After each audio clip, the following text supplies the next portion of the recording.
This ordinary person with no cultivation had an unquestionable look in his eyes. So the monk in the green robe opened the rusty iron box in his heart again, which had been locked away. Inside were memories and, of course, a name.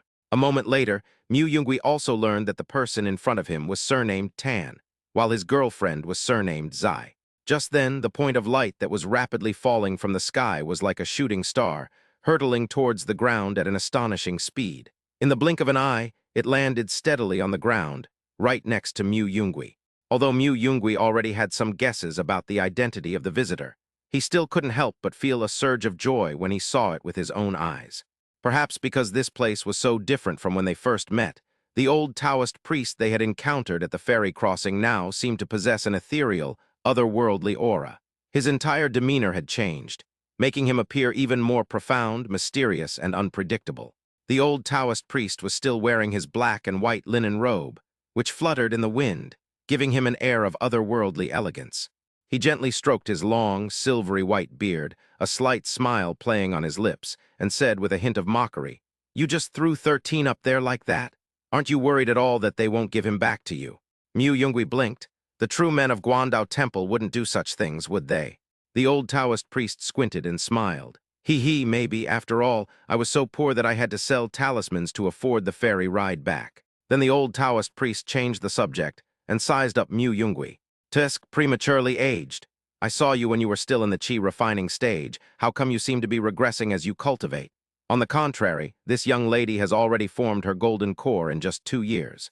This is the first time I've seen someone cultivate so quickly and have such high talent. She truly is a person with great fortune, and her future is immeasurable."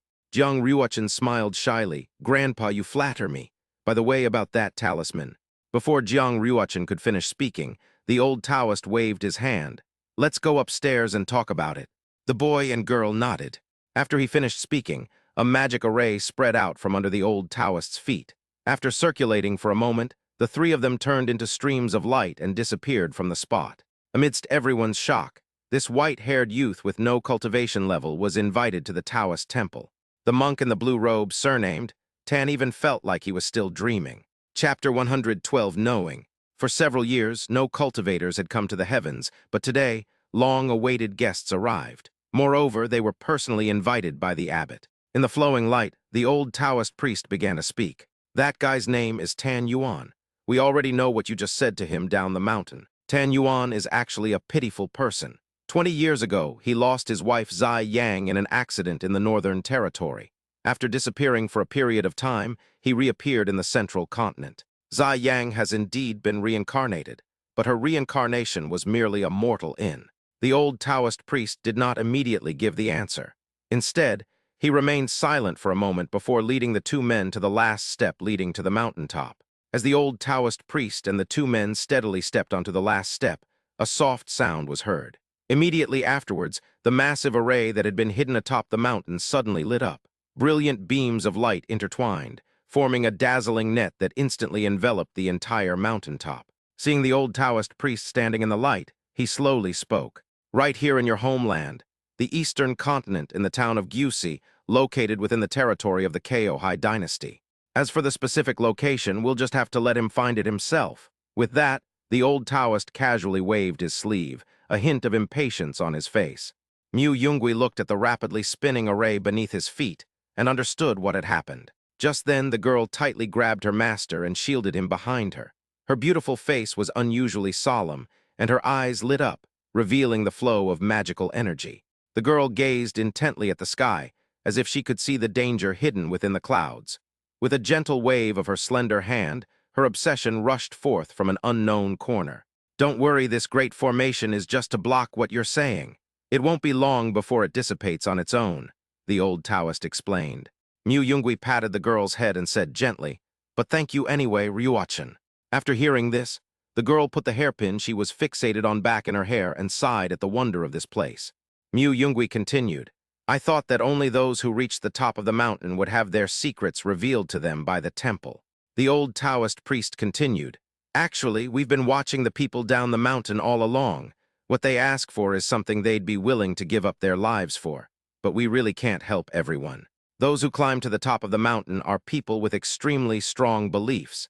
We give this rare opportunity to these very special people, and in return, we will gain their favor. In fact, about 100 of those cultivators who climbed up from the foot of the mountain over the past 1,000 years eventually became guest elders of the Guandao Temple. There are still more than 20 people alive who, after completing their own tasks, walked down the mountain for us. Mu Yungui nodded and returned the greeting, saying, "Actually, I understand that every secret you reveal is of great significance, even without your explanation, Taoist master. So thank you again this time." Although Tianqiang Mountain looks like a giant pillar supporting the sky when viewed from below, the top of the mountain is actually not very big, and is even somewhat narrow. Although her master had already described it, it was still somewhat beyond the girl's expectations. A look of confusion crossed the girl's exquisitely beautiful face as she asked, "So this is the Taoist temple?" The mountaintop was leveled and enclosed by an ordinary-looking wall, only 2 meters high. The three of them were standing in front of the Taoist temple gate. Seeing that the girl's reaction was much the same as everyone else's after climbing the mountain, the old man joked, "This is Guandao Temple, this is all. Aren't you a little disappointed?" Mu Yungui nodded. "This is one of the so-called top 10 sects, one of the most mysterious sects." Jiang Ruochen murmured, "It's just a little beyond Ruochen's expectations." Standing at the entrance, Mu Yungui and Jiang Ruochen noticed the building, which was also the tallest building in the area and hard to miss. The young abbot he was looking for should be inside at this moment. At this moment, Mu Yungui stopped his casual conversation with the old Taoist priest, and as a visitor, called out to the Taoist temple. Sword cultivator Mu Yungui, along with his disciple Jiang Ruochen, has come to visit Guandao Temple. The old Taoist priest glanced at the two of them. They were actually master and disciple. No sooner had the words left his lips than a clear, ethereal voice echoed from within the temple, its gender unclear. "Welcome, fellow Taoists, please come in tilde." The old Taoist priest then spoke up. "Zyro Zhai, then I'll bring the two of you in." He then bowed to Mu Yungui and the other person before belatedly introducing himself. "My name is Li He, and my Taoist name is Xuanlu." The two then returned the greeting. The three pushed open the door and entered. The girl, holding her master's hand, followed the Taoist priest in front of her and looked around the place.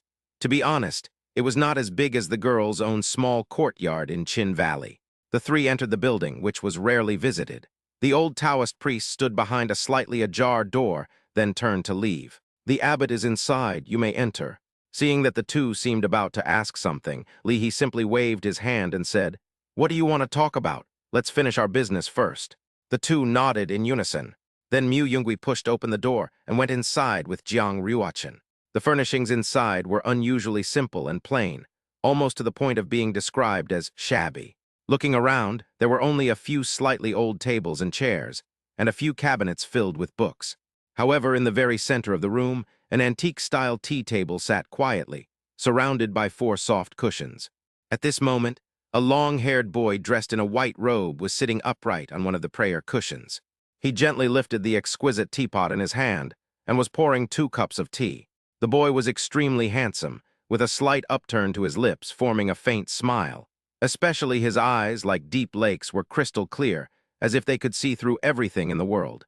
However, unlike Mu Yungui's energetic and sharp temperament, the young man's temperament was extremely reserved. The aura he exuded was peaceful and serene, and at first glance, he seemed like an ordinary mortal.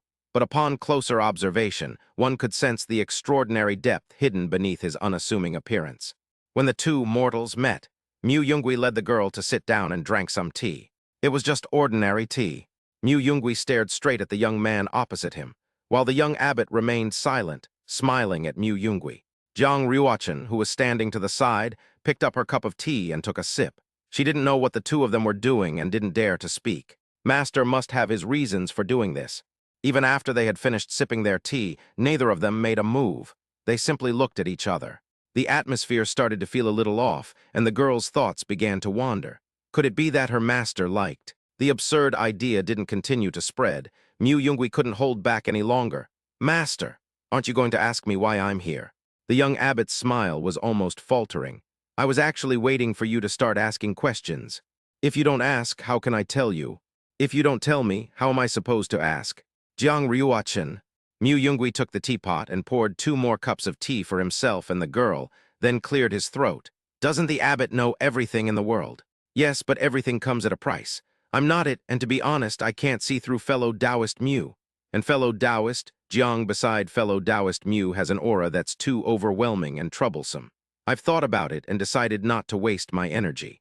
Mu Yungui hummed in agreement and then asked without further ado, do you know the holy maiden of the Tai Xuan sword sect in the eastern continent? The young abbot nodded. Yes, a golden core cultivator with a divine heart and holy eyes. If nothing unexpected happens, she will be one of the protagonists of the world 100 years from now. Mu Yungui asked curiously, if there are no unexpected events. The young abbot did not answer, but instead slightly raised his right hand and extended his index finger. In that instant, everyone's gaze was drawn to those fair, jade-like fingertips. A drop of vivid, crimson blood, like a dazzling ruby, slowly seeped from the fingertip. Surprisingly, however, this drop of blood did not fall directly to the ground. Instead, as if it possessed a life of its own, it hovered quietly in mid-air. Immediately afterwards, the blood droplets began to slowly spread outwards. As it spread, an indescribable yet undeniable peculiar aura gradually permeated the entire room. At this moment, something seemed to appear in the eyes of Mu Yungui and Jiang Ruo that was not there before. Mu Yungui shifted his gaze to the girl, where several lines interwoven with gold and black extended directly from her heart, which shone like a star. These lines stretched forward, eventually extending outwards through the room. Then Mu Yungui looked down at his chest and saw that the threads extending from his heart were messy and tangled. The threads sometimes intertwined and sometimes separated, like a ball of yarn that had gone out of control. However, amidst this chaos, a golden thread stood out remarkably. It stood firmly, unaffected by the surrounding tangled threads, extending tightly from Mu Yungui's heart and connecting seamlessly with Jiang Ruochen's heart beside him. The young abbot explained, this is cause and effect, or perhaps the thread of fate. Fellow Taoist Mu and fellow Taoist Jiang are connected by a dark causal thread, linking them to Shen Qinghan. Black represents misfortune. As for the implications, I need not elaborate. Mu Yungui and Jiang Ruochen understood. The unexpected relationship was between them, master and disciple. The young abbot sighed. However, I find it strange that fellow Taoist Jiang has so few threads of cause and effect. This is the first time I've ever seen such a thing. And fellow Taoist Mu, yours is even stranger. Your threads of cause and effect are in a state of constant dissipation and reorganization. The young abbot frowned and repeated, that's so strange. After a brief observation, the young abbot waved his sleeve and dispelled the spell. Although it wasn't obvious, the two of them still noticed that the person in front of them was heaving a little faster, clearly indicating that the spell just now wasn't cast casually. Mu Yungui didn't seem to care about the strangeness around him. Instead, he asked the young abbot in front of him, do you want to know why? The young abbot, whose surname was not given and whose given name was Zhai, was one of the 50 people below him and the one who knew the most about the world. Ironically, he was the one who was questioned first. Chapter 113, River. The desire for knowledge is actually hard to generate for those who can explore the secrets of heaven at very low cost. After all, as long as it does not affect the cause and effect of the other party, they can find a way to obtain things that interest them. But Mu Yungui was different, so he was indeed quite interested in Mu Yungui's matter. Then the young abbot's thin lips parted slightly. I want to know. Mu Yungui did not answer directly, but looked at the other party and said, no problem, but before that I want to know what kind of sect Guandao Temple is. I've been here before. I don't think you're like Kaianiu Tower, just answering other people's questions and getting information about going up the mountain. Zhai didn't hide anything, stating directly, balance, what we pursue is balance. Do you know what happened 10,000 years ago? Civilization, life, all of it was wiped out after it awakened. Although it was an era of disorder that seems chaotic now, some people were terrified of its power, that power that is completely unreasonable. So they found that which exists in every era and sought the power to fight against it and to maintain a balance between good and evil in the world as much as possible. And exploring the secrets of heaven to help others is to build our authority. You know, the power of speech is very useful in this world. Jiang Ruochen pondered for a moment, recalling a saying from the mountain, and asked curiously, so, Abbot, you are that one. Zhai pondered for a moment. But now I have some doubts about your master. Zhai looked at Jiang Ruochen with doubt, and after receiving confirmation from the other party, I now believe that your master is the abbot one? Your master is one. Mu Yungui listened to their conversation and became increasingly puzzled, so he quickly interrupted. I didn't. Don't talk nonsense. The two then looked at Mu Yungui, somewhat puzzled. Mu Yungui had no choice but to explain, I am a fish that swims upstream from the bottom of a certain river, and I don't belong here. As he spoke, Mu Yungui pointed to his head. Fish, as far as I know, at the mouth of the Yuanjiang River and the Far East Sea, there seem to be some fish that swim back from their habitat to their original birthplace. The young abbot was arguably one of the most intelligent people in the world. He immediately understood the metaphor Mu Yungui used, but he still didn't quite grasp Mu Yungui's true meaning. Mu Yungui didn't know how to explain. Thinking that he had met the young abbot in his previous life, he stood up, stretched out a finger, and stepped forward to touch Zhai's forehead to try it out. A memory flooded into Zhai's mind, and everything was self-evident. Zhai's body trembled slightly, and immense fear spread through her mind. The common sense she knew began to crumble, and her thoughts became chaotic. At this moment, the great formation on the mountaintop began to tremble, and several streaks of light appeared, instantly revealing 5 or 6 people inside the hut. Several longswords were precisely pressed against the hearts of Mu Yungui and Jiang Ruochen. Hey, Zhai, wake up! Mu Yungui shouted, and Zhai finally came to his senses from the chaos, his face covered in a fine sweat. Uncles, I'm fine. Please release these 2 distinguished guests. The young abbot wiped his sweat, waved his hand, and signaled the others to leave. Just like when they arrived, the people who appeared in the room vanished in an instant. That's a normal person's reaction. Mu Yungui gave Zhai some time to process the matter, then looked at his little apprentice and teased him. That night, Mu Yungui pondered for a long time before telling the girl about it, but she wasn't actually very surprised. The girl smiled gently. Because Ruochen believes in Master Tilda, I will believe him no matter what he does. After a quarter of an hour, Zhai Kai came to his senses. So, what does fellow Taoist Mu need to do? The young abbot finally returned to the main topic. Mu Yungui straightened his posture slightly and slowly began to speak. Don't you think that? Apart from the few immortal seedlings cultivated by those few unwavering sects, with tens of thousands of precious resources, our generation of cultivators in the last 30 years doesn't have many exceptionally outstanding geniuses compared to cultivators in the past. Opportunity, perseverance, talent. Comparing himself to the previous generation of cultivators, Zhai pondered for a while, and hundreds of names flashed through his mind. Before knowing Mu Yungui and the girl beside him, there was actually one person who could fit his description. Zhiwei looked up slightly, as if she had already guessed Mu Yungui's thoughts. In this era that belongs to us, there should be at least 4 cultivators with extraordinary talents, but someone secretly manipulated our destiny, causing many geniuses to be nipped in the bud before they could rise. As they were talking, the weather outside suddenly changed, and muffled thunder rumbled. Seeing this, Mu Yungui cast a questioning glance at Zhai. Zhai nodded. Then he said again, So, help me see if there's a way to accurately detect someone's luck, and also seize their talent and bloodline. At this point, Zhai's expression became much more serious, because he roughly understood what Mu Yungui meant. If that's the case, I'll handle this matter. Having received Zhai's reply, Mu Yungui exhaled a breath of stale air and stood up. I wonder if the balance you mentioned will be broken this time, and in that river, that saintess almost replaced it. After the matter inside was discussed in detail, the people outside did not peek inside, but the events that had just occurred had already caught their attention. He had never seen the abbot so out of sorts before, so after the 3 of them went out, he came to Zhai's side. The young abbot had a hard time explaining because the things he was supposed to do were too bizarre, so he just brushed it off until he found out what Mu Yungui had said. Jiang Ruochen looked at the old Taoist priest and remembered the pink talisman, so she reminded him, Master, the talismans you gave us earlier saved our lives. Before coming up the mountain, my master and I really couldn't think of any way to thank you. So, before Jiang Ruochen could finish speaking, she took out a spatial ring. 200,000 spirit stones. It's not much, but it's our token of appreciation, so please don't refuse. Mu Yungui had thought about it for a long time.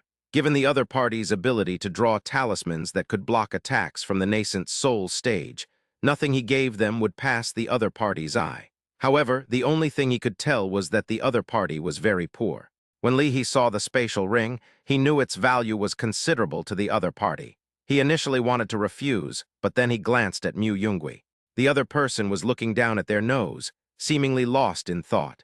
Relationships are for girls to manage the money, so he had no choice but to accept the spatial ring under the girl's persistent gaze. The 2 did not stay long, and after exchanging pleasantries for a while, they descended the mountain. At the foot of the mountain, A cultivator in a green robe rose from the ground on his sword and headed straight for the east. The girl examined the golden talisman in her hand, still unable to discern its function. The boy gazed at the lingering sword light and murmured, "Another favor." Chapter 114, The Palace of Yama. The plains stretched as far as the eye could see. In this vast green sea, apart from a few lone wolves, there was no sign of human habitation. Some animal carcasses, surrounded by circling vultures, will soon turn into skeletons. They are somewhat conspicuous, but perhaps before long they will be covered by lush, overgrown grass. The two traveled for several hours and actually encountered several cultivators, but they did not exchange any words. Both sides tacitly left the open area. It's too flat compared to the layered mountains around here. Does Ryuachin prefer this boundless grassland or the scenery of Dongju? The girl pondered. Actually, I could accept it anywhere, because what I value most isn't the environment. Before the girl could answer, a striking red dot appeared in the distance, seemingly out of place, like a delicate flower blooming in a green ocean, making it exceptionally unique. A gentle breeze blew by, carrying a scent that didn't belong here, causing the two people's hair to flutter slightly. "It smells like blood," the girl murmured, then removed the hairpin she had been clinging to. Mu Yungui did not take a detour with the girl, but continued to move forward at his own pace.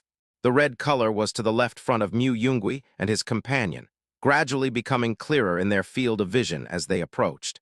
It was a young girl who looked to be about the same age as the two of them. She was completely naked and was squatting there by the bright red spot, making rustling noises. Mu Yungui raised an eyebrow and sized up the person opposite him. The girl's appearance and figure could only be described as perfect. There wasn't a single flaw. However, despite her overly perfect figure and face, she was currently eating. The naked girl was eating a person whose stomach had been ripped open by a sharp object. The man's eyes had been gouged out, leaving only bloody eye sockets. His distorted features showed extreme pain. Inside his stomach, the squatting girl had churned his organs into a jumbled mess, making it impossible to distinguish any one part from another.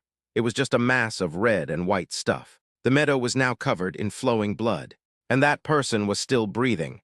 Jiang Ryuachin, who was standing next to Mu Yungui, was no longer the little girl she used to be. However, seeing the scene in front of her, she couldn't help but feel a little disgusted, and her face turned slightly pale. Just as Mu Yungui and the person beside him were getting closer, seemingly about to slip away quietly from the right, at that critical moment, the completely naked girl suddenly turned around. The girl's pupils, which were originally as black as ink, now appeared dull and lifeless as she stared straight at the two people in front of her.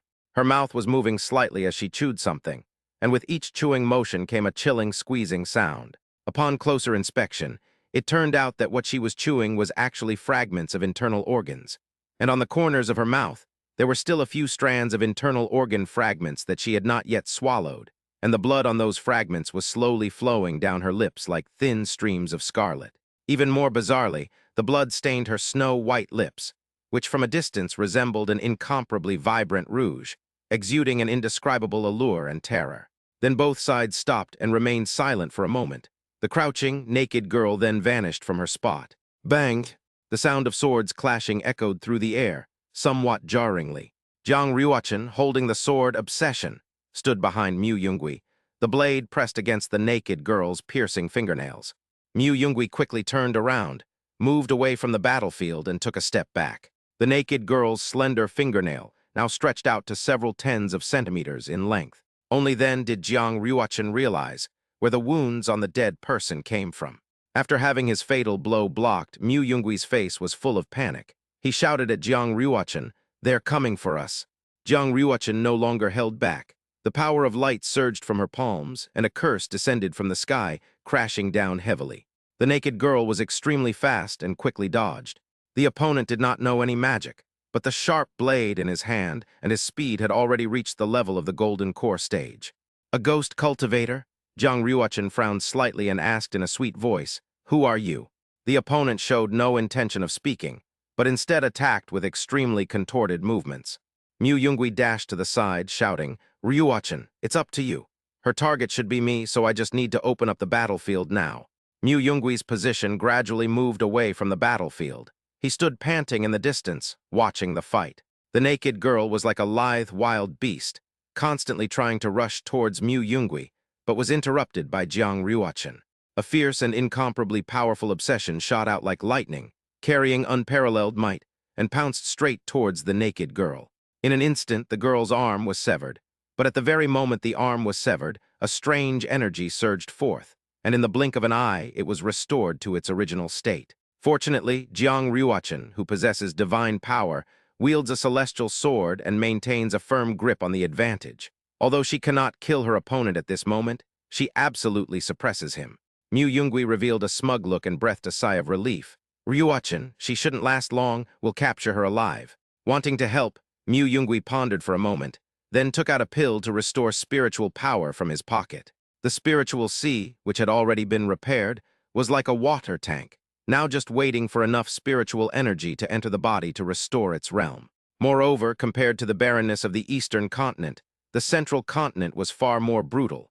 Mu Yungui stood still, blocking out the sounds of battle from his mind, and began to circulate his inner energy. Just as that powerful spiritual energy surged into Mu Yungui's body like a raging torrent, he unexpectedly took a step back. Almost at the same moment, a tiny, barely perceptible needle suddenly pierced out from the seemingly calm and unremarkable ground covered with lush green grass. With astonishing precision, it hurtled straight toward Mu Yungui's chin, narrowly missing him and creating a soft whooshing sound. Just as Mu Yungui had barely dodged the needle that grazed her face and was still not on her feet, a dark shadow suddenly burst out from the ground beneath her feet. Seeing that the assassination attempt had failed, the dark figure prepared to deliver a follow-up blow. The dark figure gripped the dagger, and with a flash of silver light, slashed towards Mu Yungui's neck. Meanwhile, spiritual energy was rapidly circulating in Mu Yungui's acupoints and danshin. Early stage of foundation building. Mu Yungui used his braking force to defend, but his body was sent flying several meters away. Mu Yungui's cultivation level continued to rise. Mid-stage foundation building. The dark figure was extremely thin. Seeing that Mu Yungui had already created some distance, even though Mu Yungui's cultivation level had not yet fully recovered, he immediately used a spell, and a mist spread out from the ground beneath his feet. Elsewhere, a young girl whose mind was focused on her master caught sight of this scene. With a determined heart, she thrust out her sword. A golden light exploded, and the naked girl scattered abruptly. Even the most advanced puppets could not withstand repeated destruction. And finally, the fourth battle reached a critical point. Then the battlefield fell silent. Jiang Ryuachin closed her beautiful eyes slightly and pointed in a certain direction. A giant sword, formed from golden light, appeared in mid-air and then crashed down heavily towards that spot. Grass and soil flew up, lifting an emaciated man. Obsession flew out, and a sword pierced the man's abdomen. The dark figure, with its monkey-like body, instantly went lifeless and fell in front of Mu Yungui. Mu Yungui said calmly, "Kill him." As he spoke, the corpse moved again, but how could it be faster than the girl who was casting a spell with all her might? Golden threads appeared, severing the head of the opponent who thought he could deceive everyone by faking his death. Mu Yungui walked to the corpse and kicked the man's withered, deformed, and ugly head. Using puppets to impersonate ghost cultivators, hiding underground, and being 100% cautious before even making a move against mortals. Such methods, this is the work of people from the underworld. Jiang Ryuachin was slightly taken aback upon hearing this. Mu Yungui, who wasn't really a sect, had told her about it, but the girl never expected to meet him here. The Yama Palace is an extremely mysterious sect full of assassins. Even its exact location is unknown. A gentle breeze swept through the area, causing the green grass to ripple like waves, which also carried away some of the stench of blood. Chapter 115, The Immortal Master's Wedding.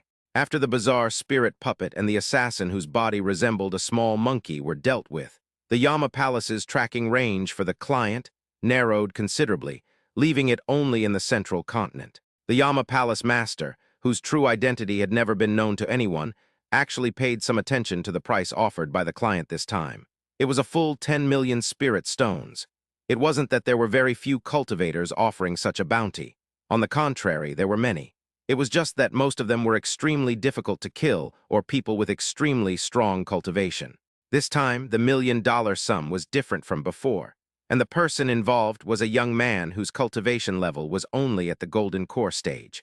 The images of the two people's faces had already been memorized in the minds of those who travel the world, and their backgrounds had also been revealed. They both came from a small place called Suzhou, and there was nothing special about them. In fact, they were rather simple. But it is precisely this simplicity that makes them difficult to track down. Neither of them had any leverage to hold over them, and once they entered the world, they disappeared without a trace. The Yama Palace, this eerie organization, has existed in the shadows for hundreds of years, and has long since spread out to an enormous extent. Those bounties will not be put off for 10 or even 100 years. Therefore, the underworld has plenty of time, and there are many more bounties that have been smothered. After killing Binghu, Bingsh was killed a year later, about 800 li east of Xiyu sect. After killing the Bing snake, he killed the Bing tiger a year and a half later in a dense forest west of the eastern Hualantai. A year after Binghu was killed, there was an eyewitness account within the Wanjiang dynasty. After the news was relayed back, the eye died. In a dimly lit, quiet room sat a blurry figure. It was only vaguely visible that the person was sitting in the middle of the room, resting their chin on their hand, listening to the report from the person kneeling at their feet. The person kneeling at his feet did not show his face. He seemed to blend into the darkness, and only a deep male voice could be heard continuously. Then, 2.5 years later, one of the chickens was killed. The kneeling man reported in succession the records of the Yama Palace's pursuit of the 2 golden core cultivators over the past 5 years. But the more he read, the softer his voice became. He didn't stop until he finished saying that even one of his chickens had fallen at the hands of that golden core cultivator. After he finished speaking, the kneeling man dared not raise his head and could only look at the secret scroll in his hand. The dozen or so reports of failed pursuits were like thorns, pricking the eyes and faces of the kneeling man. The seated man suddenly asked, "What level of cultivation do chickens have these days?"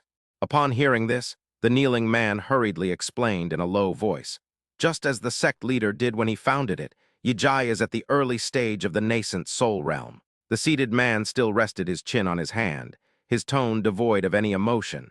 "So, those 2 are strong enough to kill a nascent soul stage cultivator." The kneeling man dared not answer, but simply lowered his head. The seated man didn't make a fuss about these trivial matters, but instead remarked, unusually, "They were indeed difficult to kill, but worth the spirit stones. Pass it down. Anyone below the rank of a Zhu can take it."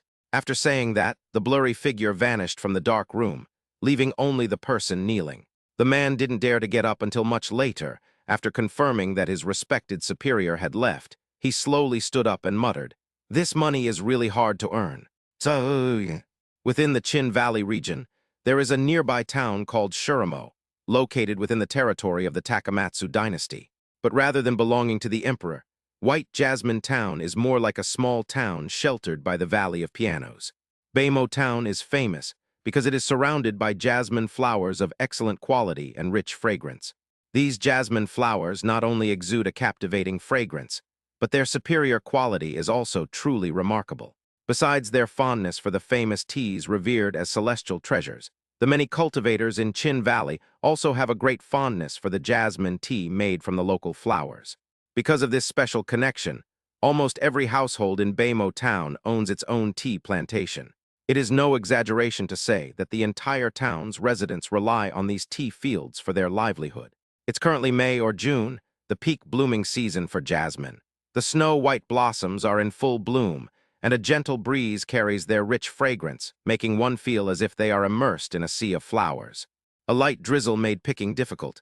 So many people gathered around the wine shop chatting away. The complaints started as soon as the weather turned unfavorable, with people lamenting how hard it was to earn money and talking about how someone's tea had been bought by a celestial master for a higher price. Their tone was filled with extreme envy and resentment. When the topic turned to the immortal masters on the mountain, one of them casually asked, "Recently, the immortals on the mountain haven't come down to collect tea. I wonder what happened." Seeing this, another, younger tea farmer lowered his voice mysteriously. "As far as I know, I heard that our immortal master is going to marry a celestial being from another family." The conversation about these mysterious and esoteric matters became quite lively, with everyone contributing their own points. "Yes, I overheard the immortal masters who came to our house to collect tea a year ago talking. They said that the son of the most esteemed immortal master is getting married this year, Tilda."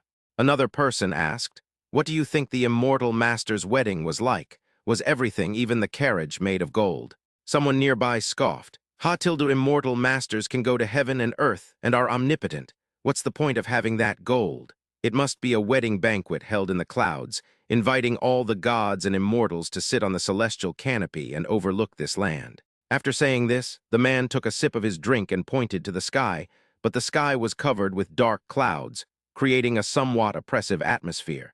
Seemingly realizing the weather wasn't suitable, he silently fell silent again. Then someone else offered a different idea. They don't know how immortals marry. They only let their imaginations run wild. In the tavern, at a table in a secluded corner, two people, their presence concealed, sat down again, ignored by everyone else as if they didn't exist. Her stunning profile was like a meticulously crafted work of art, gazing quietly out the window. Her deep, autumn water-like eyes seemed lost in thought, as if her mind had drifted far away. This dreamlike scene fell into the boy's clear eyes and instantly transformed into a breathtaking view. With a slight thought, the boy produced an exquisite wine pot in his hand and poured in peach blossom wine that he had brewed long ago at a tavern in the distant eastern continent. The young man picked up his wine glass, took a small sip, and let the rich aroma of the wine slowly spread on his tongue. He smacked his lips and couldn't help but feel a surge of emotion. At this moment, it seems I understand why emperors who ruled the world were so fond of beautiful women and drinking. Just then, the stunningly beautiful young woman opposite her finally snapped out of her reverie. She pouted her pink lips slightly and frowned slightly. "Drink less." Upon hearing this, the boy sighed helplessly and replied with a hint of regret. "Okay." The girl didn't say anything more, but turned her head to the window again, gazing at the fine, silky rain. The surrounding noise went unnoticed by the two of them. Only the raindrops tapping against the window pane were heard. The boy also turned his head and looked in that direction. That's the direction of Chin Valley. At this moment, a protective formation has been deployed, shielding all the energy within Chin Valley. Chapter 116, The Matter of Breaking Off the Engagement. With the engagement approaching, Chin Valley has become quite lively, though perhaps not entirely harmonious. At this moment, the atmosphere in the spacious and solemn council hall was heavy, with 7 people present. The one in the very center, dressed in a blue robe with a neatly rounded collar, was a middle-aged cultivator. His face was flushed red with anger. He was none other than Ning Hai, the Valley Master of Chin Valley. 2 people stood on either side of Ning Hai. The man on the left is the Deputy Valley Master, who has been handling all matters, big and small, within the valley recently. The woman on the right appeared to be in her early 30s. She was voluptuous and graceful, with a captivatingly full figure. She wore a magnificent robe embroidered with exquisite gold thread patterns that shimmered with dazzling light. The robe perfectly accentuated her graceful curves, adding to her mature feminine charm and allure. At this moment, the Valley Master stood there, eyes downcast, seemingly in deep meditation, not daring to speak or eat anything. The woman looked at the center of the council hall with heartache. Sitting in the middle, Valley Master Ning Hai slammed his fist on the armrest and roared at those below. "You unfilial son, do you know what you've done?" Ning Xianqi was covered in injuries, with a trace of blood still wet at the corner of his mouth. He looked extremely disheveled, clearly having gone through a lot of torture. Even so, her slightly drooping right hand was already tightly gripping the person beside her. Kjai. Kjai looked panicked. Back when the sect leader returned, her young master had secretly inscribed some kind of magic on her body. As a maid, Kjai did not investigate, because at that time she only saw Ning Xianqi's solemn expression and gave the order. It wasn't until the sect leader returned, Chin Valley was sealed off, and her young master was almost beaten to death, that the girl realized that her young master seemed to have done something outrageous. Even though Kjai was emotionally obtuse, she gradually realized what was happening. This was a matter concerning the fate of Chin Valley. She didn't understand why the young master was doing this, so the girl wanted to end it all by committing suicide. But then she learned that her young master had bound his life to hers. At this point, Kjai was overwhelmed by a mix of emotions and didn't know what to do.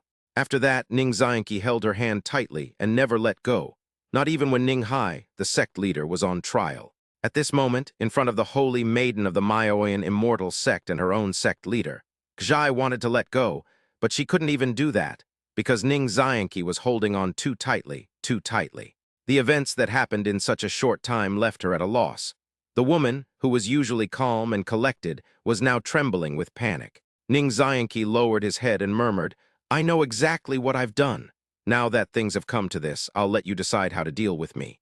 As soon as he finished speaking, he pressed his lips tightly together, trying his best to suppress the blood that was about to gush out from deep in his throat. Then, he slowly turned around and looked at the two cultivators standing behind him. One of them was a young woman, about the same age as Ning Xianqi, probably around 21 or 22 years old. She wore a light pink long dress, the hem of which swayed gently in the wind, as delicate and beautiful as peach blossoms in spring. On her feet were a pair of exquisite embroidered shoes, small and unique, as if they had been carefully crafted by an artisan.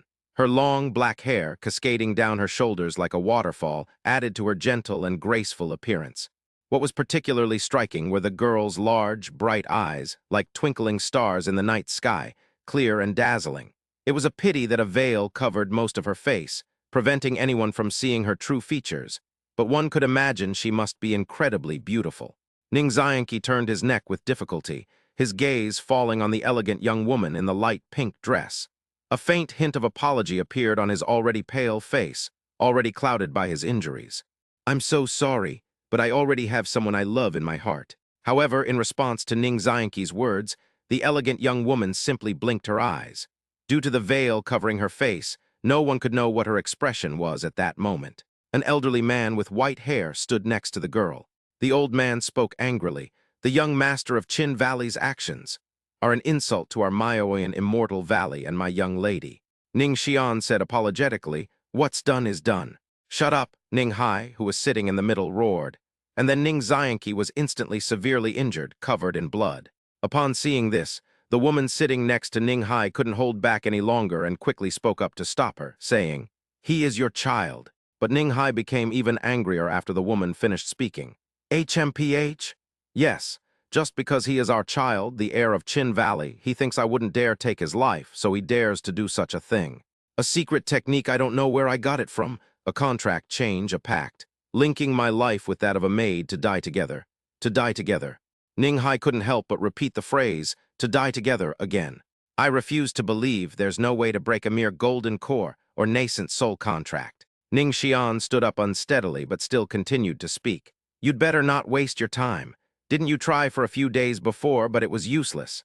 Once this contract is formed, the two of us will only have one life left." Ning Xianqi chuckled softly after speaking, and continued, "From the very beginning, didn't Jir and I only have one life?" Ning Hai hesitated, but then stopped. In order to understand the secret method, he revealed the connection between Qin Shikzhai and Ning Xian Qi.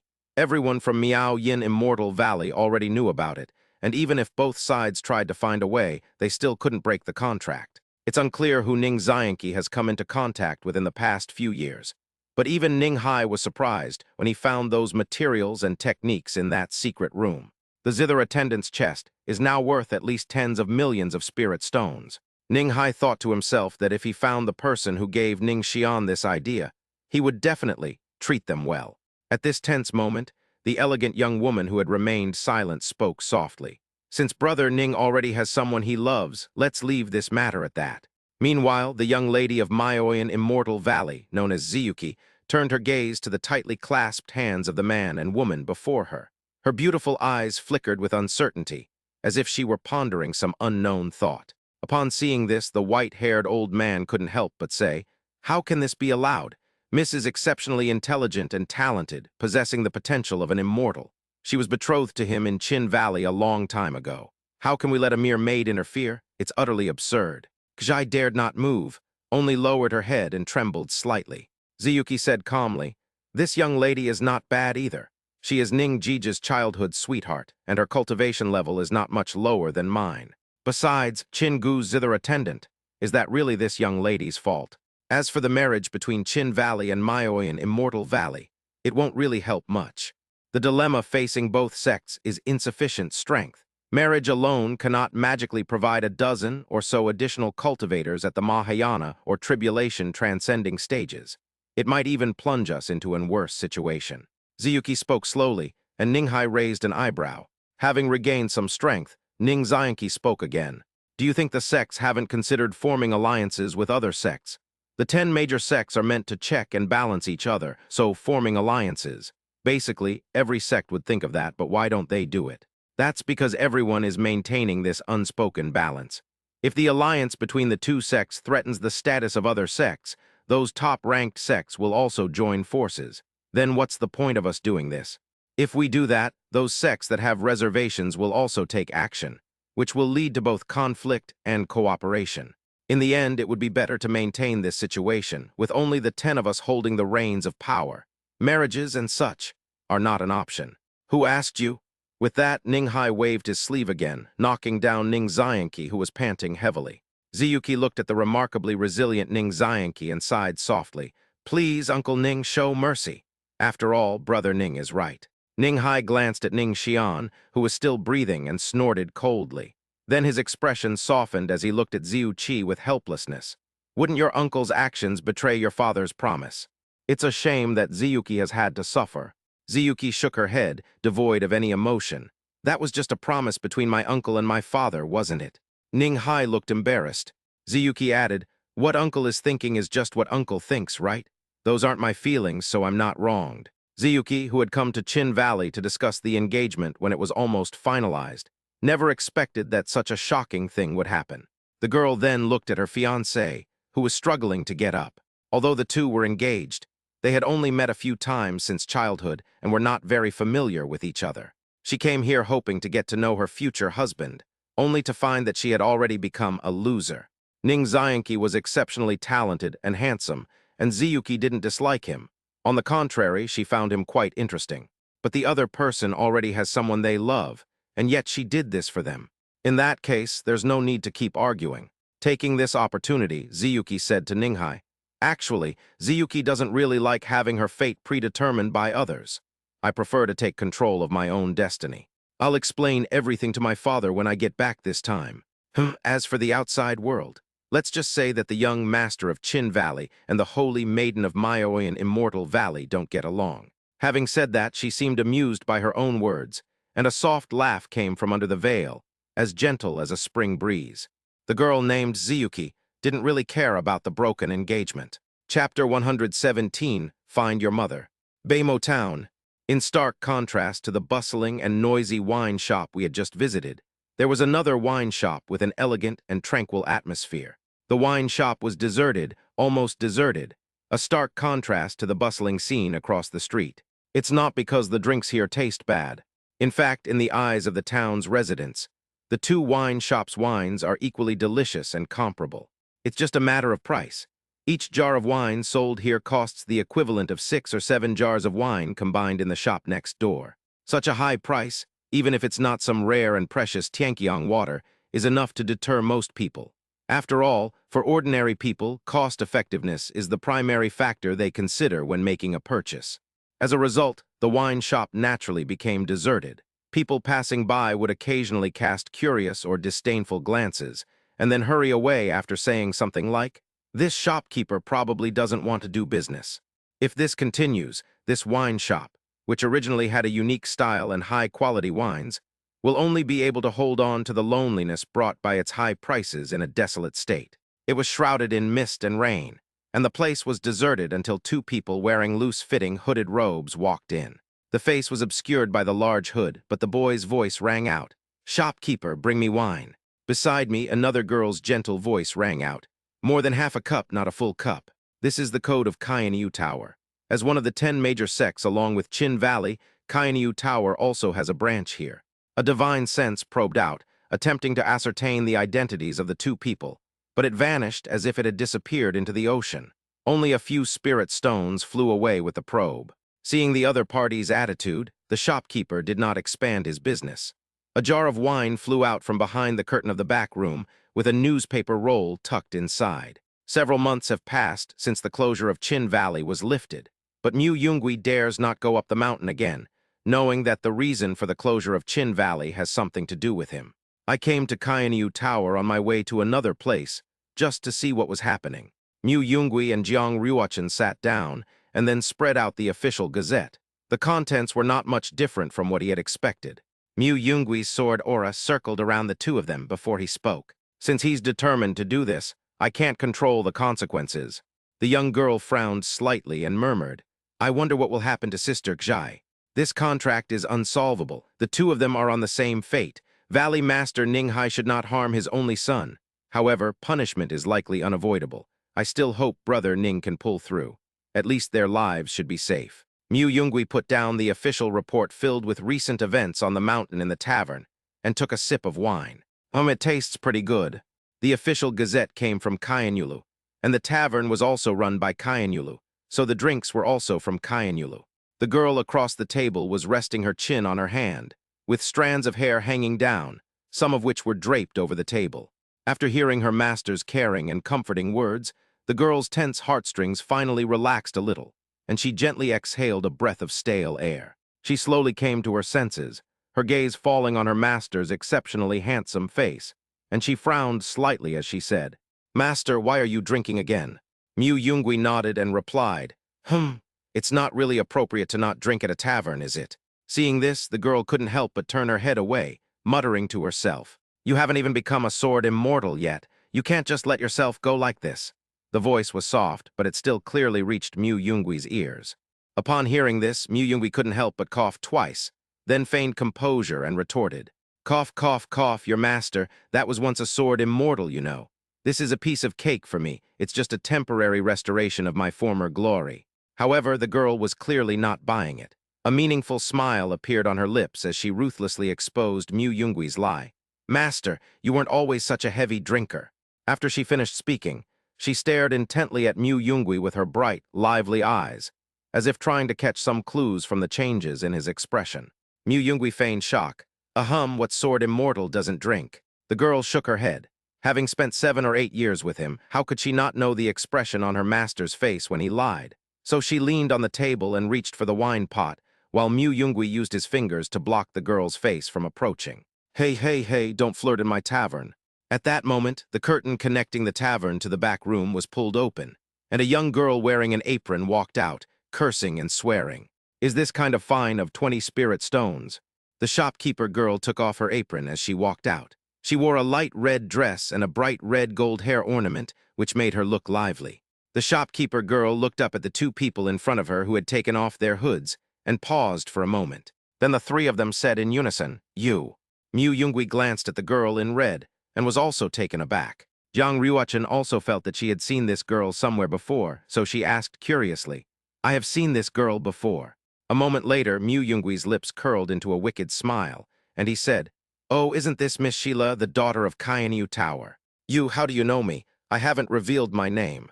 Mu Yungui raised an eyebrow and looked at the person beside him. "Ryuachin, have you learned anything?" Jiang Ryuachin chuckled at this sight. You tricked me." Sheila's eyes widened, her slender, slightly curved eyebrows furrowing. She clenched her pearly white canine teeth tightly, her cheeks puffed out in anger like a raging little beast. "It's him again. I've gotten humiliated by him once more." Mu Yungui didn't continue teasing the other party, but instead asked, "So you also came here to investigate the marriage alliance between Chin Valley and Maoyan Immortal Valley?" Sheila pursed her lips but still replied, "Well, such a major event, something that might change the landscape of the mountain. Of course it's coming. It's just that in the end, it seems the 2 sects figured things out, which was both reasonable and unexpected." Mu Yungui didn't continue the conversation, but instead teased, "Are you a war correspondent? How come I see you everywhere?" Sheila, hands on hips, said, "As a potential successor to the Lord of the Tower, of course I need to accumulate experience everywhere. I'm not some expert who can sit there and know everything in the world." Mu Yungui was taken aback. "Oh, you know Zhai." Sheila seemed quite satisfied with Mu Yungui's reaction. "I know both of you, Mu Yungui and Jiang Ryuachin. Of course, I know your names even if he doesn't tell me.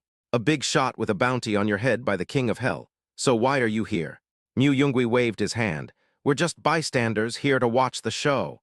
Now that this matter is settled, we should leave." Sheila gave the 2 of them a meaningful look, not quite believing it. Mu Yungui didn't explain, but looked at Sheila and said softly, "Let's go find your mother." "You..." Sheila initially thought Mu Yungui was cursing, but after a moment she realized he wasn't talking to her, so she looked to the side. Wherever their eyes fell, a young girl sat quietly. Her beauty was exquisite, in no way inferior to Jiang Ryuachin's. She sat there serenely, like a solitary orchid blooming in a secluded valley, exuding a tranquil and mysterious aura. The girl never revealed even the slightest fluctuation in her cultivation level. However, Sheila would never believe that she was truly a person without any cultivation. After all, how could someone who could appear here be an ordinary person? The only reasonable explanation is that this girl's ability to conceal her aura has reached an unparalleled level, to the point that others cannot detect her true strength at all. The other party is an assassin. After this thought popped into Sheila's head, she felt a strange sense of dread. However, seeing that the other person had stood up after hearing Mu Yungui's words, it was clear that they had come together and did not intend to kill her. However, after searching through all the information he had about Mu Yungui and Jiang Ruochen, he found no information about this person. Chapter 118, Giant San. Jiyu, what are your thoughts at this moment? I have no idea. The three of them rode their swords from Qin Valley, and after several dozen days, they were already not far from Wanli Sword Pavilion. At this time, 6 or 7 years had passed since Ning Xianqi brought the three of them to Zhangzhou, from Mu Yungui's coma to his awakening. The three of them had gradually grown from their late teens to their prime. For cultivators, 6 or 7 years is just a blink of an eye. However, Mu Yungui and Jiang Ruochen did not bury themselves in cultivation. Instead, they were extremely busy and lived a very fulfilling life. Gu Zhiyu's education was not neglected, and she gradually let go of the past and slowly became more like a person. To paraphrase Mu Yungui, as long as you're willing to invest your feelings, you can tame even a puppy, right? As time goes by, she'll eventually feel your affection. Jiang Ruochen regarded this saying as gospel, but it seemed that someone was always oblivious to his feelings, which sometimes troubled the young woman. The delicate relationship, though seemingly fragile, has never been broken. After flying on their swords for several hours, the three of them landed and rested for a while. Mu Yungui turned his head slightly, his gaze falling on Gu Zhiyu, who was warily observing their surroundings. His voice was soft yet tinged with seriousness as he spoke. Zhiyu, actually, I've wanted to send you back to Wanli Sword Pavilion safely for a long time. But that old Deng definitely knows your background and will not let us go easily. I'm sure the journey back will be full of traps and ambushes. At this point, Mu Yungui paused slightly before continuing. Before, my cultivation level was not high enough, so I did not come rashly. Now that I have reached the nascent soul stage, I have more confidence and can at least guarantee that my life is safe. After saying this, Mu Yungui closed his eyes and silently felt the sleeping infant within his body, formed from pure matter and identical in appearance to himself. The infant lay curled up quietly deep within his danchan, like a gem radiating a mysterious light, giving off an aura of boundless power. Mu Yungui's lips curled into a slight smile, revealing a hint of satisfaction. After all, he was a reincarnation of a tribulation transcending stage expert. Although he chose to take a different path and embark on this unique sword path, he did not encounter too many insurmountable obstacles in the process of cultivation, except for some challenges brought about by the change in the sword path. Because of this, his cultivation level did not slow down. With the resources of those hundreds of thousands of spirit stones, he quickly broke through to the nascent soul realm. However, the speed of a 23-year-old in the mid-stage of the nascent soul realm is. Mu Yungui glanced at his disciple, holding his hand beside him. Late nascent soul stage, about to enter the deity transformation stage. This speed made Mu Yungui sigh that even though they were all extraordinary people, there were still differences. Indeed, those with great fortune are always the most eye-catching, regardless of whether they are on the righteous or evil path. Even Gu Zhiyu, who has heterochromia, has cultivated to the nascent soul stage thanks to his holy eye. That's how Mu Yungui felt more confident to go to Wanli Sword Pavilion. Located on the central continent, Wanli Sword Pavilion is relatively low-key compared to the renowned Qin Valley, but its strength is not to be underestimated. It holds a place among the many sects and can be considered one of the best among the second-rate sects in the central continent. Wanli Sword Pavilion is renowned for its sword-wielding techniques. Its disciples are all masters of the sword, each carrying a specially crafted black and red flying sword on their back. These swords are not only uniquely designed, but also possess immense power. When the disciples of the Wanli sword sect used their sword control techniques, the sword light flashed and the sword shadows overlapped, dazzling and breathtaking. This is why anyone who has witnessed the prowess of the Wanli Sword Pavilion disciples often leaves a deep impression on them and finds it hard to forget them. Gu Zhiyu took a pill to replenish her spiritual energy, and seemingly sensing something, she said softly, "There are 6 people following behind. Their cultivation levels must be quite high." As someone who came from the Dark Sword faction, Gu Zhiyu has not lost her reconnaissance skills even after so much time has passed. Mu Yungui and Jiang Ruochen had already noticed this, and nodded at this moment. Mu Yungui sneered. That guy Shen Lingxiao is really willing to go all out, using such a large force to surround and kill us. Who knows, he might have been lying in ambush here 6 years ago. Whether it's assassins hired with spirit stones or people from the sword sect, it can be said that he has gone all out. Zhang Ruochen glanced at Mu Yunggui and said firmly, "It's a pity we are no longer as weak as we used to be." Mu Yunggui smiled faintly. Then he looked at Gu Jiu beside him. "Jiu, those were sent by the sword sect to hunt us down, so what are your thoughts?" Upon hearing sword sect, the girl paused, then lowered her head again. Right now I just want to see the person called Mother, and if there's still a chance, I'd like to see Saint Shen Qinghan. This is what I think." After confirming Gu Jiu's stance, Mu Yunggui felt somewhat relieved, but he did not intend to rely on her. In his plan, only he and Ruochen would take action. In the distance, a middle-aged cultivator dressed in black concealed his aura, and the three people in the distance were almost within the limit of his vision. Looking at the three figures in the distance, Jian San felt an urge to cheer. 6 years, a full 6 years. Upon seeing Mu Yunggui and the others, he finally breathed a sigh of relief and felt a touch of emotion. After waiting here for 6 years, the result has finally come. Jian San was somewhat pleased and instructed the two nascent soul cultivators beside him. "Prepare for the hunt. Capture the woman alive and leave the boy to me. I need to torture him properly to vent my anger." The two nascent soul cultivators beside him looked at the group of people in the distance like lambs to the slaughter. Jian San's smile was twisted, his face full of pleasure. Chapter 119, Delivering an Extra Sword. As one of the sect leader's hidden swords, a master in the nascent soul stage, he actually guarded this place alone for 6 years for a vague and elusive mission. He had learned about what happened in the immortal ascension realm. The two people to be killed this time were indeed extraordinary. In order to ensure that the operation would not go wrong, it was reasonable to send him to carry out the mission. The only minor flaw is that we have no idea when the other party will arrive. Or perhaps the other side also knows that this place will be fortified. So whether they will come or not, and whether they will bring other guards, is another matter entirely. However, Jian Wang III waited there for 6 years, constantly monitoring the movements around Wanli Sword Pavilion, and even his cultivation was not peaceful. Previously, the other side had not made a single move. Fortunately, the other half of the operation, the Yama Palace, occasionally sent back news of the other side's assassins' deaths, which confirmed that the other side had not left Zhangzhou. We can't see the faces of the three people ahead, but they are most likely our target. Stay alert and immediately order the cultivators in the other directions not to let them pass. Upon hearing this, a nascent soul cultivator nodded, and a small flying sword flew out to summon the others. After resting, the three of them leisurely rode away on their swords, so they didn't move very fast and didn't notice them. This put my mind at ease. As dusk fell, the remaining cultivators who had been surrounding and attacking him gradually gathered from all directions. At this point, Jian San had already sentenced the three people in the distance to death in his heart. As the distance between them continued to shrink, no matter how careful they were, they ultimately could not escape the other's keen perception.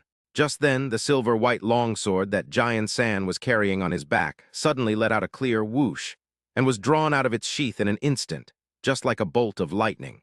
The sharp sword energy made no attempt to conceal its intense killing intent. Like a shooting star streaking across the night sky, it drew an arc in the air and hurtled towards the three people in front of it with overwhelming force. Mu Yunggui reacted extremely quickly. He turned around abruptly and handed over the broken energy in his hand without hesitation. In an instant, the two flying swords collided with a deafening clang, like a thunderclap from a clear sky. Immediately afterwards, an incredibly powerful impact suddenly erupted, like a surging torrent, slamming heavily into Mu Yunggui's body. Poor Mu Yunggui, despite his considerable strength, was unable to withstand such terrifying power. He was like a kite with a broken string, forced back hundreds of meters. They've actually reached the nascent soul realm. Jian San's heart jolted, and an expression of disbelief appeared on his face. He stared wide-eyed at the figure in front of him, as if trying to see right through it. You should know that the sect leader himself said that this person had only broken through to the Foundation establishment stage 6 years ago. He just disappeared into the world and is hard to find. However, only 6 years have passed, and the other party has already successfully entered the nascent soul realm. This is simply unbelievable. It seems that killing them now will be quite difficult. Jian San's face was somewhat grim, but he calmed down. After some thought, he realized that he was at the nascent soul stage, and his killing power was no longer on the same level as his opponent's. At worst, it'll just mean delivering one more sword. Seeing this, the two people beside Mu Yungui fled to the sides, but they were stopped by other cultivators. The battlefield was divided, and both sides felt it was advantageous to them. May I ask which sword grade you hold, 1 or 2? After deflecting the immense force of the opponent's sword energy, Mu Yungui spun around, lightly touched the ground with his toes, and landed on a tender leaf atop a tree. I've fattened up your 12 up nicely, so don't worry about her. The other party scoffed. Sword 1, sword 2. You think you can get them to take action, you attention-seeking juniors. So that's JX3. Giant San sneered, how dare you? I hope you'll be just as calm when you die. I agree with that. Dead men tell no tales. Mu Yungui raised his hand and flicked 2 fingers downwards. Giant San instantly became alert, keenly sensing that the aura of the person in front of him had suddenly undergone a dramatic change. The seemingly ordinary opponent has suddenly displayed astonishing strength, clearly having been deliberately concealing his true cultivation level all along. Immediately afterwards, Giant San looked up and saw an enormous sword shadow appear in the sky. The giant sword seemed to bring with it a massive, overwhelming wave, crashing down upon him with tremendous force. A strong sense of fear of death surged into Jian Wang 3's heart like a tidal wave. He knew perfectly well that with his current strength, he absolutely could not withstand such a terrifying attack head-on. Without the slightest hesitation, Jian San's figure flashed, and he instantly darted to the side like a ghost. Just then, a loud boom was heard, and the giant sword crashed heavily to the ground, shattering instantly into dozens of extremely sharp sword energies. These sword energies stood upright all around like lightning, flashing with a chilling light that sent shivers down one's spine. As the sword energy landed, a faint fluorescent glow suddenly appeared in the surrounding space. In the blink of an eye, these fluorescent lights intertwined to form a huge curtain, like an inverted bowl, completely enveloping an area within a radius of 1,000 meters. Whether it's airflow or any form of energy fluctuation, everything is firmly sealed within this curtain, with not even a trace able to enter or leave. The entire area was thus completely enveloped, forming a closed and dangerous battle space. Before they've even made a move, the other side is trying to conceal the atmosphere of battle. Seeing this, Giant San couldn't help but marvel at the strangeness of the opponent's magic, but he still didn't think that a boy who was a whole realm lower than him could kill him. HMPH? Is the purpose of covering this place to prevent the two people outside from being affected? Mu Yungui did not answer. Holding the broken formation, he stood in mid-air, his sword energy beginning to condense. Don't misunderstand, it's just that the people in the underworld are too annoying. They have some hidden tricks that are not easy to be seen. It has nothing to do with you. Night. The campfire was burning brightly, and the 3 men collected the severed limbs of the dozens of attackers and burned them. As Giant San's head, still showing a terrified expression, was gradually engulfed by the flames, Mu Yungui felt somewhat exhausted. Ultimately, there was a gap in skill level, so winning was somewhat difficult. Fortunately, the 2 girls beside him finished off their opponent in about half an hour. Mu Yungui roused himself, produced a handkerchief in his hand, and carefully wiped away the bloodstains from Jiang Ruochen's face. Chapter 120, Wanli Sword Pavilion. In a certain area of central continent, at the intersection of 3 enormous continuous mountain ranges, a strange terrain resembling the Chinese character Chinese letter, gate, is formed. And in this valley with only one exit, stands a magnificent building that is tens of thousands of feet tall. From a distance, the building resembled a giant honeycomb composed of countless exquisite rooms and passageways, with sharp sword lights occasionally shooting out from it. Wanli Sword Pavilion is acting strangely today. In front of the sect, the closed-door disciple, who served as the first line of defense, stared blankly at the 3 cultivators who had come to visit. Only after the white-haired youth handed over a token did the Sword Pavilion disciple examine it for a moment before flying off on his sword towards the towering building within the sect to find his senior uncle to verify the other party's identity. However, Wanli Sword Pavilion did not have the 3 people who were likely distinguished guests wait outside the door. Instead, they invited the 3 into a training ground in front of the building. As a result, the Sword Pavilion disciples practicing swordsmanship within the sect also noticed the group. Among the 3, the girl in the snow-white dress shone like a dazzling pearl. Her beauty was breathtaking, as if the statue of a goddess enshrined in a temple had suddenly been given life and descended from the altar to the mortal world. If the scene before us were a painting, then the painter who created it must be an unparalleled master, reaching the pinnacle of artistic achievement. Many disciples were somewhat distracted by what they saw. The girl who caused all this remained unperturbed, merely glancing over the terrain and the opponent's cultivation level. Among the gazes cast were several nascent soul stage cultivators, and this was only what had been discovered. Jiang Ruochen had already planned her retreat should the negotiations fail. Over the years, the girl has not changed this habit. She always thinks of the worst-case scenario before accepting things with this mindset.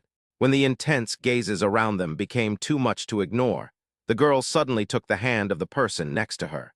Then the girl took Mu Yunggui's arm, leaned slightly against his shoulder, and whispered in his ear, "Master Tilda." Mu Yungui, who was still mentally rehearsing the conversation lines for the upcoming negotiations, finally realized what was wrong. "What's wrong, Ryu-chan?" He saw his little apprentice looking at him with bright, pleading eyes. Then Mu Yungui looked around, understood, sighed softly, and teased. The phrase, "beauty is a curse," is quite apt here. That should dissuade them from their plans. Mu Yungui kept his eyes slightly closed, seemingly calm as still water, but in reality his heart was already rippled with emotion. The main problem was that someone's actions were too unfair. That face, just looking at me, seemed to be casting a bewitching spell. The wanly sword pavilion disciples who were about to approach and strike up a conversation were just about to step forward when they saw the two already holding hands, their fingers intertwined. Meanwhile, the wanly sword pavilion disciples, who had been filled with excitement, were now shaken. They hadn't even prepared for love before they were already heartbroken. As expected, the other party already had someone else in their heart. The heartbroken sword pavilion disciple glared resentfully at the young man with the girl in the white dress. Aside from his distinctive white hair, he didn't seem particularly outstanding. Having already concealed his aura, Mu Yungui felt the somewhat unfriendly gazes directed at him from around him, and decided to pretend to be in meditation.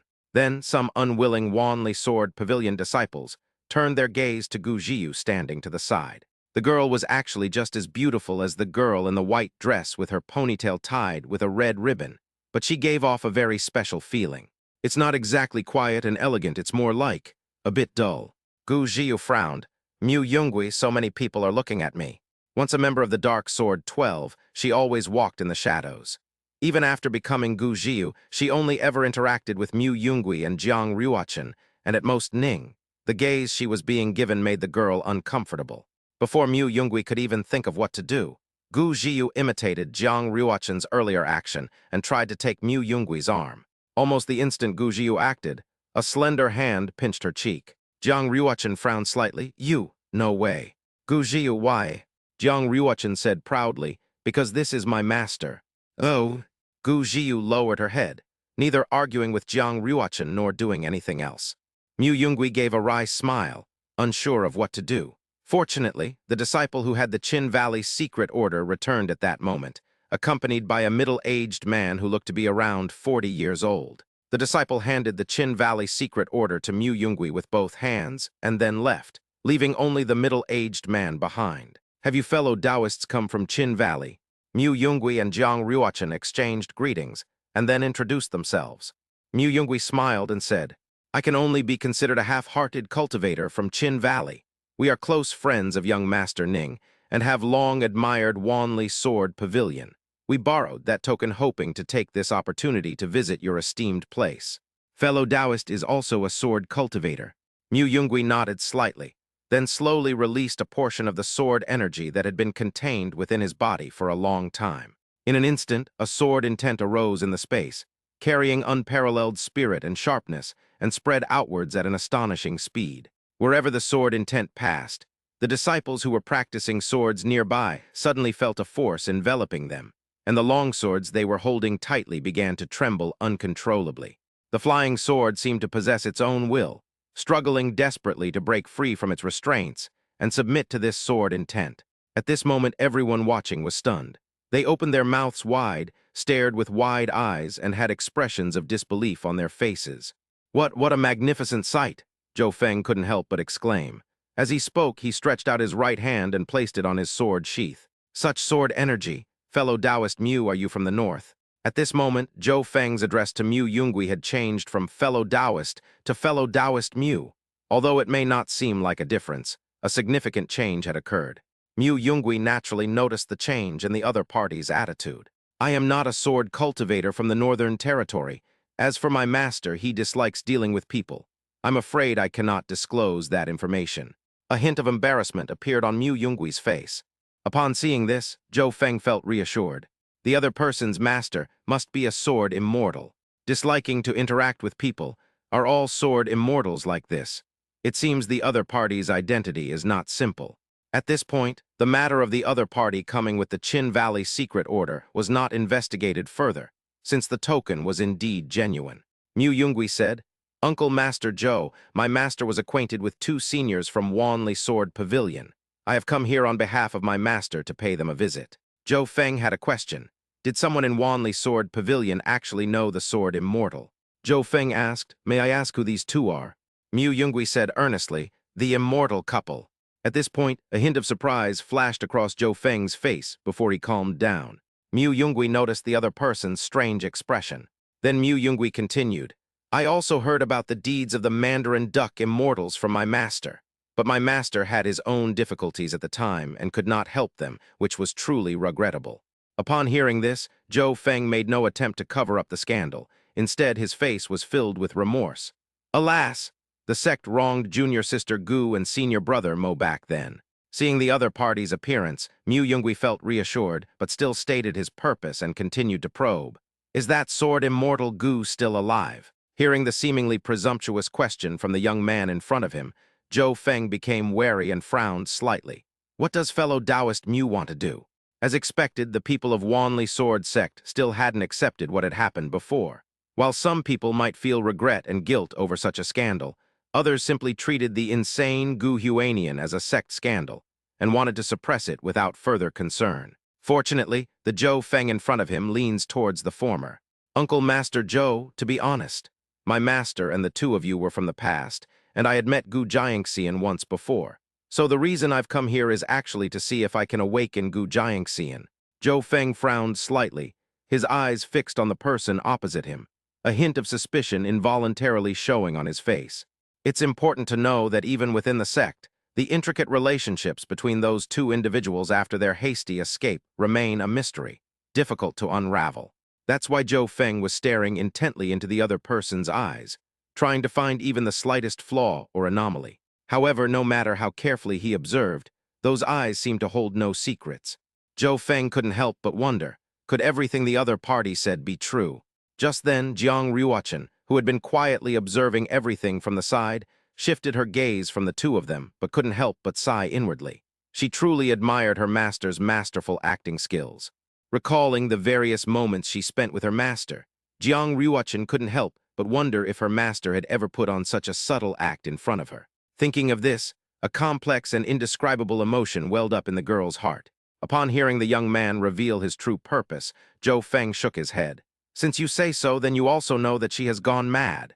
If you, a nascent soul cultivator, go in, you might get killed. Although junior sister Gu has been driven mad by her obsession, her cultivation, as a cultivator, hasn't actually fallen far behind. More than 20 years have passed, and I have broken through from the nascent soul stage to the void refinement stage. Mu Yungui did not back down, but instead looked directly at Zhou Feng. Uncle Master Zhou, you must understand that from the moment a person absorbs spiritual energy and embarks on cultivation, they have already transcended the realm of mortals. The tempered body and spirit, without external interference, are actually unlikely to cause true madness. Mu Yungui pointed to his head. A nascent soul stage sword cultivator after experiencing all that.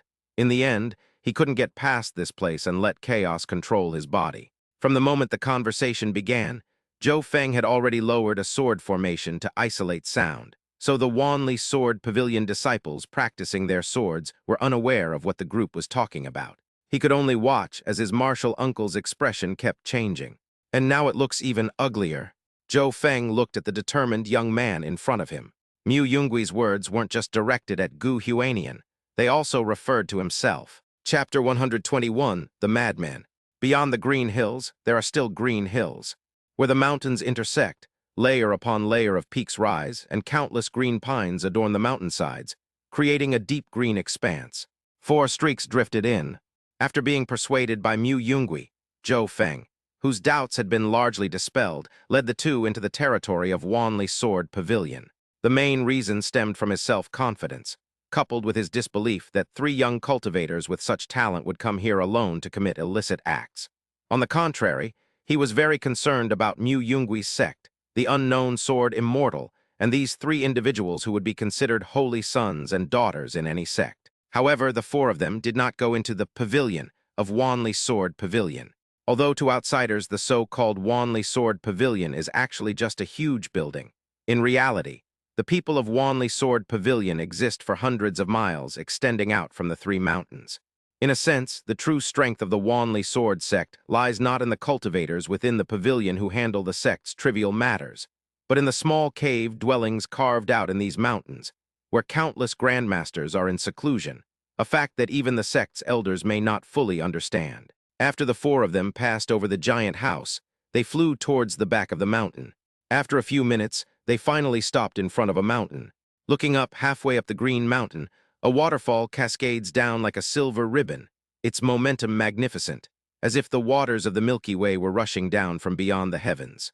The water rushes against the hard rocks below, producing a deafening roar, and the water splashes out like countless pure white flowers blooming in the air, a breathtaking sight. Zhou Feng and the 3 others stopped in front of a cliff. He looked at the waterfall with a complicated expression and said, "It's right here." Mu Yungui recalled a mythical hero he knew. Just as he was about to tease Jiang Ruochen, Gu Zhiyu's eyes unconsciously lit up, shimmering with a crimson gold light, and she revealed the answer. "There's a formation inside the waterfall," the girl's emotionless voice rang out.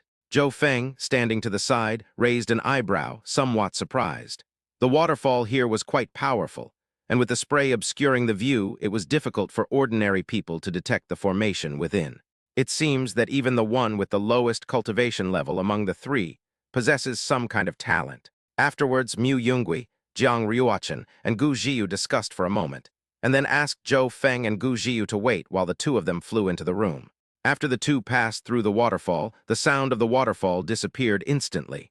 They walked along the stone cave inside, and then a different scene appeared. Surrounded by mountains on all sides, with only a few rays of sunlight shining down from above, a small wooden cabin in the middle appears lonely and desolate. "I originally thought this place would be like a prison," Mu Yungui silently complained. Jiang Ruochen, standing beside her, said, "But isn't it also a prison?"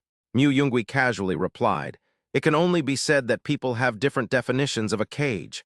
No matter how vast the world is, I still feel it is a cage." At this moment, seeing the ambiguous emotion flash in her master's eyes, the girl took her master's hand. "If one day the world is shattered and master wants to leave, will he take Ruochen with him?" The girl's eyes, as bright as jewels, held a hint of tenderness. Mu Yungui hadn't actually delved into these details, since he hadn't found the path to ascension even during his previous life's tribulation-transcending stage. However, he still answered his disciple's question at this moment. Feeling the soft and warm touch in his hand, Mu Yungui smiled slightly. "If that day really comes, I won't let go." The 2 exchanged a glance, and after receiving mutual affirmation, the atmosphere became somewhat awkward. Mu Yungui turned his head away. Let's get back to the main topic. The environment here is quite nice, and some people in the Wanli Sword Pavilion feel guilty about what happened back then." After exiting the stone cave, Jiang Ruochen gently touched the stone wall beside her, and a misty, water-like spiritual energy rippled outwards. "It seems this place is all array formations." In stark contrast to the tranquil atmosphere, the steep rock walls surrounding the sinkhole are covered with countless sword marks, some of which are hundreds of meters long and deeply etched into the rock face. "It's definitely not safe here." As Mu Yungui walked towards the small wooden house, he suddenly stopped, his gaze fixed on a thin, spider web-like object not far in front of him. The spiderweb hung silently in the air, seemingly fragile, yet it exuded a mysterious and dangerous aura. With a light tap of his fingertip, Mu Yungui unleashed a sharp sword aura that slashed directly at the spider's silk. The instant the sword aura touched the silk, a deafening bang resounded, and both shattered simultaneously. The sword aura disintegrated into countless fragments, scattering in all directions like dazzling fireworks. The spider silk itself snapped into several pieces in an instant, fluttering down in a flurry. "That spiderweb-like thing is actually sword energy," If I hadn't noticed it, I might have been at a disadvantage. Although Zhou Feng said that there was an array suppressing the irrational Gu Nianhua, Mu Yungui was still unsure, so he simply stopped there. May I ask if Senior Gu resides here? My name is Mu Yungui. I was once on good terms with you two in the sect. Now that I have made some progress in my cultivation, I have come to pay my respects to you. Mu Yungui said some useless nonsense towards the small wooden house not far away, just to lure the other party out. Footsteps seemed to echo from inside the small house, and then the wooden door slowly opened. Then the two watched as a middle-aged woman came out. The middle-aged woman had a beautiful face and wore a plain white linen dress.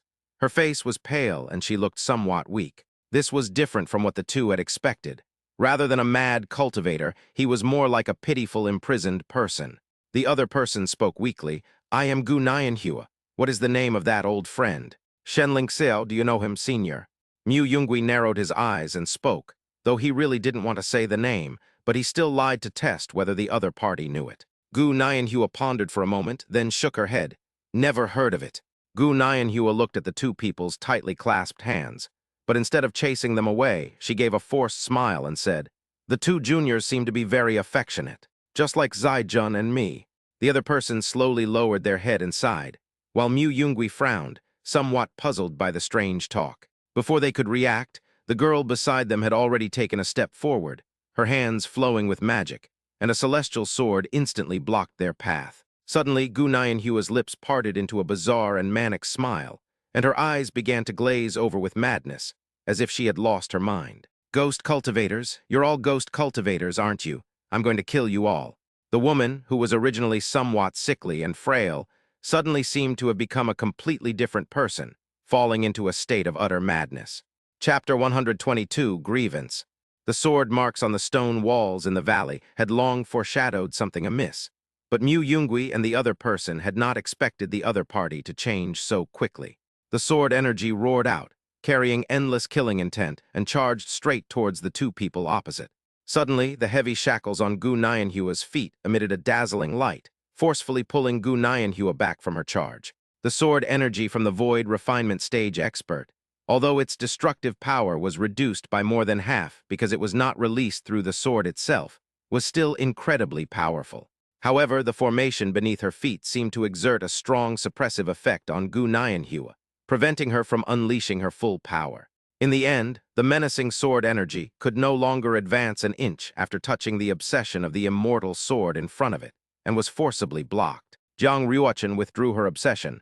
This senior hasn't fully regained consciousness. Even so, it's still not easy. I will kill you all to avenge him.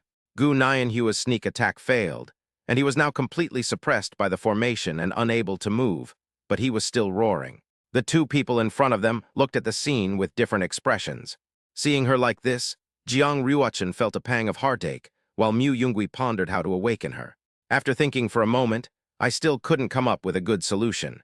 So Mu Yungui took a few steps forward and came to stand in front of Gu Nianhua. Zhou Feng stood before the cave, not stepping inside, but instead using his divine sense to perceive everything within. He had already anticipated Mu Yungui and Jiang Ruochen's disheveled state earlier, and simply sighed and shook his head gently. Although the result was still the same, just as Zhou Feng's thoughts were flowing, his consciousness suddenly fell into darkness for a moment. Zhou Feng frowned. In just a moment, his divine sense had returned to normal, as if nothing had happened in the valley and everything remained unchanged. Mu Yungui withdrew his sword technique. At the moment he severed Zhou Feng's divine consciousness, Mu Yungui simply uttered 3 words. In that instant, Gu Nianhua's cloudy eyes became much clearer. It was just a simple sentence, but the female sword immortal in the Void Refinement Stage trembled uncontrollably upon hearing it. This is my child's name. This is my child's name. They don't know, they say she's dead too. They don't know, where did you find out? Hearing this name that he could never forget, Gu Nianhua resisted the suppression of the great formation. Even though her feet were bound by shackles until they were bleeding and the bone was visible, she still crawled forward, wanting to reach Mu Yungui. Mu Yungui squatted down and said gently, you can talk slowly, but now I need your answer. Can Zhou Feng outside be trusted? Although Mu Yungui wanted to ease the pain of the person before him, he still explained, I don't know much about Wanli Sword Pavilion. If I bring your daughter back, wouldn't someone who could inherit the position of sect leader be in danger? Zhou Feng, Overwhelmed with excitement, Gu Nianhua's mind was in complete disarray, and she couldn't recall the name for a moment. The woman in front of me, trembling with pain, reached out, and while trying her best to remain rational, pulled a thin silver needle from her forehead. With a clang, a silver needle about the length of a palm was pulled out of the woman's head. A hint of horror flashed in Mu Yungwe's eyes. Are the people in front of me crazy? No, quite the opposite. Everyone in front of me is absolutely the most rational of them all. Only someone with sufficient rationality would need to act in such a way that drives them mad and stops them from thinking. Mu Yungwe couldn't fathom how desperate a person must be to resort to such a means of escaping reality, besides death. It wasn't until a while later that Gu Nianhua managed to piece together some past events from her chaotic memories. Zhou Feng is my senior brother, and we used to be very close, but I don't know what he thinks now, but if my child is still alive, I will definitely protect her. Jiang Ruochen looked at Gu Nianhua before her and explained with a heavy heart, Jiyu is just outside the cave, senior can rest assured. Before that, Mu Yungwe interrupted the girl's conversation and helped her say what was next. However, if you want to see Gu Jiyu, you must promise me one thing. This matter may cost you your life, but if you agree, I will let you meet Gu Jiyu. As for your daughter, a lot has happened to her too. We'll talk about her later. In short, all of this is contingent on you agreeing to my request. Good. Outside the cave, both Zhou Feng and the girl with her face half covered were somewhat uneasy. One stemmed from a deep-seated guilt, while the other seemed to arise from an inexplicable unease. The strange atmosphere was broken when a weak female voice came from inside the cave. Senior brother Zhou, may you bring the girl next to you in. Zhou Feng paused for a moment upon hearing the voice inside. His junior sister had long since gone mad and hadn't called him once in decades, yet now she was speaking. Could it be that those two young men really woke up their junior sister? Or perhaps she has only temporarily regained consciousness, but we'll have to go and find out for ourselves. Zhou Feng gritted his teeth, made up his mind, and transformed into a stream of light with the girl beside him, and went inside together. In front of the hut, the great array seemed to breathe, shimmering. His junior sister, now thin and frail, already a woman, was kneeling on the ground. Upon arriving at this place, Zhou Feng immediately noticed the blood-stained silver needle. This is the severing of all thoughts. Could it be that you, junior sister, are? Zhou Feng recognized this item. It was something his junior sister had obtained after slaying a ghost cultivator. He remembered how his junior sister had proudly shown off her spoils of war to him. Now even she, who hates ghost cultivators the most, has no choice but to use this evil artifact that disrupts consciousness. Gu Nianhua's head was drooping, her face obscured. Senior brother Zhou, no one can truly go mad. I'm in so much pain, only in this way can I find some relief. Zhou Feng stepped forward, bent down, and transferred a wisp of spiritual energy to her, asking softly, Junior sister, are you feeling better now? Gu Nianhua shook her head, not answering but instead asking, Senior brother, what would happen to the sect if Jiyu were still alive? The expectation in Zhou Feng's eyes had faded considerably. His junior sister was still not fully awake. How could the child who was not found back then still be alive? However, Zhou Feng had not completely exposed the truth over the decades, fearing that Gu Nianhua would not even have a sliver of hope left. At this moment, Zhou Feng had no choice but to agree. Your child! If Jiyu is still alive, no matter what decision the sect makes, I will stand by your side this time. You swear an oath by the laws of heaven. Looking at that pale face, Zhou Feng couldn't bear it and had no choice but to agree. Seeing this, Mu Yungwe breathed a sigh of relief and then said, Senior Gu, raise your head. Gu Jiyu, who had been silent all along, looked at the figure in front of her, walked forward, and then squatted down. The girl clutched her heart, the sense of closeness stemming from blood ties making her unable to resist wanting to get closer to the person in front of her. This feeling is so strange. The girl murmured to herself, then squatted down in front of the woman, and Gu Nianhua also looked up. The girl, whose face was half covered, lit up her crimson gold eyes, reflecting the pale face opposite her. Without saying a word, both of them shed a tear at the same time. Mu Yungwe actually had a lot more to say to Gu Nianhua. About himself, about the sword sect, about the holy eye, about Jiyu. At this moment, Mu Yungwe and Jiang Ruochen tacitly stepped back, deciding not to disturb the two of them. Seeing this scene, Jiang Ruochen inexplicably recalled her past, the past before she met Mu Yungwe, those scenes that she had deliberately avoided for a long time afterward. Thinking about all this, the girl, who resembled a goddess of light, felt a lump in her throat. However, the girl, who had already grown up, suppressed her grievances. At the same time, a warm touch came from my head. Just as Mu Yungui rubbed Jiang Ryuachen's head, the tears that the girl had been trying to hold back instantly flowed down her cheeks. As he grew older, Mu Yungui, who deliberately kept a certain distance, rarely comforted his disciple in this way as he used to. The girl wept silently against her master's chest. Mu Yungui simply patted his disciple's back gently. Chapter 123, From Eating Melon to Becoming Melon. The sky was cloudless and still dark when a ferryboat heading southeast made steady progress. Inside a side room, the young girl leaned on her master's shoulder for a short rest. Therefore, Mu Yungui was very careful, and at this moment, it was so quiet that the girl's faint breathing could be heard. Looking at her from the side, her curved eyelashes fluttered slightly, making her look extremely beautiful. This face is so magnificent. Even though the two have been together for almost 10 years, Mu Yungui never gets tired of looking at his disciple. The matter at Wanli Sword Pavilion has come to a temporary end, and Mu Yungui has settled Gu Jiyu there. As for her background and experiences, Mu Yungui explained everything to Gu Nianhua, who has regained her senses. After learning the whole truth, and realizing that her daughter and one of her eyes were still missing, Gu Nianhua agreed to take on the task. After nearly 20 years of living in a daze, even a void refinement stage expert would need several months to rest. Therefore, after the other party agreed, Mu Yungui did not stay long, as he still had to return to the eastern continent according to his plan. Mu Yungui recalled Zhai's actions 3 years ago, severing certain causal threads and learning from Zhai that he had interrupted Shen Lingxiao's breakthrough. Therefore, Shen Lingxiao, now at the peak of the void refinement stage, should not have time to pay attention to their movements. After all, the other party had more important things to do. Mu Yungui looked at the gazette in his hand and saw no new news about the Tai Chuan sword sect. The reports were mostly about which sect had recently recruited a gifted disciple, which sect's expert had broken through to a higher realm, or where a secret realm containing both opportunities and dangers had been discovered. Mu Yungui glanced at it and was about to put it down when he noticed something interesting, and his eyes lit up. Just then, the little apprentice, who had been quietly leaning to the side, slowly opened his slightly sleepy eyes. The girl groggily nuzzled against Mu Yungui's shoulder a few times before murmuring in her soft, sweet voice, "Master, I'm awake." Mu Yungui turned around upon hearing the sound, his gaze gently falling on Jiang Ryuachen's delicate and lovely face. Her slightly flushed cheeks were as delicate and beautiful as peach blossoms in early spring, with a few strands of hair playfully falling across her forehead. The ferry is still moving forward. If you feel tired, you may want to rest a little longer.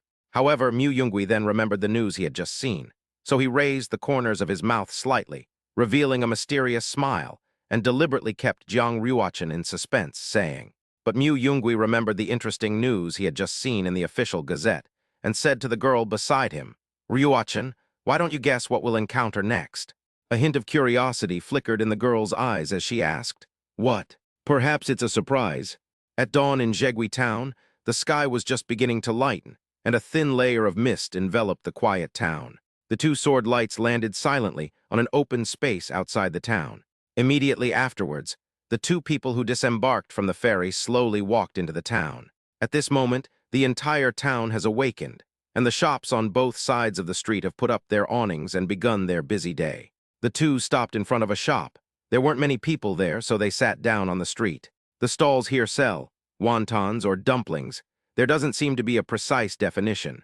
Not far away, shouts and the sound of wheels rolling could be heard, and the streets and alleys were bustling with people. Across the street, a man carrying straw bundles walked by. The moment Jiang Ryuachen glanced at the candied hawthorns, Mu Yungui grabbed her. "I'll go buy it." The girl's cheeks flushed slightly, and she simply said, "Thank you, Master Tilda." The man's angry voice rang out. "You brat, you want to dine and dash. Do you think we're easy to bully? 10 whole baskets of Zaya longbow, you'd better find a way to pay up." Then a soft, childlike voice rang out. "Didn't you write that refills are free? What kind of skill is it to bully a child?" The man laughed angrily and cursed. "That's the signboard of the tea shop next door. What does it have to do with us?" The soft, sweet voice suddenly turned angry. "Then move it a little bit. You didn't even tell me." The discordant noise still caught Mu Yungui's attention. Taking the string of candied hawthorns from his hand, Mu Yungui, driven by his curiosity, walked over to the source of the noise. 4 burly men were seen standing around angrily, while a small figure in the middle was covered in fur. At first glance, Mu Yungui thought it was some strange little beast, But upon closer inspection, it turned out to be a girl who looked about 12 or 13 years old wearing a fluffy animal coat. The little girl was surrounded by 3 or 4 big men, but she wasn't too scared. As Mu Yungui held the candied hawthorn, wondering whether he should lend a hand, he saw the girl also raise her head, looking at him with longing. It was an adorable face, still with a bit of baby fat, with a pair of round, clear eyes, and a pair of light eyebrows that were slightly furrowed, probably because of the argument just now. The girl, draped in animal skin, blinked her large, watery eyes. Suddenly, as if struck by something, her delicate body trembled slightly and she froze completely. Immediately afterward, the girl's once clear and bright eyes quickly became misty, as if covered by a thin layer of water. She bit her lip tightly, trying hard not to let the tears fall, but the tears in her eyes were like a flood that had burst its banks, and she couldn't stop them.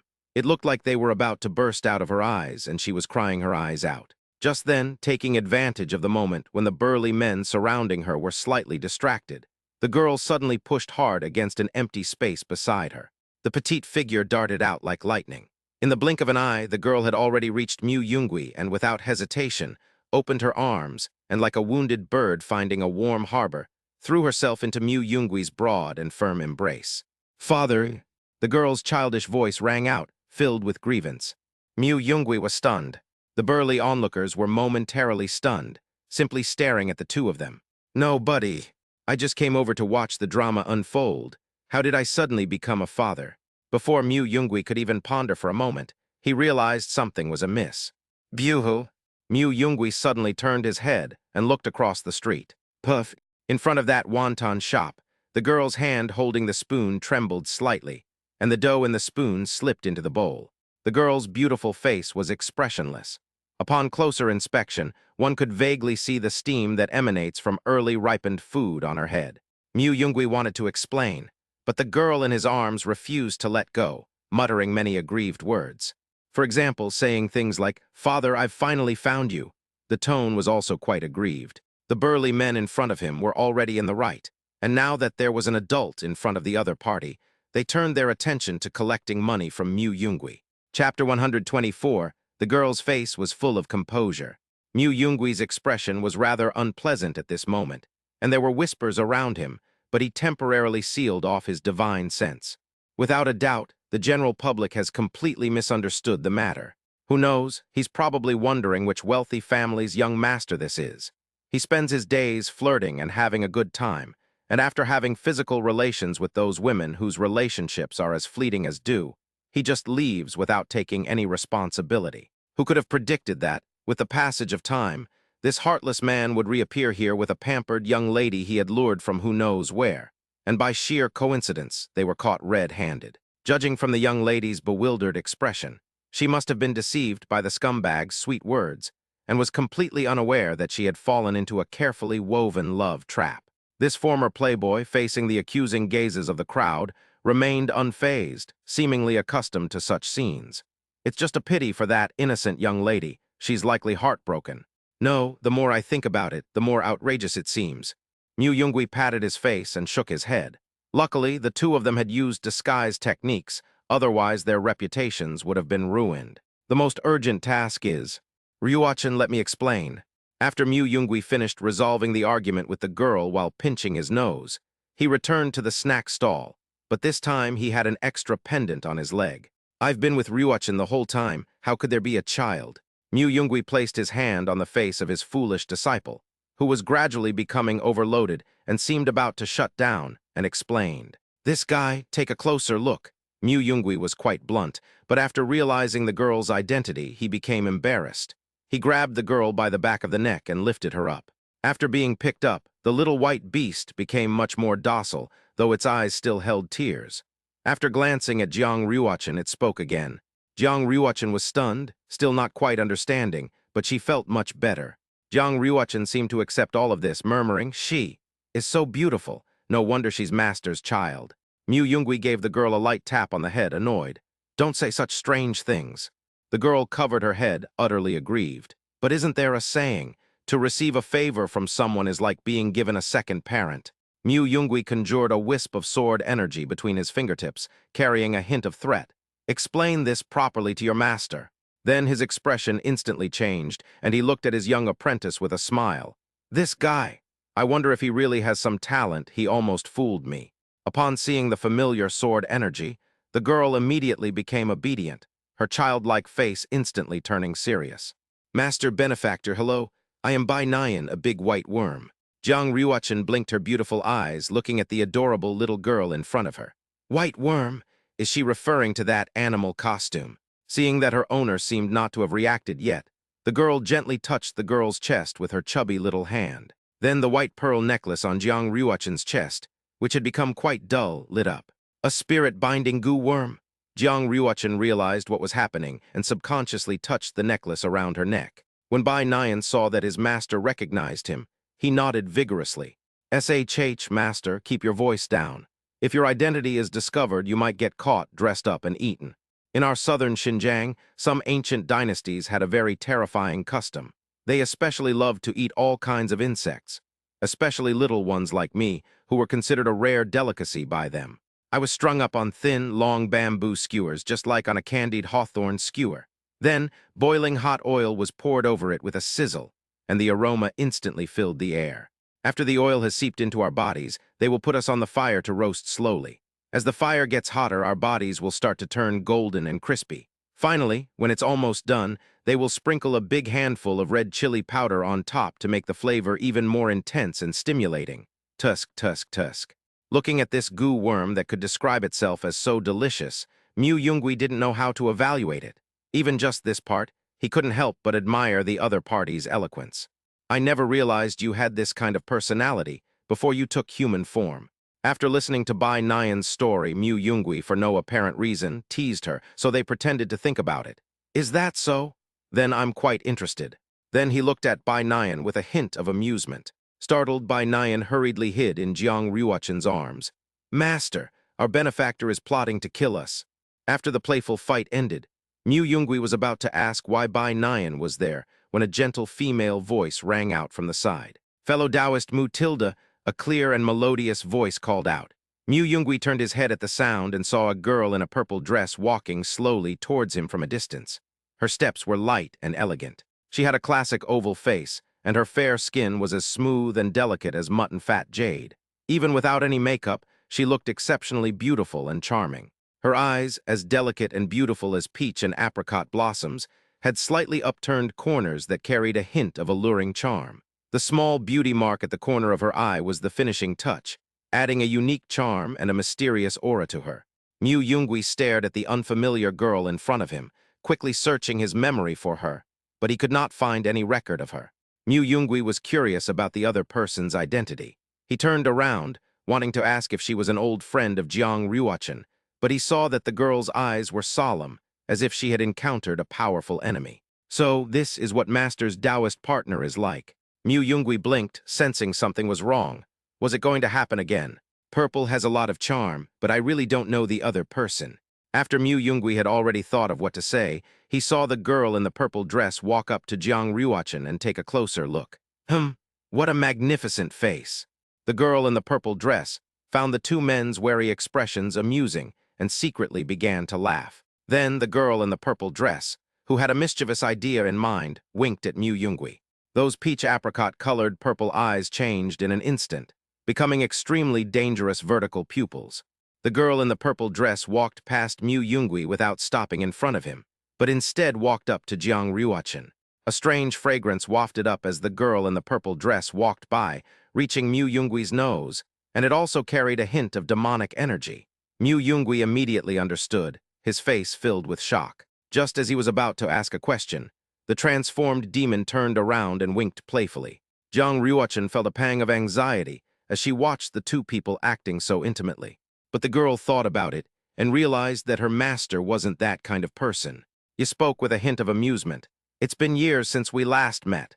That little skinny girl has grown into a stunning beauty. Speaking of which, in a way, your hairpin was once mine too, Tilda. Jiang Ryuachin looked at the other person, confidently touched the hairpin in her hair and showed no expression on her face. Is that so? But it's mine now. There was a hint of hostility in his words. The girl's face was full of composure. He looked at Jiang Ryuachin's appearance and laughed with a silvery voice. Jiang Ryuachin was baffled. Seeing the odd reaction, Mu Yungui didn't stop teasing but sighed. She's talking about an obsession. After all, it really has been stuck in someone's heart for tens of thousands of years. Seeing that Mu Yungui had seen through his act, you stopped teasing him and gave a slightly apologetic smile. Let me introduce myself. My name is Hibiscus and I am also a demon. Chapter 125 Reunion. A place that doesn't really qualify as a sect. After leaving the town, Mu Jin and the others did not go too far before arriving at this valley. It's not very big, about the size of a city gate plaque, with the sect's name written on it, Magu. Ye, who was using the alias Mu Jin, was leading Mu Yungui and Jiang Ruochen through the gates of Magu Valley and walking inside. Unheard of, unheard of. Mu Yungui's eyes were filled with astonishment. The serpent, which should have died 10,000 years ago, had its last drop of primordial blood merge into an unhatched serpent embryo 10,000 years later. Mu Jin smiled and sighed. I suppose this is what they call a miracle. Mu Yungui walked side by side with Mu Jin, listening to the other tell the stories of what happened after he and Jiang Ruochen left the Meteor Dragon mountain range. Everyone's story is fascinating. Behind him, Bai Nian was short, so he could only follow with his short legs. The girl's exercise level was much higher than usual. Normally, after eating breakfast, she would be sleepy at this time and take a nap. The girl, however, was radiant with joy. Jiang Ruochen glanced at the backs of the two people who were engrossed in their conversation, and secretly pursed her lips behind their backs where no one could see. Little bug, what kind of person is that Hibiscus? The girl felt a little troubled when she thought of Mu Jin's face and figure, and how well she could talk to her master. Although I have a good figure, I still haven't taken that step. Feeling the faint gaze from behind, Mu Jin thought for a moment and decided it was best not to go too far. As a powerful demon in the tribulation transcending stage, Mu Jin had long lost interest in matters of love and romance due to her experiences over the years. However, in this era, humans have gained many things compared to the past, which has made Mu Jin more interested in observing the emotions and behaviors between humans. Mu Jin could see the awkwardness between Mu Yungui and Jiang Ruochen. She originally wanted to see some interesting scenes, but unfortunately, things couldn't be rushed. Bai Nian knew Mu Jin's personality and explained, Big Sister is someone who is interested in everything. Oh no, I mean a demon. Inside the Magu sect, the cultivators dressed in dark green robes looked up at the four of them, then went back to their own business. Several people even took the initiative to greet her when they saw that she was Mu Jin. Looking at this sect that was completely unguarded, Mu Yungui couldn't help but secretly give them a thumbs up. They really have a big heart. The cultivators in Magu are not very powerful, so I used some kind of secret technique to cover up my demonic aura, and they couldn't detect it. When I first came here, I casually threw a few demon cores at them, and that's how I became familiar with them. Mu Yungui complained, Aren't you afraid there might be someone with ill intentions? After thinking for a moment, Mu Jin gave her explanation.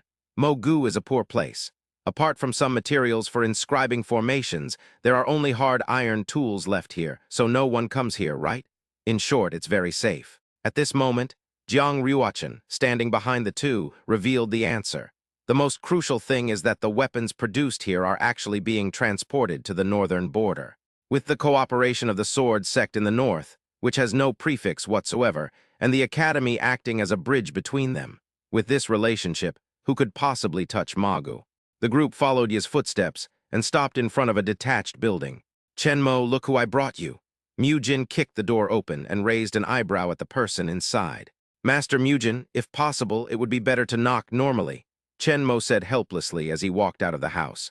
Chenmo looked at the woman in the purple dress, who had been helping him and his daughter all along.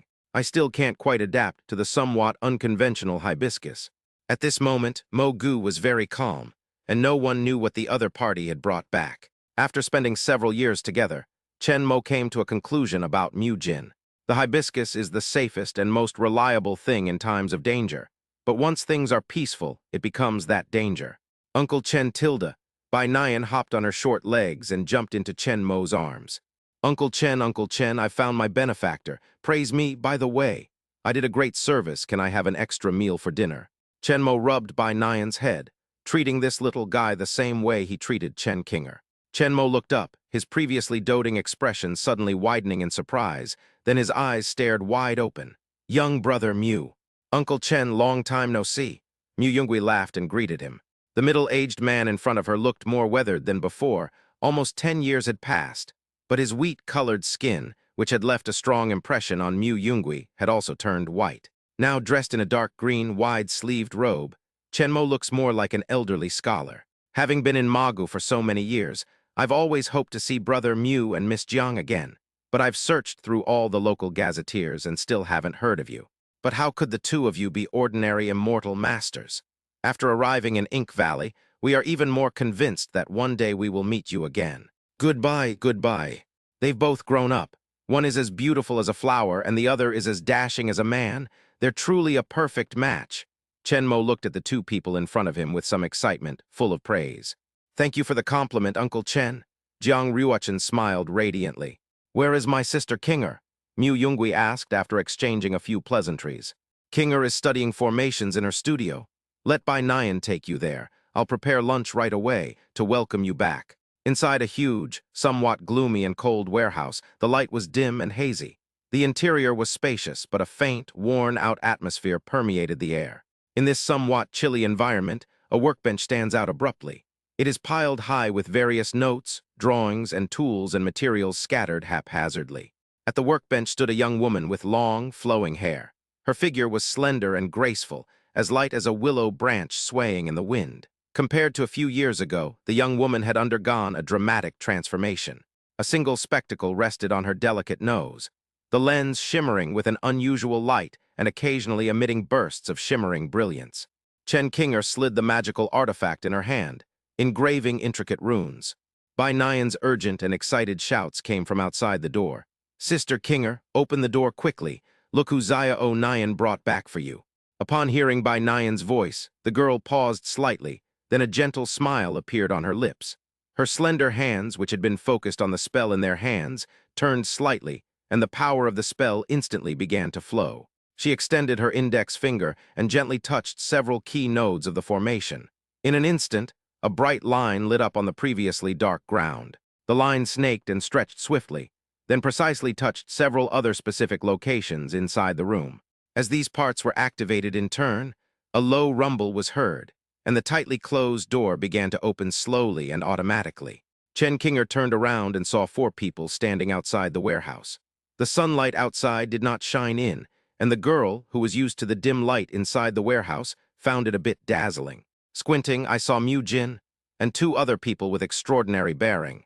Sister Mujin Tilda, it's just fantasy again, right? You've fooled me with this trick so many times. But this time it's quite detailed. You even imagined what Brother Yungui and the others would look like when they grew up. Chen Kinger pouted and rolled her eyes at Mujin. Mujin looked at Chen Kinger with a half-smile. Kinger, I'm a little sad that you think of me like this. As for whether it's an illusion or not, you can see for yourself. Hearing that innocent tone, Chen Kinger hesitated for a moment. No way. Then a stream of light appeared in his hand, and he gently pushed up the glasses engraved with the array, and a divine sense spread out like waves. This magical artifact is quite ingenious. It can shatter high-level illusions with the spiritual power of a Foundation establishment cultivator. Outside the door, Mu Yungui was also surprised as he sensed Chen Kinger's abilities, who had now become a cultivator. Is this really true? Chen Kinger rubbed her dry eyes and asked doubtfully. At this moment, Jiang Ruochen smiled, raised her hand slightly and waved it at Chen Kinger. Then Chen Kinger disregarded her unfinished work, casually took off her glasses and tossed them aside, and ran towards the crowd. Is it just about building a protective formation for the sect? How can that compare to Sister Ruochen? The girl rushed out and ran to Jiang Ruochen. Without hesitation, she opened her arms and threw herself into Jiang Ruochen's warm embrace.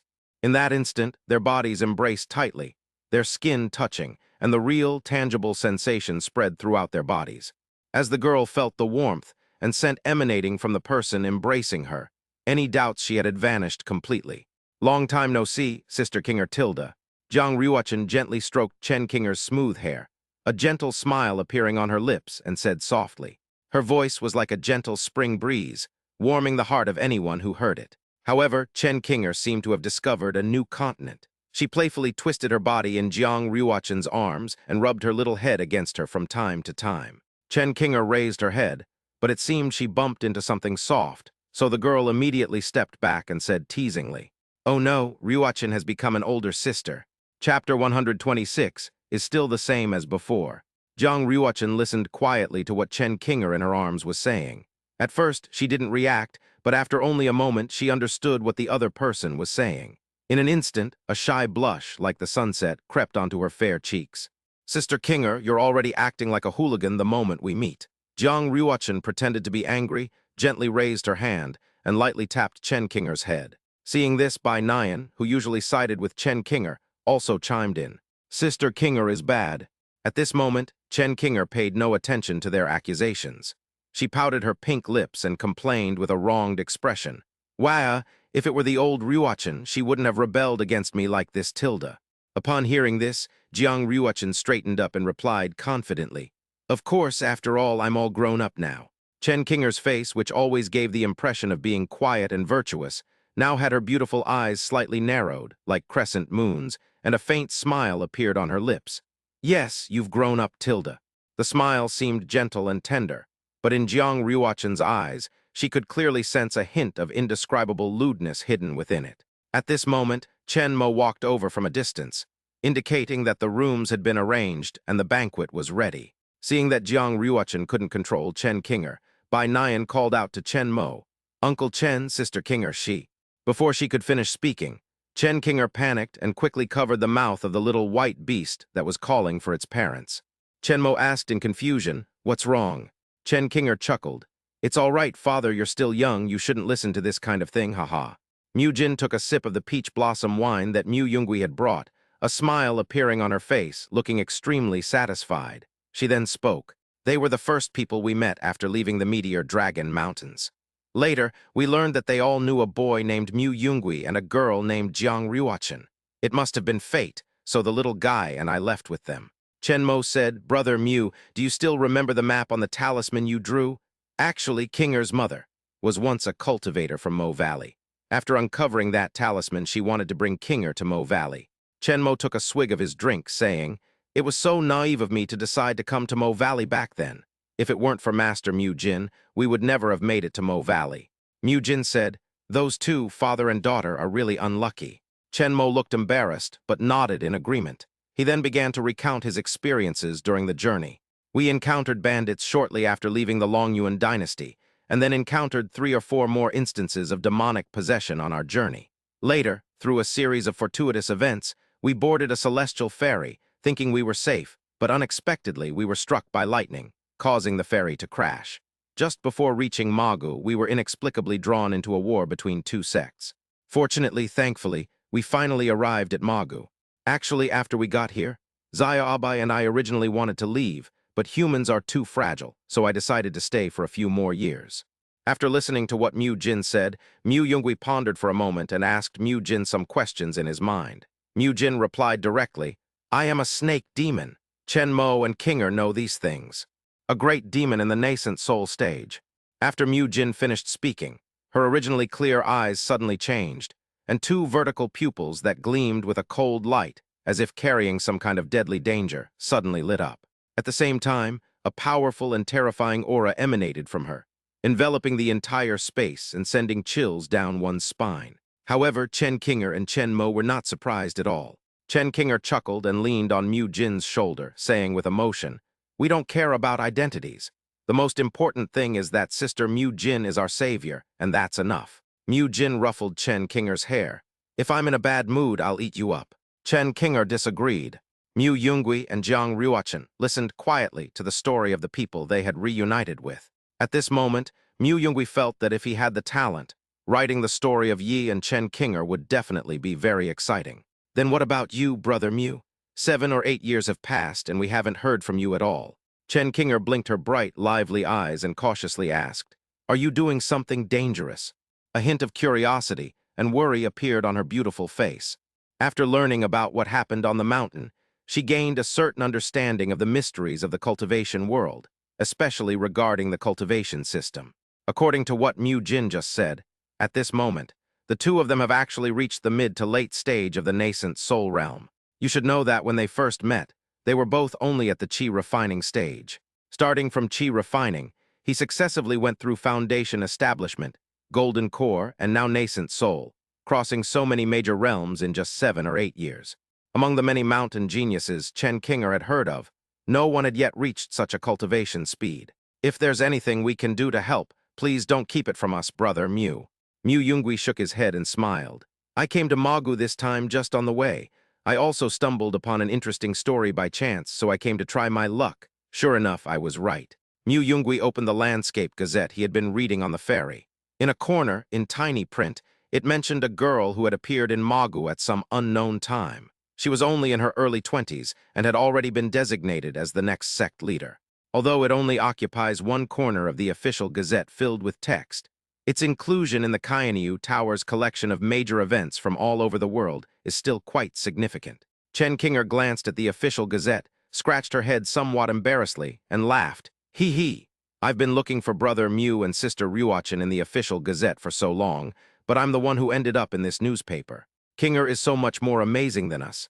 I remember when we first met, I said that Qinger's unrestrained imagination is not a bad thing at all, Mew Yungui said with a smile, subtly changing the subject. Upon hearing this, Jiang Ryuachin, who was standing next to him, relaxed a little and breathed a sigh of relief. After all, neither Mew Yungui nor Jiang Ryuachin wanted to see the girl who had once helped them, or anyone around her, encounter any danger. Seeing Mew Yungui and Jiang Ryuachin's behavior, the meticulous Chen Mo and Mew Jin did not press the matter further. The table was laden with a dazzling array of dishes, far more abundant than when we were in the tea village, and there were many more people there. Mew Yungui clapped his hands. Since things have come to this, let's eat first. At the entrance of Magu, after a meal and some pleasantries with the others, Mew Yungui didn't plan to stay long. While Magu wasn't actually too far from Dongju, it was still within the sphere of influence of many dangerous forces. He prepared to leave after the meal. Even though they knew the two wouldn't stay long, the group still felt the reunion was too short. Fortunately, Mew Yungui confidently stated that he would come again in a while. Then he whispered something to the Chen father and daughter and Mew Jin. Beside her, Jiang Ryuachin stretched out her slender, jade-like hands and gently pinched by Nyan's delicate, flawless face. At this moment, Jiang Ryuachin seemed to suddenly understand why her master would pinch her cheek from time to time. The child is adorable. Bai Nyan, whose cheek was being pinched by Jiang Ryuachin, looked somewhat dazed and helpless. Her small mouth opened slightly, and she mumbled, "Master, silver tilde tilde." When Bai Nyan spoke, Jiang Ryuachin finally came to her senses and reluctantly let go of him. Then he turned around and wanted to go to Mew Yungui's side. But as soon as she turned around, she felt her white dress being pulled back. Bai Nyan raised her head and looked at Jiang Ryuachin. Jiang Ryuachin shook her head. "You don't need to follow me. Actually, although I am your master, I have no intention of controlling your power." Then Jiang Ryuachin gracefully squatted down and slowly moved in front of Bai Nyan. In this way, the distance between Jiang Ryuachin and Bai Nyan instantly shortened a lot, so close that Bai Nyan could even clearly smell the faint fragrance emanating from Jiang Ryuachin. At this moment, Bai Nyan no longer needed to strain her head to look up at Jiang Ryuachin. She could now carefully observe the stunningly beautiful face that was gradually approaching. "You should stay in Ink Valley. Ink Valley cultivators aren't good at fighting, so Qinger will be much safer with you here." Realizing that Jiang Ryuachin didn't intend to take her along, Bai Nyan panicked. But I'm not good at fighting." Mew Yungui's voice echoed in their minds again. "But little white insect, you are very clever. As a demon, you are more human than humans. Qinger is buried in studying formations, and there are definitely many things she doesn't understand about the mountain. With you, that's enough." "But my benefactor..." Mew Yungui gently stroked Bai Nyan's hair and said tenderly, "Thank you for searching for us for so long." Zhang Mo initially wanted to persuade them to stay, but seeing their expressions, he knew which matter was more important, so he decided to speak as he had done before. "Zyro Mew, we've left the chopsticks. You can come again when you have time." Hibiscus remained silent, seemingly lost in thought. "Goodbye, everyone." Jiang Ryuachin waved goodbye to Chen Mo and the others. Chen Qinger chuckled and said, "Brother Yun Gui, this time, you really have to take good care of Sister Ryu Chan." Mew Yungui didn't turn around either, but raised his hand and waved. Chapter 127, Severing the Hand That Wields the Sword. Inside a not-so-luxurious tavern, flushed men drank cheap liquor and chatted, just like in countless other taverns. It seemed like this was the scene everywhere. "It's just a corner, but it's different." The woman reeked of alcohol, her face slightly turned to the side as she leaned on the table.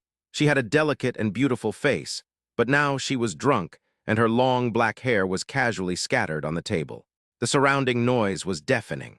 The drunkards, after getting drunk, boldly spouted some crude jokes. Even though they were vulgar and obscene, they never went to the corner where the woman had fallen asleep to do anything.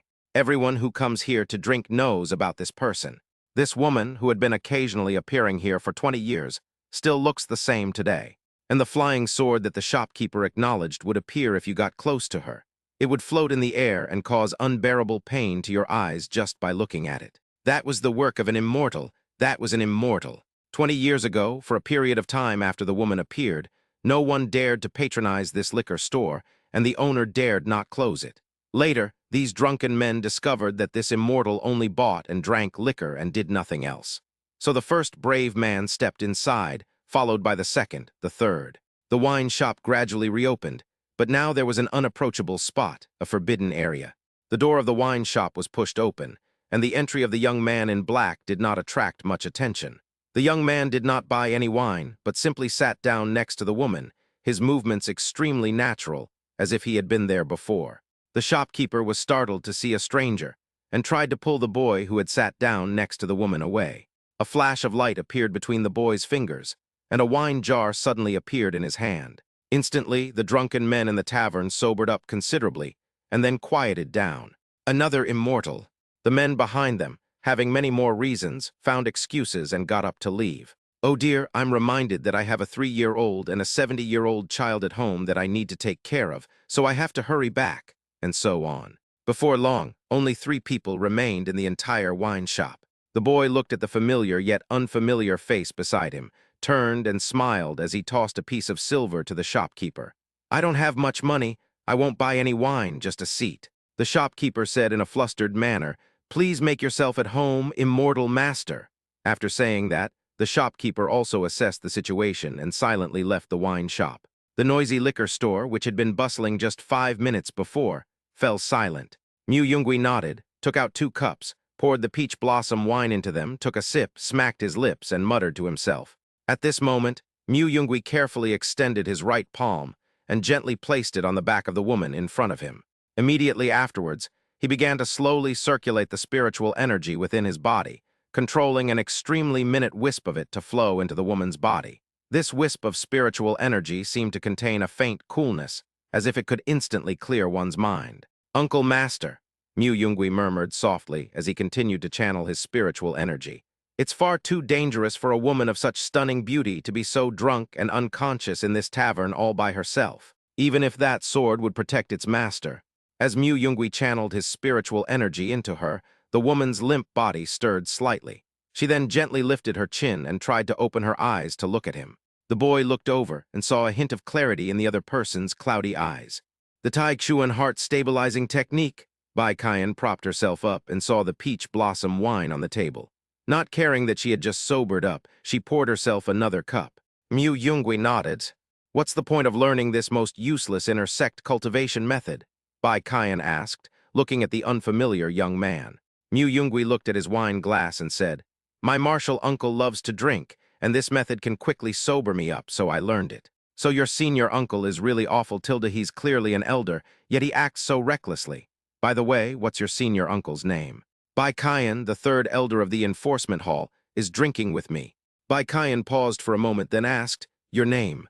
Mu Yungui said, "Mu Yungui is a disciple of the enforcement hall of the Tai Chuan sword sect, in his 20s, and a sword cultivator at the nascent soul stage." A nascent soul stage at the age of 20. Where did this prodigy come from? With the sword spirit saint body, sword practice and cultivation are both very fast.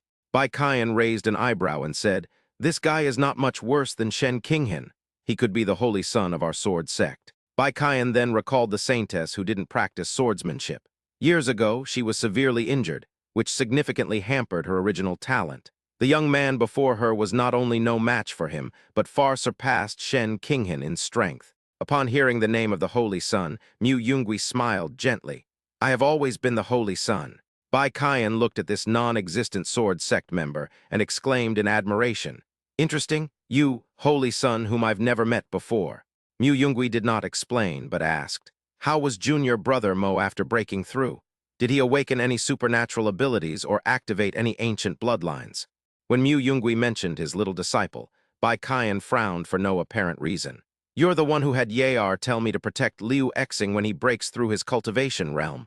And how do you know about Liu Exing's physique? From the very beginning, you have been very familiar with us and with the sword sect. Mu Yungui put down his cup and opened his hand towards Bai Qian. If Shishu wants to know, just hold my hand. Bai Qian's expression was strange. It seemed that the other party was about to reveal his true intentions. Could it be that he was after her beauty? Even though she's already in her 50s, and while she's undeniably stunningly beautiful, well, a young man is handsome enough, so it's not a bad idea. Looking at Bai Qian's expression, Mu Yungui sighed helplessly. Uncle Master, I can tell from your eyes that you've misunderstood. Don't worry, it's definitely not what you think, and I absolutely have no ill intentions. Bai Qian said nonchalantly, you were all concerned about my well-being at first, and after a few words you wanted to touch my hand. Who knows who you are or what you want? But considering the wine we had, I might as well grant your request. Bai Qian reached out and placed her hand on Mu Yungui's hand without hesitation. Bai Qian had always been wary of her opponent, but she was confident that if anything seemed amiss upon contact, she could kill the nascent soul cultivator with a single sword strike. Even though the opponent's killing power has increased to the nascent soul stage, she still has confidence because of her own cultivation level and some unrevealed trump cards, so Bai Qian is not timid or hesitant. The moment Bai Qian touched Mu Yungui, she froze, and large beads of sweat appeared on her fair forehead. Liu Exing, a Yao! The opponent didn't have any so-called killing move, but at this moment Bai Qian was covering her head, her whole body was weak, and she had lost her composure. What is this? These are memories that only exist because of me. Mu Yungui shook his head. The important thing is that I want to discuss something with my martial uncle. Bai Qian stared intently into Mu Yungui's eyes. Mu Yungui said, I want to cut off the hand that wields the sharp sword of the Tai Xuan sword sect. Bai Qian considered this possibility, but her heart was still filled with countless waves of emotion. After calming herself down, she frowned and asked, Shen Ling Xiao, our sect leader who is at the peak of the void refinement stage. Mu Yungui, yes. Chapter 128, see you tomorrow. Late at night in an ordinary inn, candlelight illuminated the room, and it was rather quiet. The guest room door opened quietly, and Mu Yungui entered from outside. Inside the room, Jiang Ryuchen sat cross-legged on the bed. Specks of starlight like the Milky Way scattered around the girl. As the girl's aura changed, the starlight gradually shifted, then disappeared back into her body. After all the starlight disappeared, there was no grand or awe-inspiring scene. Everything simply returned to calm. The girl opened her eyes, her pupils carrying a hint of indifferent divinity, but she quickly regained her usual liveliness. You've reached the nascent soul stage? Mu Yungui asked softly. Although I was always worried that I wouldn't be as good as my student and would lose face, when the moment actually came, I felt mostly happy. This means the girl has the ability to protect herself. The girl nodded, then looked at Mu Yungui, frowned, and asked with some concern, Master, you look a little tired. This place is not far from the Tai Xuan sword sect. After settling down here more than 10 days ago, the girl has been staying in her room. However, when she looks at Mu Yungui, who comes back from time to time, there is a hint of weariness in her eyes. It's finally coming to an end, it should be tomorrow. Mu Yungui tried to muster some spirit, patted the girl's head, and explained. After being interrupted in his breakthrough, Shen Ling Xiao did not choose to continue trying to break through. Instead, after recovering from his injuries, he took advantage of the critical moment when Zhang Moshan was still breaking through to do something. Interrupting his breakthrough should have severely injured him, but instead it gave him a sliver of an opportunity. So we should seize this opportunity as well. Mu Yungui frowned and continued. Zhang Moshan never expected Shen Ling Xiao to do this, and Shen Ling Xiao never expected us to do this either. Yesterday, Shen Ling Xiao led the 4 peak elders of the Tai Xuan sword sect, along with all the high-ranking cultivators except those from the enforcement hall, away from the Tai Xuan sword sect. This is our best chance. After recounting the events of the past few days, Mu Yungui looked at the young girl and said gently, Now that Ryuchen has broken through to the nascent soul stage, the strength of your physical body and divine sense is sufficient to perform the soul-body separation and union technique. You can kill Shen Qinghen. As long as you want to leave, no one can catch you and... Before he could finish speaking, the girl abruptly interrupted. Master, what about you? Mu Yungui, who had already prepared his answer, did not expect the girl to ask such a question. The boy's mind flashed back to the despairing scenes of his past life. the sword cultivators of the enforcement hall standing behind him, Elder Bai Kaiyan being executed, and his fellow disciples all killed. The various things the Shen family father and daughter had done before their five senses were taken away. Master has his own way. The girl shook her head. Master, you haven't told me what you'll do at that time. Mu Yongui continued. After the battle, Shen Lingxiao's strength was definitely not as good as before, and he also had Senior Gu with him. Just like I said, this is the last, or perhaps the best, opportunity. Are we going to let the Tai Xuan sword sect absorb all the resources of the Sha Ling sect before challenging them to a duel, or wait for Shen Lingxiao to recover his strength after this incident and settle scores? The girl, still unconvinced, asked eagerly, what about the sword sect's protective formation? Dark Sword, those elders, and Senior Gu has only just entered the void refinement stage. Hearing what the girl said, Mu Yongui frowned and shook his head, his tone becoming more serious as he said, you don't even believe your master anymore. The girl clenched her fists. The joy she felt when she broke through the realm was gone, replaced by worry. Moreover, this was the only time she had ever heard her master start to act irrationally. Before that, I still need to clear some obstacles. Mu Yongui exhaled a breath of stale air and was about to leave. Jiang Ruochen remained silent with her head down, offering no response. The flickering candlelight illuminated half of the girl's profile. Mu Yongui slowly turned his head, and his gaze fell on Jiang Ruochen. The girl seemed to have returned to the way she was when they first met, her eyes filled with helplessness and vulnerability, even though she had just broken through her realm and reached the nascent soul stage, which even he had not yet achieved. Time seemed to stand still, as the two stared at each other without saying a word. The silence lasted for a moment, and a strange sense of defeat welled up in Mu Yonggui's heart. His feet seemed to be nailed to the spot, and no matter how hard he tried, he could not take that crucial step. His inner struggle and hesitation were clearly visible on his face. Mu Yongui took a deep breath, unable to bear it any longer, and turned around. He opened his arms and, without hesitation, tightly embraced the girl in front of him. I'm sorry, Master shouldn't have said that, Mu Yongui said softly, his voice filled with a hint of guilt and self-reproach. The room was unusually quiet. You could hear a pin drop. In this tranquil atmosphere, the two could clearly feel each other's heartbeats. Jiang Ruochen's body trembled slightly involuntarily, but she quickly calmed down. Her beautiful eyes gently closed, and her hand slowly rose to softly embrace Mu Yonggui's broad shoulders. Feeling the warmth from Mu Yonggui's embrace, the girl slowly said, Master Ruochen likes you. Mu Yongui, Master knows. The girl raised her head, her delicate eyebrows slightly furrowed, as if she were blaming her master. You don't know. Jiang Ruochen raised her head and looked into Mu Yonggui's eyes, trying to find some answers she was looking for. But after a moment, her eyes softened again. The girl seemed to have made up her mind. Then the girl touched Mu Yonggui's face, standing on tiptoe. For a moment, time seemed to stand still in their perception. You know, the girl asked again after finishing her previous action, seemingly still a little angry. Mu Yongui stood frozen in place, savoring the soft touch that had just touched his lips, and the lingering fragrance that had graced his nose for a moment. When he looked at the girl, she had already lowered her head, so his expression was not visible, and her body was trembling slightly. Mu Yongui gently touched the girl's cheek. I know. Mu Yongui responded earnestly to the girl's feelings for him. Then Mu Yongui spoke again. But before Mu Yongui could say what he was going to say, the girl hurriedly stretched out her finger and placed it in front of Mu Yonggui's lips. That's fine then, leave the rest for later. Well, see you tomorrow. As soon as she finished speaking, Mu Yongui vanished, leaving only the girl in the room. Only the girl remained, wanting the boy to stay a little longer. If that's the case, Master will definitely talk to Ruochen about it again. Chapter 129, Ruling. At the summit of a mountain, a territory several thousand meters wide. When viewed from above, this place resembles a mythical beast called Xuanwu from ancient times. Therefore, the sword sect named this place Xuanwu Square. Thump!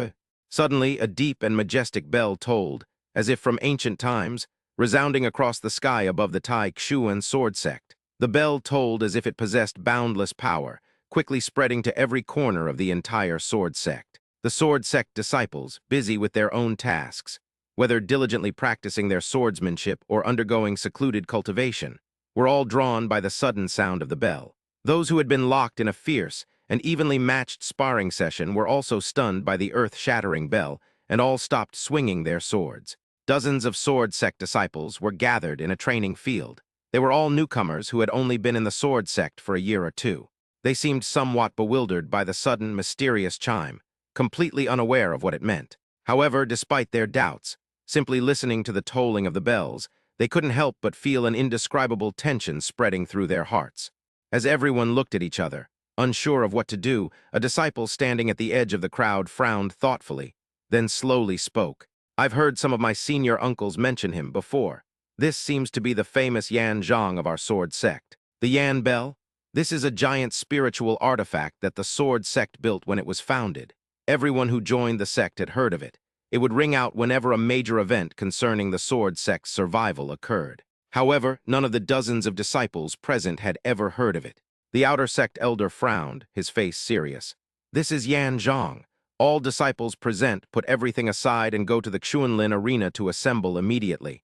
At the sword sect's plaza, sword light, like shooting stars, converged on the Xuanwu plaza from all directions. In the short time it takes for an incense stick to burn, all the disciples of the sword sect had arrived at the plaza. At the head of Xuanwu Square, the masters of the 5 peaks and the sect leader appeared in an instant, standing with their hands behind their backs in mid-air. At this moment, Shen Lingxiao's face showed no expression, and his complexion was somewhat pale. The peak masters looked on with confusion. They hadn't rung the solemn bell. Shen Lingxiao and all the high-ranking cultivators of the sword sect, including the 5 peak masters, had just returned from the Shaling sect and were not yet ready to announce the results of their attack when the bell rang. The peak master of Danfeng looked at the people below and said, "Except for those grandmasters who are in seclusion and whose fate is unknown, all the disciples of the sword sect have arrived." After a while, Shen Lingxiao slowly spoke. Silence. The sound wasn't loud, but it was just like the sound of the solemn bell earlier, and it actually reached everyone's ears.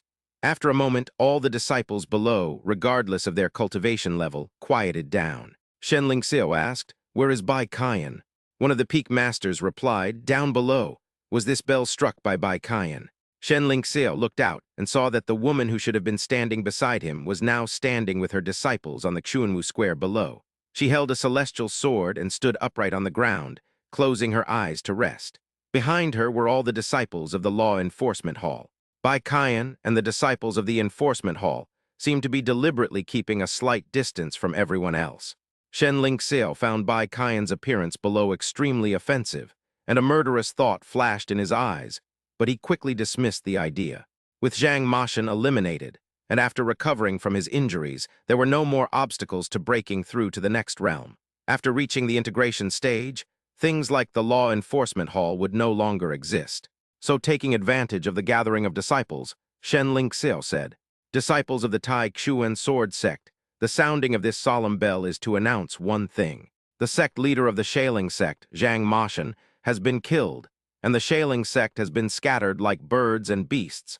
All cultivation resources have been transferred to the sword sect." After he finished speaking, there was a moment of silence below, and then everyone gasped. It's important to understand that while the Sha Ling sect and the sword sect are far inferior in terms of foundation, their sect leader was still a late-stage void refinement realm expert. How could the Sha Ling sect, with such a foundation, have its sect leader killed in just a few days? Just a moment later, everyone cheered again. After the cheers gradually subsided, Bai Kayan spoke. "Wait, I was the one who struck the solemn bell. Everyone is here, and the sect leader has finished saying what he wanted to say, so it's my turn. I have something I need to ask the sect leader right now." Shen Lingxiao frowned, a sense of foreboding creeping over him. Bai Kayan asked, "Why did Gu Yue, the former sword master of Frost, die so mysteriously?" When this name was mentioned, some of the disciples with higher cultivation levels fell into deep thought, and the image of that person gradually emerged in their minds. Once upon a time, that person was an outstanding disciple of the sword sect, possessing exceptional talent and talent. However, he unfortunately died, and his personal sword eventually passed into the hands of Shen Qinghan. Shen Lingxiao's expression remained unchanged, and he coldly snorted. "HMPH, does Elder Bai know something? Why is he bringing up this old, trivial matter from decades ago? Is he trying to make things difficult for me with this? However, since you've already asked, this person died at my hands. The reason for this is simply that this person was too ambitious and restless, which led him astray during his cultivation, causing him to suffer a chi deviation in his cave. There is no way to save him, so we can only bear the pain of killing him with our own hands to prevent even greater disasters from happening." After hearing this, Bai Qian slowly shook her head, indicating that she did not agree with such a statement. She then replied with a solemn expression, "Recently, I have come across some other information related to this matter, so I remain skeptical of your explanation, even though decades have passed since Gu Yue's incident. As a member of the Enforcement Hall, I will always strive to bring her justice should I discover any injustice. So, I want to reflect your sword heart." With that, Bai Qian raised the scabbard of Zhen Fangyuan and was about to slowly draw the shimmering silver sword. Everyone present, seeing the current scene, was at a loss for what to do. The immortal Sword Town is a place where divine powers can reflect the good and evil in people's hearts. Good is pure white, and evil is chaotic ashes. Meanwhile, the elders of the Enforcement Hall suspected that the sect leader had committed murder and wanted to examine the sect leader's sword heart. Shen Lingxiao, his face cold and suppressing his killing intent, directly unleashed his void refinement stage cultivation, saying, "HMPH, Elder Bai, do you know what you're doing? Drawing your sword against your own sect leader, taking advantage of my injury, does your Enforcement Hall intend to overthrow me?" After saying that, Shen Lingxiao looked down at Elder Kai, who was a very high seniority in the Enforcement Hall. The old man just lowered his eyes, as if he couldn't hear what was being said outside, and was already asleep standing up. As for the Zhen Fangyuan supernatural power, it would be almost impossible for someone with the nascent soul stage cultivation to draw their sword and reflect the hearts of someone at the peak of the void refinement stage. It was as if the Zhen Fangyuan in Bai Qian's hand was being pressed down by 10,000 mountains, and she couldn't pull it out. "If Yingxin is all right, I, Bai Qian, will resign from my position as elder." Seeing that Bai Qian still refused to give up, Shen Lingxiao angrily shouted, "Does the Enforcement Hall even dare to insult the sect master? Even your sect leader can't control the Enforcement Hall," Bai Qian roared, and despite a trickle of blood seeping from the corner of her mouth, she still didn't give up and managed to pull the sword out of her hand with difficulty. Just as Bai Qian drew Zhen Fangyuan, the side that was originally facing her remained silvery, while the side facing Shen Lingxiao suddenly emitted thick black smoke, turning the sword's surface pitch black. The disciples below looked at the surrounding area of Immortal Sword Town with varying expressions. Even the disciples of the Tai Xuan sword sect know that the immortal sword of the Enforcement Hall can subdue hearts within its radius. But this is the first time they've seen such a black sword surface, and the sword's heart reflected is none other than their own sect leader. Could there be more to Gu Yue's story? Some unsettling speculations began to surface in everyone's minds. Just then, a voice rang out. That was because the frost had a spirit and the potential to advance to the level of a celestial sword. The Holy Maiden wanted to possess it for herself, so the sect master killed Gu Yue. Gu Yue is just a sword cultivator at the Golden Core stage. Since it's for the sake of the Holy Maiden with unparalleled talent, this sacrifice is worthwhile, isn't it? A young man stepped out from the crowd, holding some tattered scrolls in his hand, which contained some obscured details. Using these clues, the boy deduced the truth behind what happened back then. A life for a life, does the sect master understand? Chapter 130, Stone Sword. Sword Sect Chunwu Square. Several powerful figures stood in mid-air, but the crowd in the square did not look up at them. Instead, their gazes were all focused on the lone figure not far away beside them. At this moment, Bai Qian's beautiful face appeared somewhat pale as paper due to the forced judgment of Shen Lingxiao, whose realm was far superior to her own. She clenched her teeth, cold sweat beating on her forehead, but the immortal sword she gripped tightly in her hand did not loosen its grip in the slightest. The sword she was facing was now radiating a dazzling light, illuminating her beautiful and refined face. On the other side of the sword, facing Shen Lingxiao, clumps of eerie black matter were continuously gushing out from the blade, spreading and dispersing in the air like smoke, giving off a sinister and terrifying feeling. This bizarre scene, along with the gleaming white light, actually originated from the same immortal sword. Mu Yongui stared intently at Shen Lingxiao and slowly stated the conclusions he had deduced from the previous records. The answer to Mu Yongui and the others was the pitch-black blade of the Zhen Fangyuan sword. The answer is obvious. So, Elder Bai went to such lengths to stage this whole thing just to try and unite with a mere ant who hasn't even reached the nascent soul stage to overthrow me, the dignified sect leader. And what's next? Are you going to kill me instead? Shen Lingxiao stared coldly at Zhen Fangyuan. Although there was no obvious anger on his face, His calmness was like the calm before a storm, which sent chills down one's spine. Bai Qian firmly stated, "I'm just doing what I believe is right." Shen Lingxiao sneered inwardly.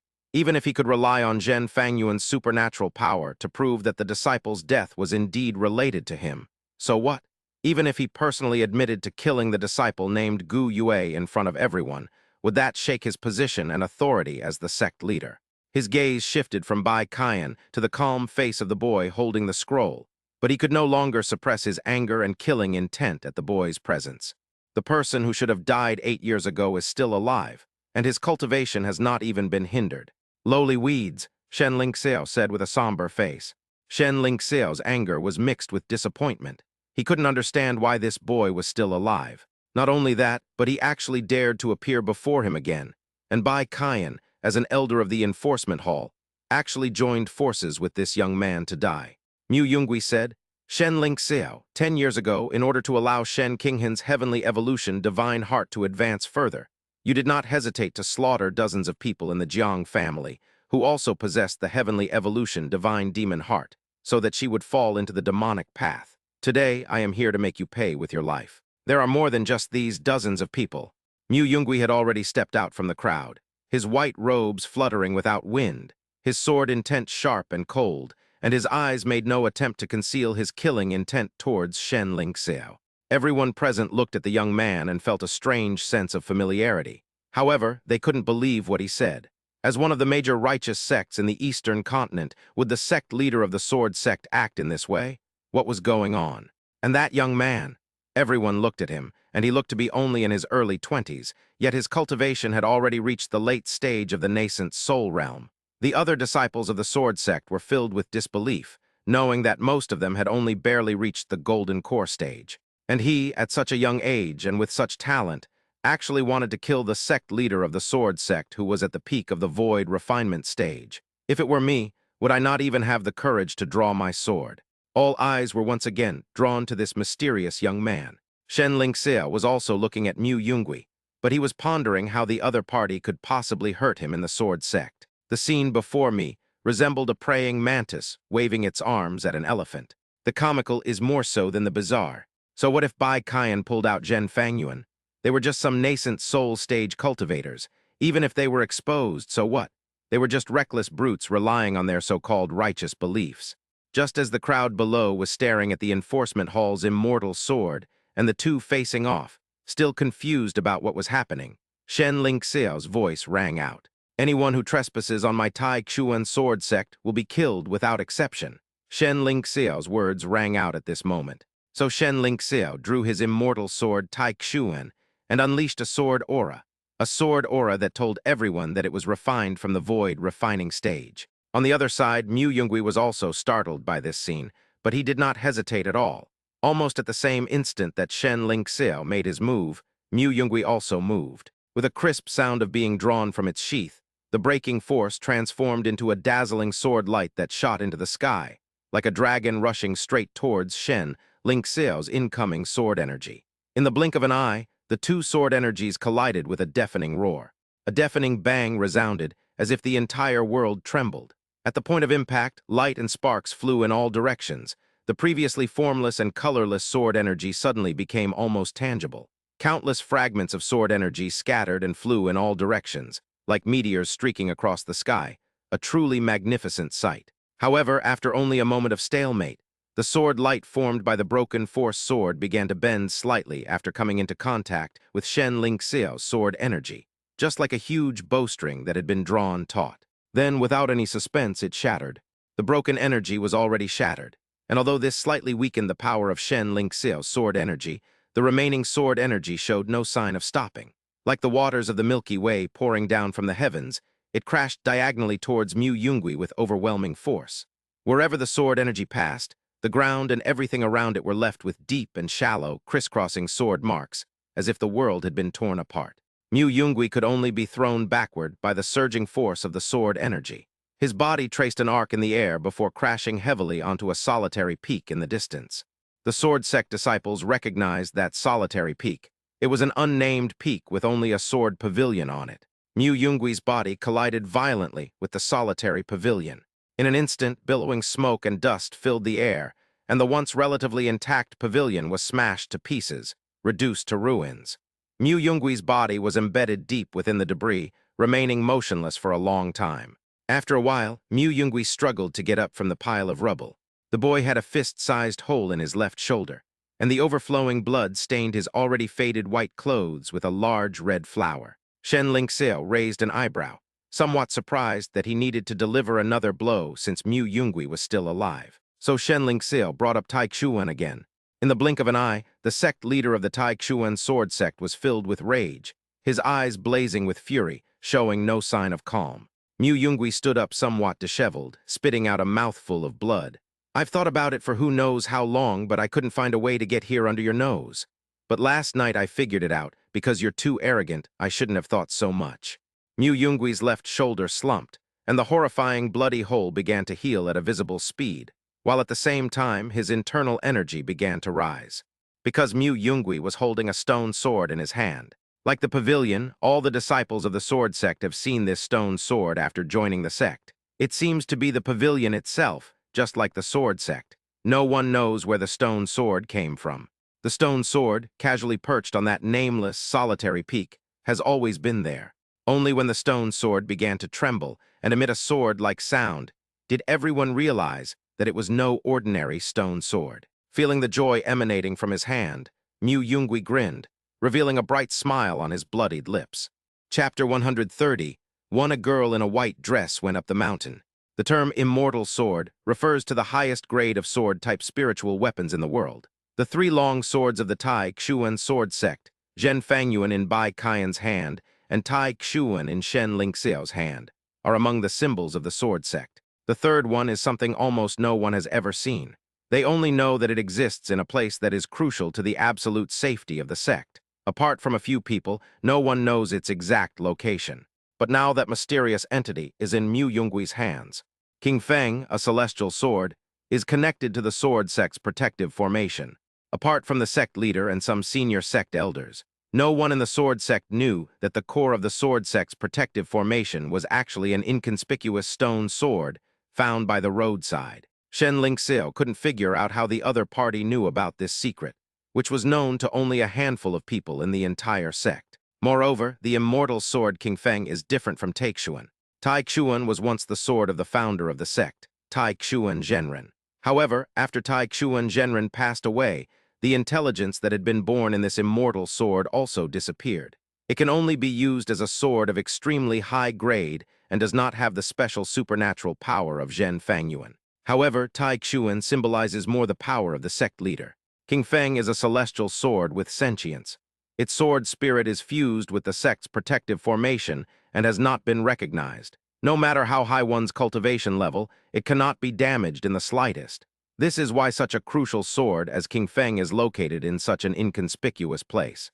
On the contrary, if one controls King Feng, it is equivalent to controlling the entire Taixuan sword sect. Therefore, at this moment, Shen Lingxiao did not want to hold back, did not want to know the truth, and only wanted to take advantage of the opponent's serious injury to kill him immediately. Seeing that Mu Yungui was still alive, Shen Lingxiao disappeared from the spot in the blink of an eye, and when he reappeared in front of Mu Yungui, he once again delivered a powerful sword strike. However, this time the tip of the sword was blocked by an inexplicable force. Mu Yungui reacted quickly, bracing his hands against King Feng. The long sword in his hand trembled. "You're quite excited. You're going to kill your own sect leader, aren't you?" Mu Yungui coughed, then chuckled and teased the longsword in his hand that had come to life. In that instant, everyone's eyes were focused on Mu Yungui. Mu Yungui held his sword horizontally in front of his chest, his fingers slightly bent, gently tapping the blade to produce a crisp, melodious sound. However, this seemingly insignificant action triggered an earth-shattering change. The sword sect members first heard a slight sound, like porcelain breaking. Immediately afterwards, the protective array above the sword sect, which had been like an inverted, transparent glass bowl, suddenly began to tremble. With a loud crack, the entire protective formation exploded like a bubble. In an instant, the protective array that had seemed like an impregnable fortress was completely shattered. Countless fragments rained down like raindrops, crystal clear like exquisite glazed tiles, reflecting a dazzling array of colors under the sunlight. These fragments varied in size, some as large as a palm, others as small as a fingernail, but without exception, they all exuded a chilling aura. At that very moment, from an unimaginably distant direction, a deafening roar, seemingly capable of tearing the sky apart, suddenly resounded. This roar, like a thunderbolt, shook the entire world. Immediately afterward, a dazzling sword aura, so bright it was impossible to look directly at, hurtled towards this place like lightning at an astonishing speed. The power contained within this sword energy was terrifying. Its might was enough to make anyone tremble. Without a doubt, this was a fierce sword energy emanating from a void refinement stage expert. The one who killed you, Shen Lingxiao, is Zai Yu's wife, Gu Nianhua. As the sword energy approached, a clear and cold female voice suddenly rang out. Although the voice was not loud, it clearly reached the ears of everyone present. Everyone looked in the direction of the sound, and saw that the direction from which the sword light had attacked seemed to have been premeditated. Just as the sword energy that was about to kill Mu Yungui was about to fall, the sword light rushed in from the side like a shooting star. The sword energy that was originally meant to kill Mu Yungui was instantly dispersed, turning into countless fragments and dissipating into the void. The sword light that appeared later continued its momentum, heading straight for Shen Lingxiao. Shen Lingxiao had no time to react before being violently struck away by this powerful force. The sword light carried Shen Lingxiao backward at an astonishing speed, flying straight for thousands of meters. Along its path, towering mountains crumbled and collapsed, sending rocks flying and billowing dust billowing everywhere. On the plaza, thousands of sword sect disciples watched what was happening, unsure of what to do. Among the crowd, those hidden swords reacted instantly, and all of them transformed into sword light and flew towards the battlefield of the two void refinement stage sword cultivators. The Tai Xuan sword sect, which had already become a battlefield, had its remaining peak masters understand the current situation. Enemy attack. The situation that Hao Reifeng and Qing Yuefeng thought they could still control suddenly became extremely dangerous once the Great Formation was broken. The peak masters of Haori Peak and Qingyu Peak exchanged a knowing glance, thinking to themselves, there's actually a void refinement stage expert lying in ambush. Although his aura isn't as strong as Shen Lingxiao's, he's injured right now, so he might be in danger. We've already staked everything on him. We can't afford any mistakes now. The sword sect was secretly divided into two factions, the Law Enforcement Hall and the Sect Master. The two peak masters, who had long since sided with Shen Lingxiao, were ready to help without hesitation. When the combat strength is roughly equal, the combined attack of two nascent soul stage cultivators is enough to turn the tide of battle. Most importantly, if Shen Lingxiao falls, the situation might revert to a 5-peak balance of power. This is not what they expected. Just then, Mu Yungui, whose cultivation was steadily increasing, stood firmly in place. He gripped the humming stone sword tightly with both hands, his gaze piercing as he looked at the two peak masters who were preparing to join the battle, and shouted, "Two peak masters, please forgive my frankness, but this matter is purely my personal affair. I hope you two will not interfere." As he finished speaking, the powerful aura emanating from him grew even more turbulent, as if the surrounding air itself was being violently stirred and churned. The stone sword in his hand trembled incessantly, and the mottled stone chips that had covered its blade fell off one after another, like an old outer layer being peeled away. After all the stone chips had fallen off, a cold, silver sword light suddenly burst forth from the stone sword. Extremely sharp and faint sword chants echoed from the green peaks. Where did this brat come from? You think you can condemn our Tai Xuan sword sect master just because you spouted a few nonsense words? After the two peak masters finished speaking, they prepared to leave. Mu Yungui gripped the silver-white longsword tightly with both hands, and suddenly planted it firmly on the ground. The shattered, scattered fragments of the great array's glass seemed to be drawn by some mysterious force, and began to tremble slightly. They first bounced gently on the ground, then quickly rose and hovered in mid-air. It was as if a torrential downpour had been frozen in time. The sword intent emanating from those raindrops was extremely chilling. Originally a heaven-level protective array serving as the sword sect's shield, it transformed into the sword sect's sword after Mu Yungui wielded the Azure Peak. The two peak masters who were originally going to support Shen Lingxiao felt an immense killing intent. They believed that if they took a single step, they would be locked onto and killed by the countless shards of glass. Mu Yungui said coldly, "I don't have time to investigate the affairs between you two peaks and Shen Lingxiao right now. However, if the two peak masters want to cause trouble, I don't mind using the precious sword energy of King Feng to kill you. The Peak Master of Haori Peak, his face grim, said angrily, "The Academy will definitely investigate this matter thoroughly." Although the two Peak Masters' eyes were filled with killing intent towards Mu Yungui, they dared not make a move. In the distance, two sword intents from cultivators at the void refinement stage clashed, causing the heavens and earth to tremble. In the plaza, as the shards of glass created a stalemate elsewhere, after the great formation was dispelled, a girl in a white dress went up the mountain. Chapter 132, Protecting the Sect. Mu Yungui held the green peak in his hand, and countless shards of glass remained still in mid-air around him. The sunlight shone down and made them sparkle. The scene was hard to describe, but it was very beautiful to look at. In the square, a girl dressed in the attire of the sword sect began to move. Mu Yungui turned around and looked at the girl for the first time since he came up the mountain. Many sword sect disciples, seeing the sect's current crisis, were already holding their swords, eager to act. Amidst the not-so-quiet scene, Mu Yungui still spotted the girl at first glance. It wasn't actually that difficult to find her. The white robe embroidered with gold thread gave it an air of nobility. His face and aloof, refined demeanor set him apart from the crowd. Shen Qinghen stepped forward at this moment. Although Mu Yungui's words just now implied that the crime was directed at her, the girl remained unfazed. "All sword sect disciples, listen to my command. Draw your swords." The girl spoke, her words tinged with a sense of sorrow, which moved almost all the disciples present. "This person is a traitor to the sword sect, attempting to join forces with the myriad sword pavilion of the central continent to invade the sword sect while it is vulnerable. In such a critical moment, how can we, as disciples of the sword sect, remain indifferent?" Shen Qinghen drew his frost sword and pointed it directly at Mu Yungui.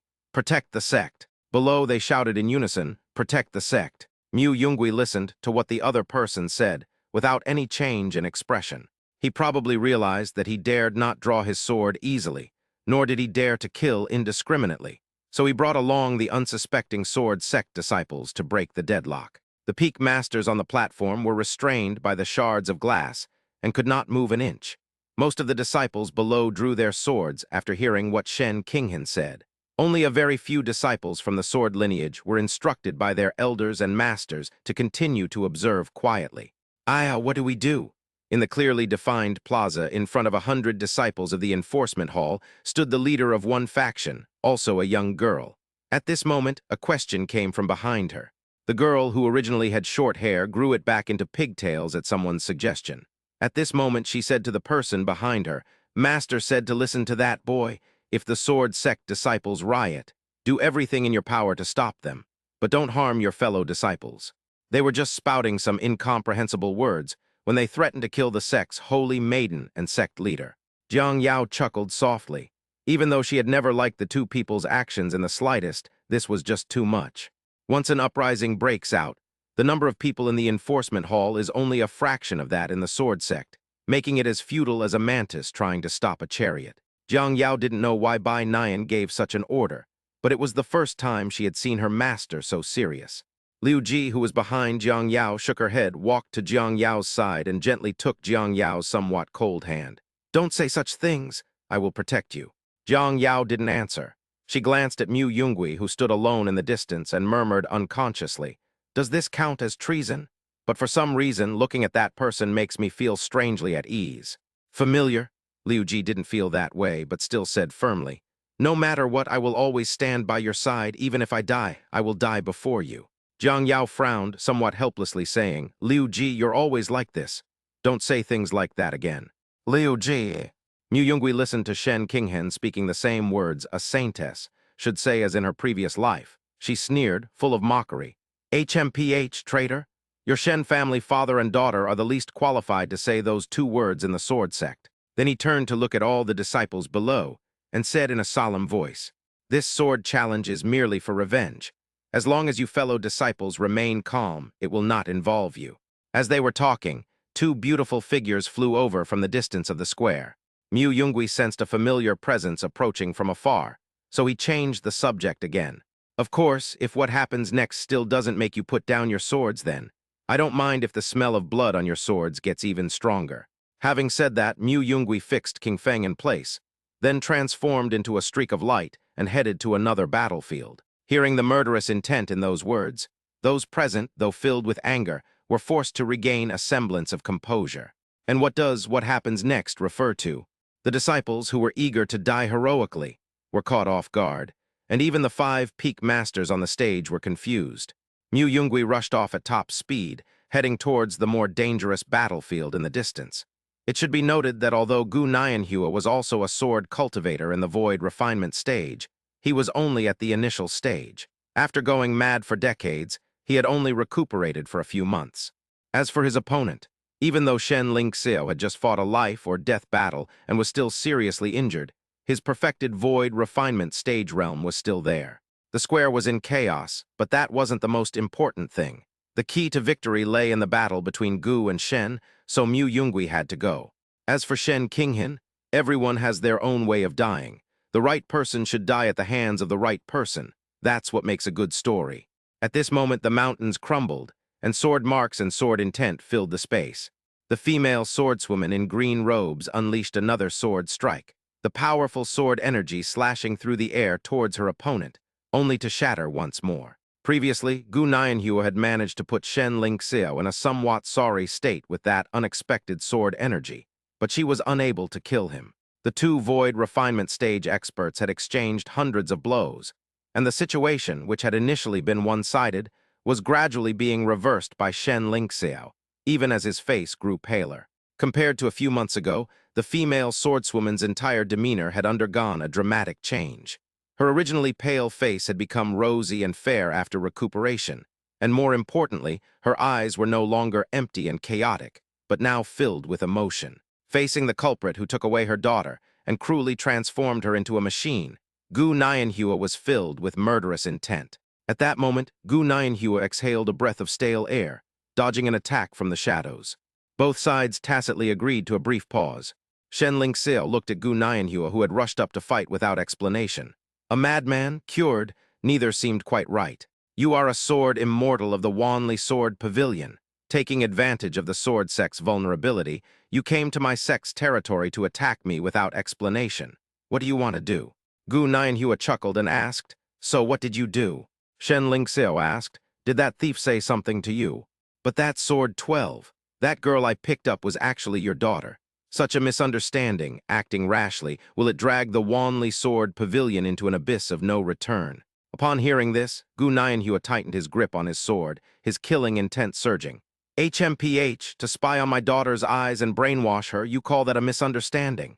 A mere void refinement stage sword cultivator dares to do it but not admit it, putting on airs.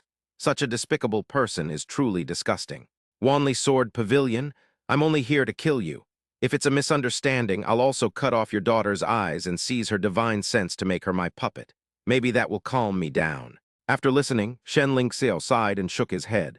Gu Nianhua raised his sword, his body radiating a bluish-green sword intent. So killing you to retrieve Zhiyu's holy eye would clear up the misunderstanding. In midair, 2 dark swordsmen, one on the left and one on the right, were also at the late stage of the nascent soul realm, protecting Shen Lingxiao. Where are the 3 swordsmen? Shen Lingxiao's left-hand swordsman frowned. The assassination attempt had failed, which was expected by the group. However, the new swordsman, who had advanced according to his cultivation level, was now engaged in battle again and had not returned to support them. Do you want the new JX3 or the old JX3? A young voice rang out. You. The 2 hidden swords beside Shen Lingxiao looked at the scene before them with increasingly serious expressions. Mu Yungui held a black and white longsword, with a bloody head protruding from it. It was the new swordsman III who had just failed to kill Gu Nianhua and fled far away. By the way, they're all from the 3rd level of the Death Sword sect. Chapter 133, Entering the Demonic Realm.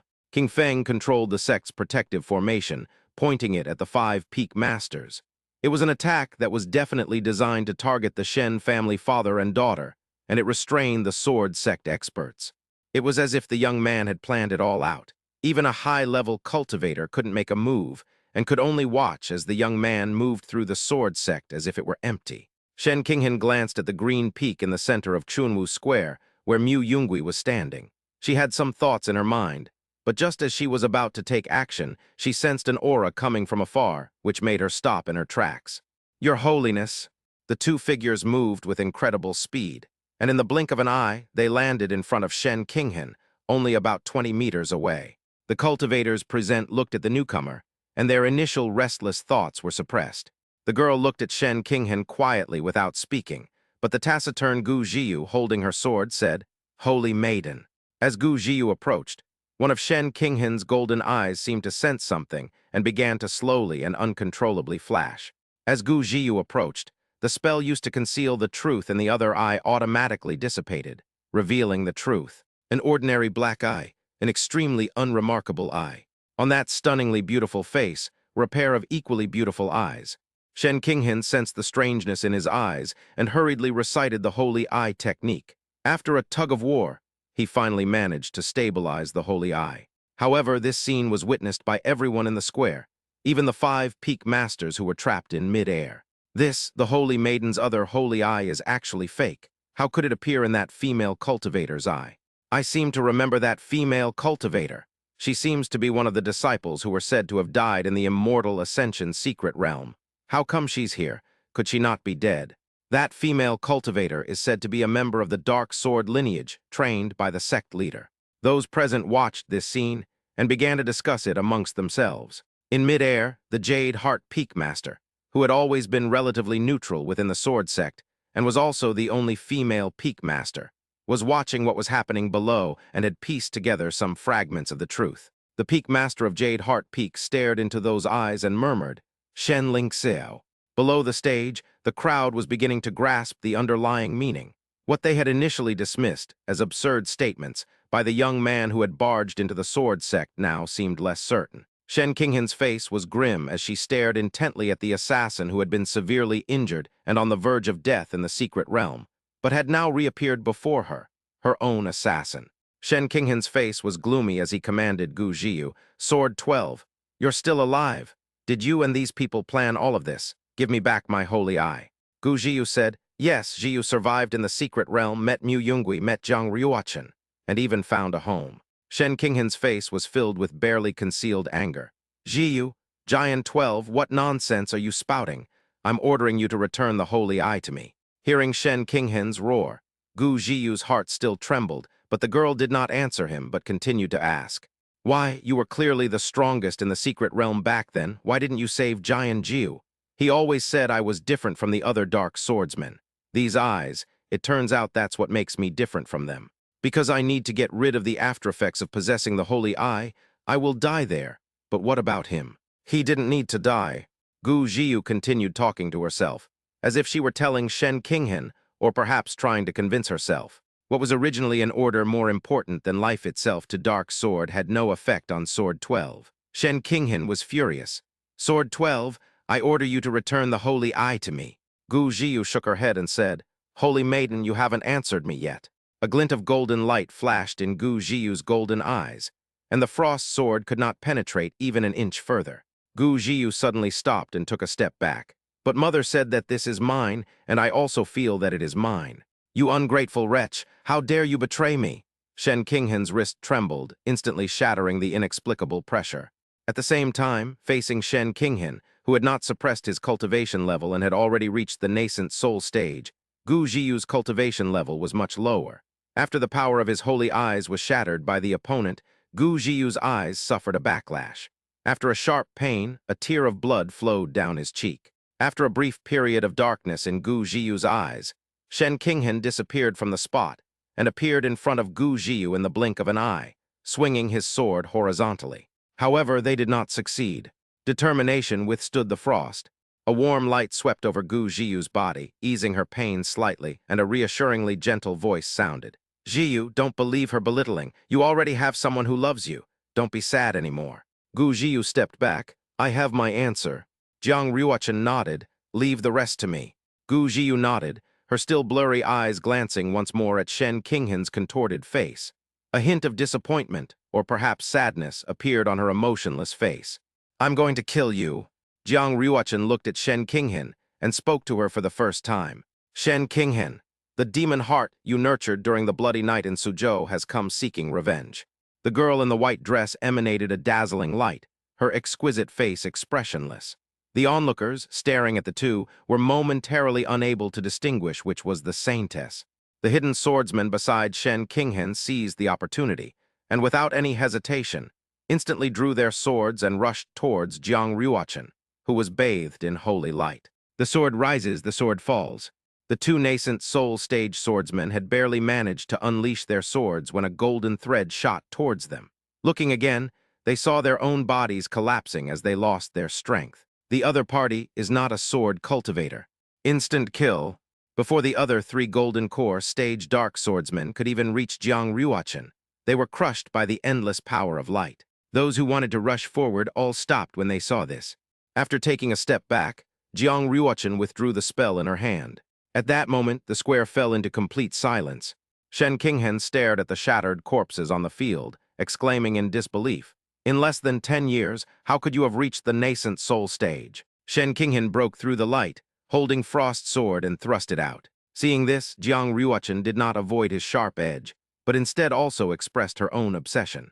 The two longswords clashed several times in the blink of an eye, and neither could gain the upper hand. Withdrawing her obsession, Jiang Ruochen spoke calmly. "Divine Heart Technique, Divine Heart Mantra. I have all the things you dream of. But what about you? You're nothing but a self-important, arrogant fellow. On the surface, you pretend to be a so-called righteous saintess, but in secret, you've harmed countless innocent lives, using their blood and wronged souls to build your so-called talent." The girl paused for a moment, then continued. "You, with your mere 7th grade Golden Core aptitude, dare to ask such a question." The girl's words were piercing to the heart. Chapter 134, Forced into Demonic Possession. Of all the weapons in the world, words can be just as hurtful. The girl recalled the words her master had once said to her, and realized it was true. The rhetoric taught by Mu Yungui, deliberately uttered by the girl, was remarkably effective against Shen Qinghen, whose inner world was too extreme. Enraged by the words, Shen Qinghen trembled, and a powerful and violent aura erupted from her body. The ancient phoenix bloodline that had been dormant within him for a long time seemed to be summoned by some kind of force, and began to surge wildly. Phoenix fire, with a clear and loud shout, her long, jet-black hair, which cascaded down her shoulders like a waterfall, gradually turned into a bright and dazzling crimson color at a speed visible to the naked eye, dancing wildly in the air like a burning flame. At the same time, the abundant spiritual energy around him was quickly burned away, but the surrounding temperature not only did not rise, but in the blink of an eye, it suddenly dropped to a chilling level. Shen Qinghen made a hand seal, and a deafening phoenix cry rang out. A gigantic, sky-covering phantom of an ancient phoenix appeared behind her. The ancient phoenix flapped its wings, and in an instant, countless fire snakes formed from scorching flames shot towards Jiang Ruochen, who was not far away, like arrows released from a bow. Heavenly evolution, trapped by heaven and earth. A glint of light flashed in Jiang Ruochen's eyes, and she too unleashed her strongest attack. Countless golden rays appeared and intertwined, like a cage capable of imprisoning and annihilating everything, strangling the charging fire phoenix. As both sides exerted their full strength, golden light crushed the ancient phoenix. The entire space was trembling. Jiang Ruochen continued walking towards Shen Qinghen, holding the will in her hand. Shen Qinghen stared at the scene before him in disbelief. How can this be? They are all people with divine hearts. My ancient phoenix blood, my holy eye power. Why? Shen Qinghen said angrily. She couldn't understand why she was so lacking in the Dao fruit that she could have killed with a single strike, despite having so many opportunities. Images of her past cultivation days flashed through Jiang Ruochen's mind, scenes of fighting demons and battling to the death. The girl then shook her head. "You don't know anything," Jiang Ruochen continued, mimicking what her master would say during battle. Shen Qinghen gritted his teeth, looking at Jiang Ruochen, who was still closing in, and sneered. "Do you think you can definitely kill me?" Jiang Ruochen remained silent, merely shaking off her obsession, and continued walking. "Speak up." As Shen Qinghen watched Jiang Ruochen approach, anger mingled with murderous intent, and the dark aura that had been buried deep in her heart for many years was finally detected by the girl. Suddenly, Shen Qinghen's aura changed. Jiang Ruochen frowned, and then an aura of death descended upon her. The girl sensed something was wrong and held her sword horizontally in front of her. A strange spell, barely visible in its darkness but faintly tinged with crimson, struck obsession, shattering before slicing across Jiang Ruochen's cheek. Fresh blood gushed out immediately, but before the blood droplets even hit the ground, they turned as black as ink. The wound on his face seemed to be wriggling as if it were alive, and it actually began to rot. You think you can kill me? Ha! The Tai Chuan sword sect has given birth to a demon. Everyone present became serious, whether they were those who wanted to make a move or those who adhered to the principle of revenge. Jiang Ruochen frowned, sensing the aura of death and destruction emanating from the wound. It was an aura that was extremely incompatible with the power of light within her body, like fire and water. The sky above the clouds. A middle-aged man in a scholar's robe was frowning as he looked down at the ominous, death-laden black mist. Demonic energy. It permeates the continent with the various races, humans, demons, spirits, monsters. In the Academy's assessment of danger, demons are even considered more dangerous than monsters. Although demons are ferocious and bloodthirsty, there are also peace-loving races with whom they can communicate. However, demons are people who have fallen from grace, people who are consumed by desire and violence, and who have no reason. The demonic energy they cultivate can only be improved by absorbing life force. Therefore, wherever ghost cultivators and demon cultivators appear, there are floating corpses for miles around. Just as the azure sword light rose from the ground and rushed towards the sword sect, the middle-aged man, one of the 3 great Confucian scholars of the Eastern Continent Academy, had already noticed the strangeness of the sword sect, just as Mu Yungui had said. At first, the middle-aged man was also unsure of what to do, but after watching the 2 nascent soul stage cultivators fight, he made a decision after thinking for a moment. The only thing we can do is suppress both sides and get them to stop fighting. Then we can go back to the academy to investigate. Although it might seem like he was trying to smooth things over, he had never seen such a scene before, even though he had lived for hundreds of years. The reason why the middle-aged man did not end up in his current state is that this person's cultivation level in the Eastern Continent was already among the top 10, yet he was completely unaware that there was another person beside him. Shen Lingxiao must die. A young Taoist priest who had appeared out of nowhere stopped the middle-aged man and said this. Back to the present. The middle-aged man frowned and shook his head. The heavenly evolution divine heart is now being forced into a state of demonic possession, so is this the inevitable death the abbot spoke of? There's actually not much overlap between Confucianism and Taoism. The academy tends to take the lead in establishing order and defining the boundaries between the mountain and the valley, while the Taoist temple usually does not concern itself with worldly affairs and only intervenes in times of great disaster. However, even when disasters occurred before, the abbot of Guandao Temple was never seen to come down the mountain. But once the other party comes down the mountain, things must be complicated, so the middle-aged man followed the advice of the expert. Let's wait and see. Now, it appears to be a young boy and girl who planned the assassination. You've driven him to madness, haven't you? The young Taoist's profile was extremely handsome. He looked down, not at the demonic energy, as if he already knew. He was just staring at the battlefield where the boy was, recalling what the other had said about what happened more than 10 years ago. Before arriving here, the young abbot had visited Suzhou. Although the rebuilt area had covered up the past events, it was not difficult for those in the know not to know. The traces from back then were handled discreetly, but the young Taoist priest's divination restored the events to be largely accurate. The young Taoist priest looked down at the vast sword light below, gently stretched out his right hand, and covered the Tai Chuan sword sect with his palm in front of his eyes. Hold on tight. Then countless thin black lines appeared between his 5 fingers, connecting Shen Lingxiao and Shen Qinghen, who were thousands of meters below. This is cause and effect. The girl reached out and gently stroked her cheek, dissolving the black aura. The wound instantly healed completely. Looking at the other side, now engulfed by the black aura. Heavenly evolution, divine punishment. Jiang Ruochen extended her fair finger and gently touched it. Countless pillars of holy light began to emerge from the bright sun behind them. The girl's aura remained strong as she met the demonic energy head-on. In the end, it's just the lives of a few mere mortals.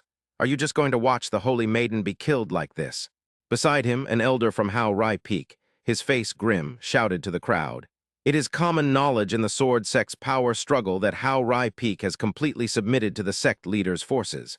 Now that the peak leader is trapped, someone needs to break the deadlock. But Shen Qinghen has become possessed by a demon. Family scandals should not be aired in public. Even if Shen Qinghen needs to be killed, it's a matter within the sect. Moreover, given Shen Lingxiao's level of cultivation, why should everyone in the sword sect act this way? Why should everyone just stand by and watch? After a discussion, many of the elders who wanted to intervene had some new ideas. However, the sound of a plucked string rang out, causing all the sword sect cultivators who had been acting in this manner to pause. "The life of a mere mortal," a young man then shouted angrily. "Then I'll kill your parents, and you better not move."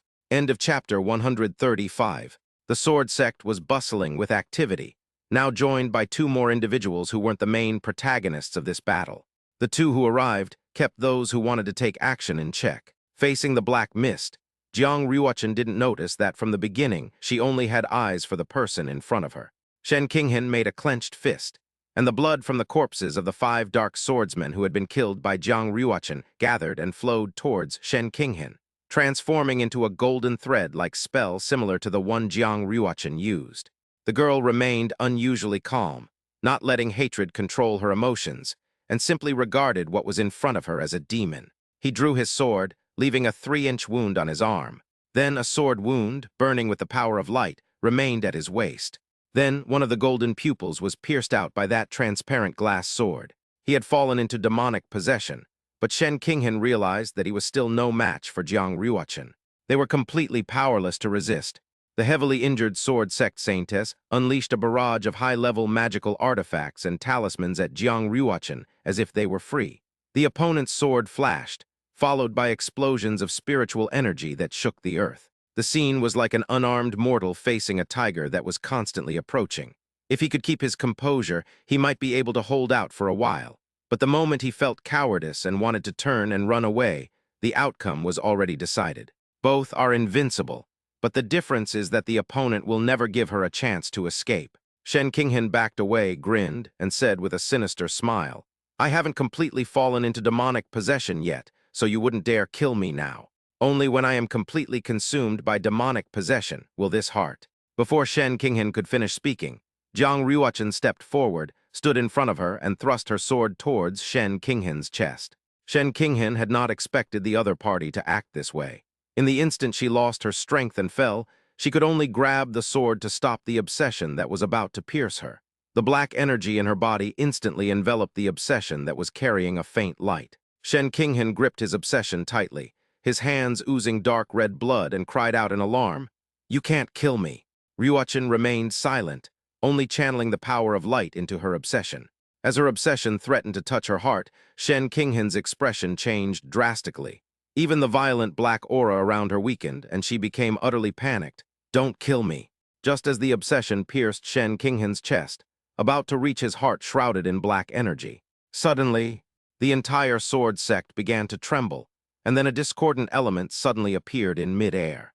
As everyone watched in horror, the once calm sky suddenly seemed to have been struck by a massive impact, emitting a chilling cracking sound. Immediately afterwards, a long and deep rift appeared in the sky without warning, as if it had been forcibly torn open by some mysterious and powerful force. From this crack, an extremely dense demonic aura continuously surged forth. The demonic aura was ancient and distant, seemingly originating from the abyss of antiquity, carrying a suffocating, forbidden power. It spread out, quickly enveloping the entire world, making the surrounding air heavy and oppressive. What's even more astonishing is that this demonic aura also contains an aura of majesty that belongs only to kings. Everyone present felt that aura. Their spiritual energy stagnated, and a primal fear descended upon them. In Chunwu Square, everyone couldn't help but want to lower their heads. Only one person looked up, their eyes filled with terror, but the boy had never seen this scene before. "Senior sister, the sky is leaking." Jiang Yao, her face covered in sweat, barely managed to lift her head to look at the scene. Someone tore through space. Jiang Yao and Liu Ji, who were present, had seen this scene before. It was the same scene when the secret realm shattered in the immortal Ascension realm. But back then it was just a secret realm, but now, this is the real world. Only a peak tribulation transcending stage expert could create such a scene. Jiang Yao was curious to see that Mo Liuxing was unaffected by that aura, but she didn't have time to dwell on such trivial matters. From within that space, a giant black and gold claw emerged. The 3 claws, flowing with an ancient aura, seemed invincible, tearing through the cracks in the sky and extending out. The overwhelming power crushed towards Jiang Ryuchen. At the same time, the oppressive aura that had enveloped everyone vanished instantly, and everyone's world suddenly fell silent. A bright white light appeared in the north, a light that resembled stars. A blazing moon, a radiant sun. In the blink of an eye, only white remained between heaven and earth. The sword light, as bright as the sun, swept towards the far north, traversing several continents. As the giant claw slashed down, it began to shrink as it got closer, until it became a sword light of ordinary size. The sword light swept away everything in its path, carving a sword mark into the colossal claw, which then collapsed towards the spatial rift. The giant claw attempted to strike again, but the spatial rift began to slowly heal. "Li Yoren, I'm going to kill you."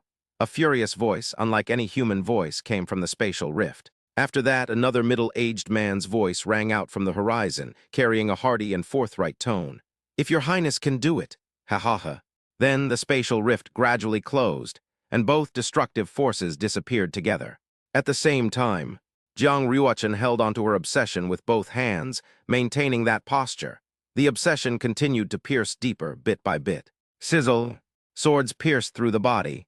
The fallen saintess, her exquisite face now showing signs of life fading as the pupils of her black eyes began to dilate. Shen Qinghan is dead.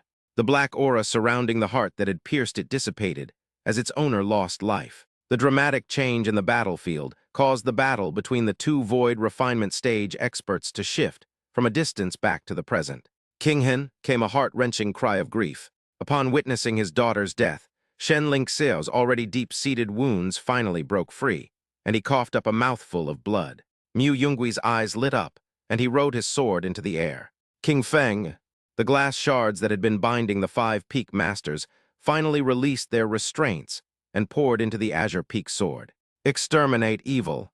It was a sword aura, much weaker than the one the sword immortal had unleashed earlier, but it was still a sword aura from the void refinement stage. Under everyone's gaze, the sword light sliced Shen Lingxiao in half at the waist.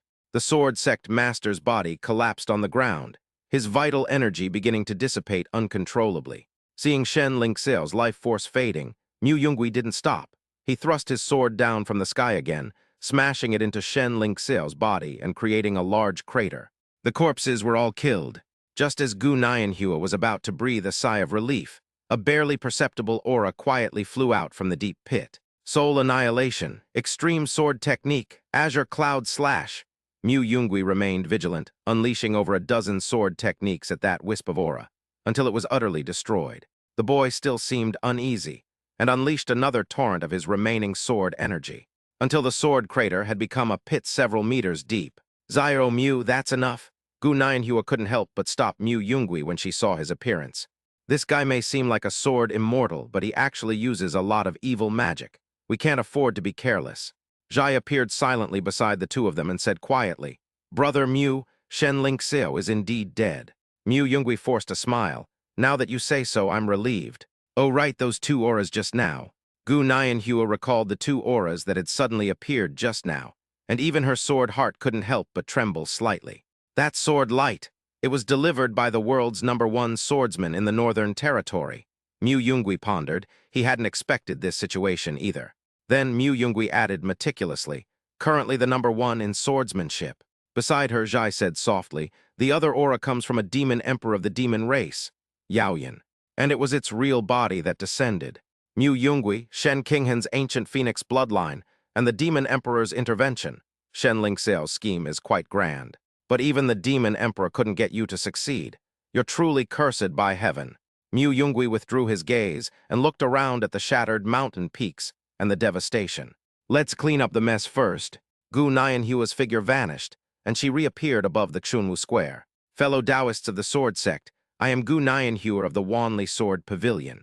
Gu Nianhua stood guard, and the young Taoist priest appeared alongside him, explaining what had happened to everyone present. Gu Nianhua said, "As for the Sword Sect's strongholds, since I destroyed a few, I will compensate for them. I will make up for all the losses. Killing your sect leader was revenge. But as for the Sword Sect members, I can temporarily stay and oversee the Sword Sect until it recovers its strength." Gu Nianhua's words surprised even Mu Yongui. But then he thought, Gu Jiu had been with the Sword Sect for decades. Perhaps she preferred the Sword Sect? Who knows? Mu Yongui shook his head, trying not to think about things that didn't concern him. So the boy turned around and looked for her, who was about him. The Sword Sect was noisy, but Mu Yongui saw it at a glance. The young girl's aura was calm as she looked at Mu Yongui. Chapter 136, because I also love Jiang Ryuachin. It's all a misunderstanding, nothing more. It's just the death of a sect leader. It's all right, as the saying goes, out with the old, in with the new. On the shattered plaza of the sword sect, the man who had come from Central Continent, seeing that the matter was over, quickly put away his zither and sword with the woman who was with him. The man in blue had his hand on the shoulder of the peak master of Hao Rai Peak, and he spoke earnestly with a serious expression. Seniors, look, fortunately I didn't fight with you at the time, so this matter is fine now. As for that sentence, it was actually said in anger, wanting to kill the senior's mother. Well, she wasn't really a mother in the traditional sense. She was just trying to reason with me. By the way, seniors, you don't hold any grudges against each other, do you? The peak master of Haori Peak looked as if he had swallowed a fly. What else can I say? The matter of the sword sect has been settled, ending before even the members of the sword sect could figure out what was going on. The other peak masters, accompanied by the abbot of Guandao Temple and Gu Nianhua, quickly understood the situation and did not say much. The sword sect was facing an inescapable calamity, so they silently led their disciples to begin reconstruction.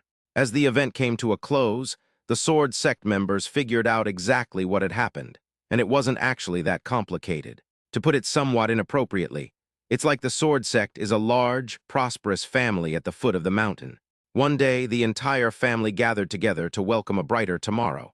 But suddenly, 2 or 3 vicious thugs burst in and stabbed the patriarch, who had led the family to glory, to death. Are you angry? Of course, but the dead can't be brought back to life. All you can do is wait and surround them, demanding that they pay with their lives.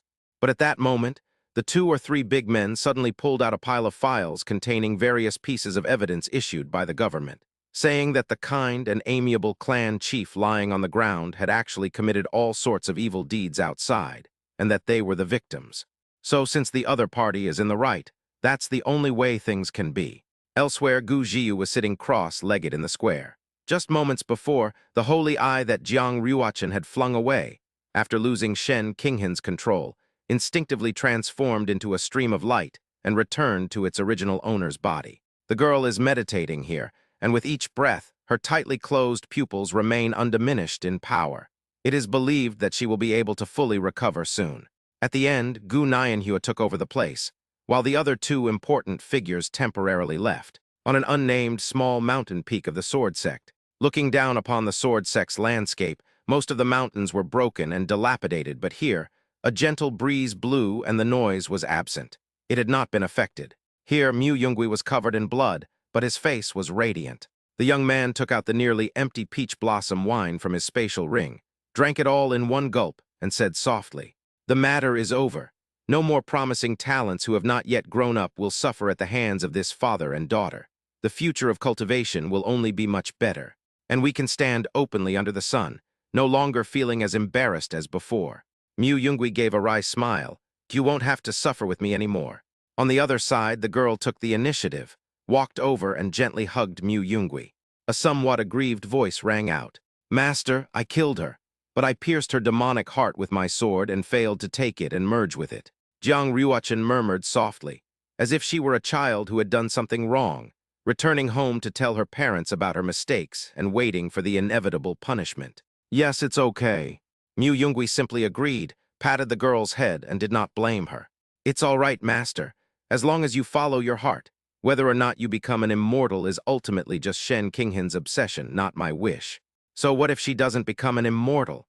Jiang Ryuachin's talent will soon be known to all cultivators in the world. Even if she doesn't need that thing, she will still be the strongest person in the future. And if Jiang Ryuachin were in danger before that, I, Mu Yungui, would stand in front of her." The girl listened to what her master said and asked softly, "Master?" Mu Yungui smiled and said, "You don't need to call me master anymore because there's nothing more I can teach Ryuachin. As I said when you became my disciple, our relationship will end once the revenge is over. This relationship will not be a constraint on you. Ryuachin, you are no longer the little girl following behind me on the path of cultivation. You are now standing beside me, or even in front of me." Jiang Ryuachin's eyebrows trembled slightly as she listened to what Mu Yungui said. Yes, the revenge is over, and the master-disciple agreement made decades ago is also dissolved. So what bond remains between them now? After the revenge was completed, the girl did not experience much emotional fluctuation. The obsession in her heart had dissipated.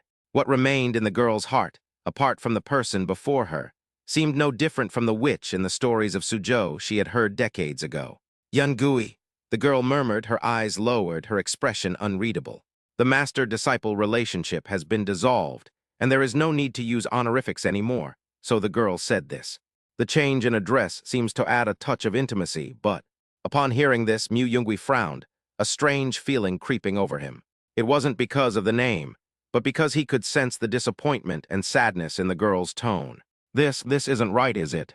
Having clearly avenged her great grudge, could it be that the aura of the demonic heart corrupted Ryuachin during the battle, or did Shen Qinghan do something during their fight? Mu Yungui's mind raced. After a moment, the girl shook her head and said, "Don't want."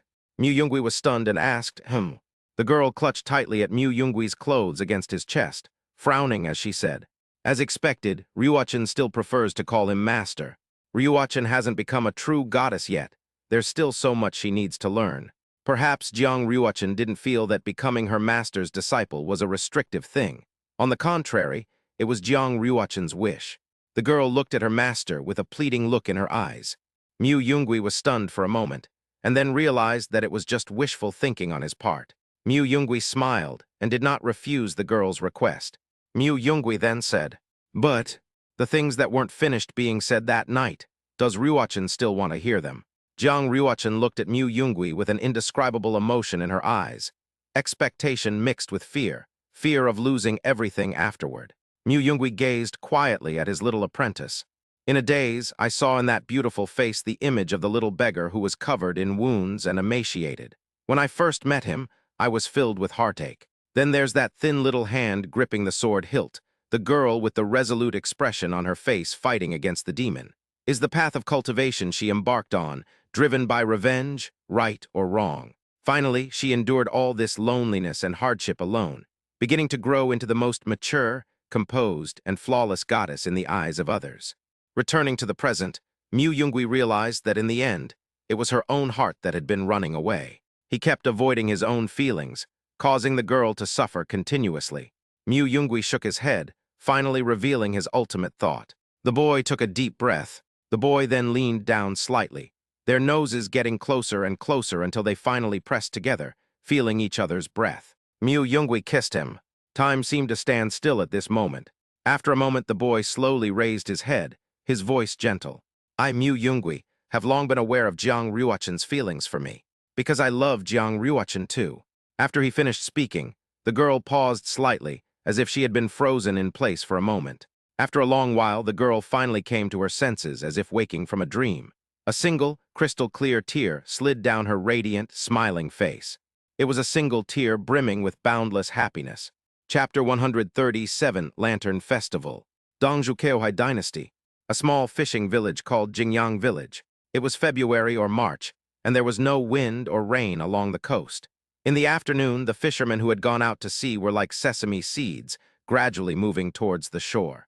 The small brick house wasn't very big, and some smoke was already rising from the courtyard, making it seem a bit earlier than usual for fishermen's dinner time. The girl's voice could be heard from inside the room from time to time, like the chirping of swallows and the warbling of orioles.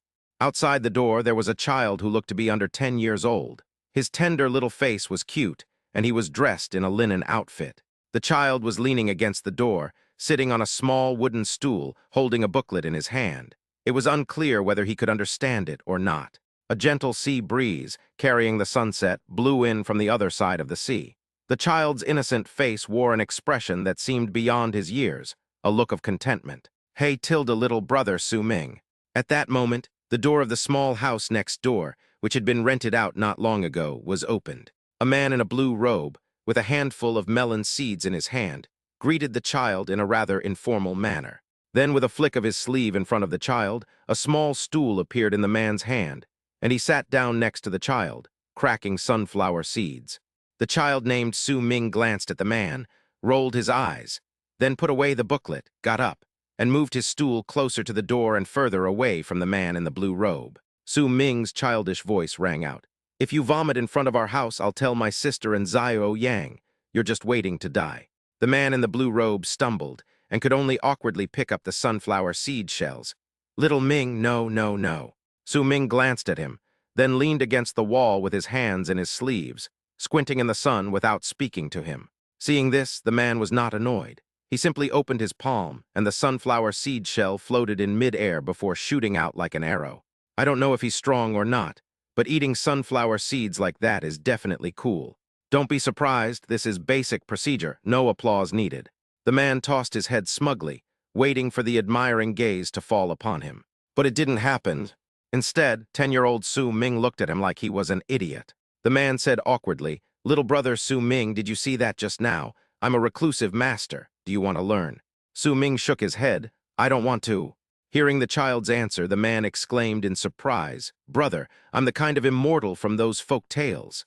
You want to take down an enemy's head with a flying sword from 1,000 miles away. Don't you want that?" A breeze blew by, and the child, bathed in the setting sun, squinted comfortably. "Would it be more comfortable than I am now?" The man also leaned against the wall, speechless. After cultivation, one can become immune to water and fire and live on dew and wind. But when it comes to a real comparison, hey, it seems there are some truth to it. But the other person is only 10 years old. How can you sleep soundly and lie flat at that age? Is this child a bit unpredictable? "So, what's the price?" Su Ming asked curiously. "Cost. Because my sister told me that once you leave home, you should be wary of anything that seems perfect outside, because you might suffer a great loss." The man nodded. Those words were indeed true. However, seeing that the other party had taken the bait, the man's lips curled slightly and he chuckled. "Brother, I don't want any reward. I just hope that little brother Su Ming will mention my name more often in front of Miss Xiao Yang in the future." Before the words were finished, the door to the room where the two were leaning against was pushed open, and a girl who looked to be about 20 years old came out. The girl had her hair tied in a ponytail, a delicate face, and wore a gray-white long dress, giving her a quiet and gentle appearance. "Sister Ayang, has your older sister finished cooking?" Upon seeing the newcomer, Su Ming ignored the man in the blue robe, picked up the small stool, casually patted his bottom, and prepared to follow the girl inside. The girl bent down and patted Su Ming's head, smiling. Sister Su Yue has prepared the food. We can eat in a bit." Upon seeing the newcomer, the man in the blue robe instantly lost his previous lazy demeanor, stood up immediately, and looked at the girl with some embarrassment. "Ah, Miss Xiao Yang. My name is Tan Yuan. I just moved next door." The man's speech was completely different from before. The once glib-tongued man was now stuttering and speaking haltingly. Before he could finish speaking, the girl looked at him and said, "Brother Tan, I know Tilda." The girl smiled with narrowed eyes. "Didn't you say hello when you moved in before?" "I remember." Tan Yuan chuckled sheepishly and scratched his head. I haven't been able to properly greet Miss Xiao Yang yet. I thought she didn't know me." "In that case, I won't disturb your meal any longer." Tan Yuan smiled, but he looked rather unpleasant. Zai Yang looked at the man in the blue robe in front of her. Just like when she first moved next door, the way he looked at her always seemed a little strange, but she couldn't quite put her finger on what was wrong. And then, in a moment of confusion, I saw the other person crying. A strange person. But for some reason, Zai Yang felt a sense of familiarity with this person, not aversion, but rather a strange feeling of pity. So she was about to invite the man out of her mind. But then she remembered something and immediately shut up. The atmosphere was a little awkward. Since Zai Yang wasn't eating at his own home today, he was actually a guest and had no right to speak. At this moment, there were two young women in their 20s and a child who was not yet 10 years old inside the house. It was impossible for them to invite a strange man in. "Xiao Yang, what's going on outside?" Just then, a tapping sound came from inside the house. Seeing that the girl who went out to call for someone hadn't come back in, the homeowner came out with a curious expression to check. "Hey, isn't this our new neighbor? What's his name?" "Sister, his name is Tan Yuan," Su Ming added. The girl gave him an apologetic look, then said to Tan Yuan, "Brother Tan, what a nice name. Today is the Lantern Festival if you're alone. Why don't you come in and have a meal with us?" Tan Yuan was stunned. Even Zai Yang hadn't expected this. Su Yuxin has quite a big heart. "They've cooked glutinous rice balls. They smell so good." Su Ming smelled the aroma wafting over and said softly. Su Yue nodded. "Brother Zai, don't be too reserved. We'll be neighbors from now on." Tan Yuan looked at Zai Yang, trying his best to suppress the trembling in his body so that no one would notice. Su Ming looked at the man in front of him and raised an eyebrow. Tan Yuan suppressed his emotions and said, "Well, I shall respectfully accept your offer." He had intended to just watch from afar so as not to frighten Zai Yang, but how could he not also long to have dinner with her again? Then, led by Su Yue, the four of them went into the house one after another. Su Yue, who was leading the group, had a broad smile on her face and didn't seem to care about the potential danger posed by Tan Yuan. After all, she has her own secrets. That means he was actually a nascent soul stage demon. I am a demon, although I'm not very strong in combat among those of the same cultivation level. The fox demon, who had once been called the goddess, thought to herself, HMPH tilde little Yang, although I don't know why you want to invite that brother Tan to dinner. Don't worry. I, Su Yue, could protect you even if you had 100 more neighbors like this. Although none of you know my identity. Su Yue smiled slightly, making up her mind to secretly protect this ordinary girl with whom she had a very good relationship. Behind them, Tan Yuan's expression changed as he watched Su Yue and Zai Yang's retreating figures. He became serious and wary. That demonic aura that Su Yue couldn't hide. She really is a nascent soul stage demon. The man in blue robes, who received help from a benefactor at the foot of Guandao Temple, came here in search of his wife's reincarnation, intending to see her one last time before leaving. However, the nascent soul stage sword cultivator who had just arrived here discovered that his wife's reincarnated neighbor was actually a transformed great demon. Coincidence or fate? However, under Tan Yuan's observation, this great demon showed absolutely no signs of harming anyone, acting just like a normal person. He even secretly helped Zai Yang through several dangerous situations. This is more human than many people. So the man in the blue robe had no choice but to stay after witnessing this strange scene. But nothing happened to Su Yue, who was with a child of about 10 years old. I should check on her first. Fortunately, they didn't know my identity.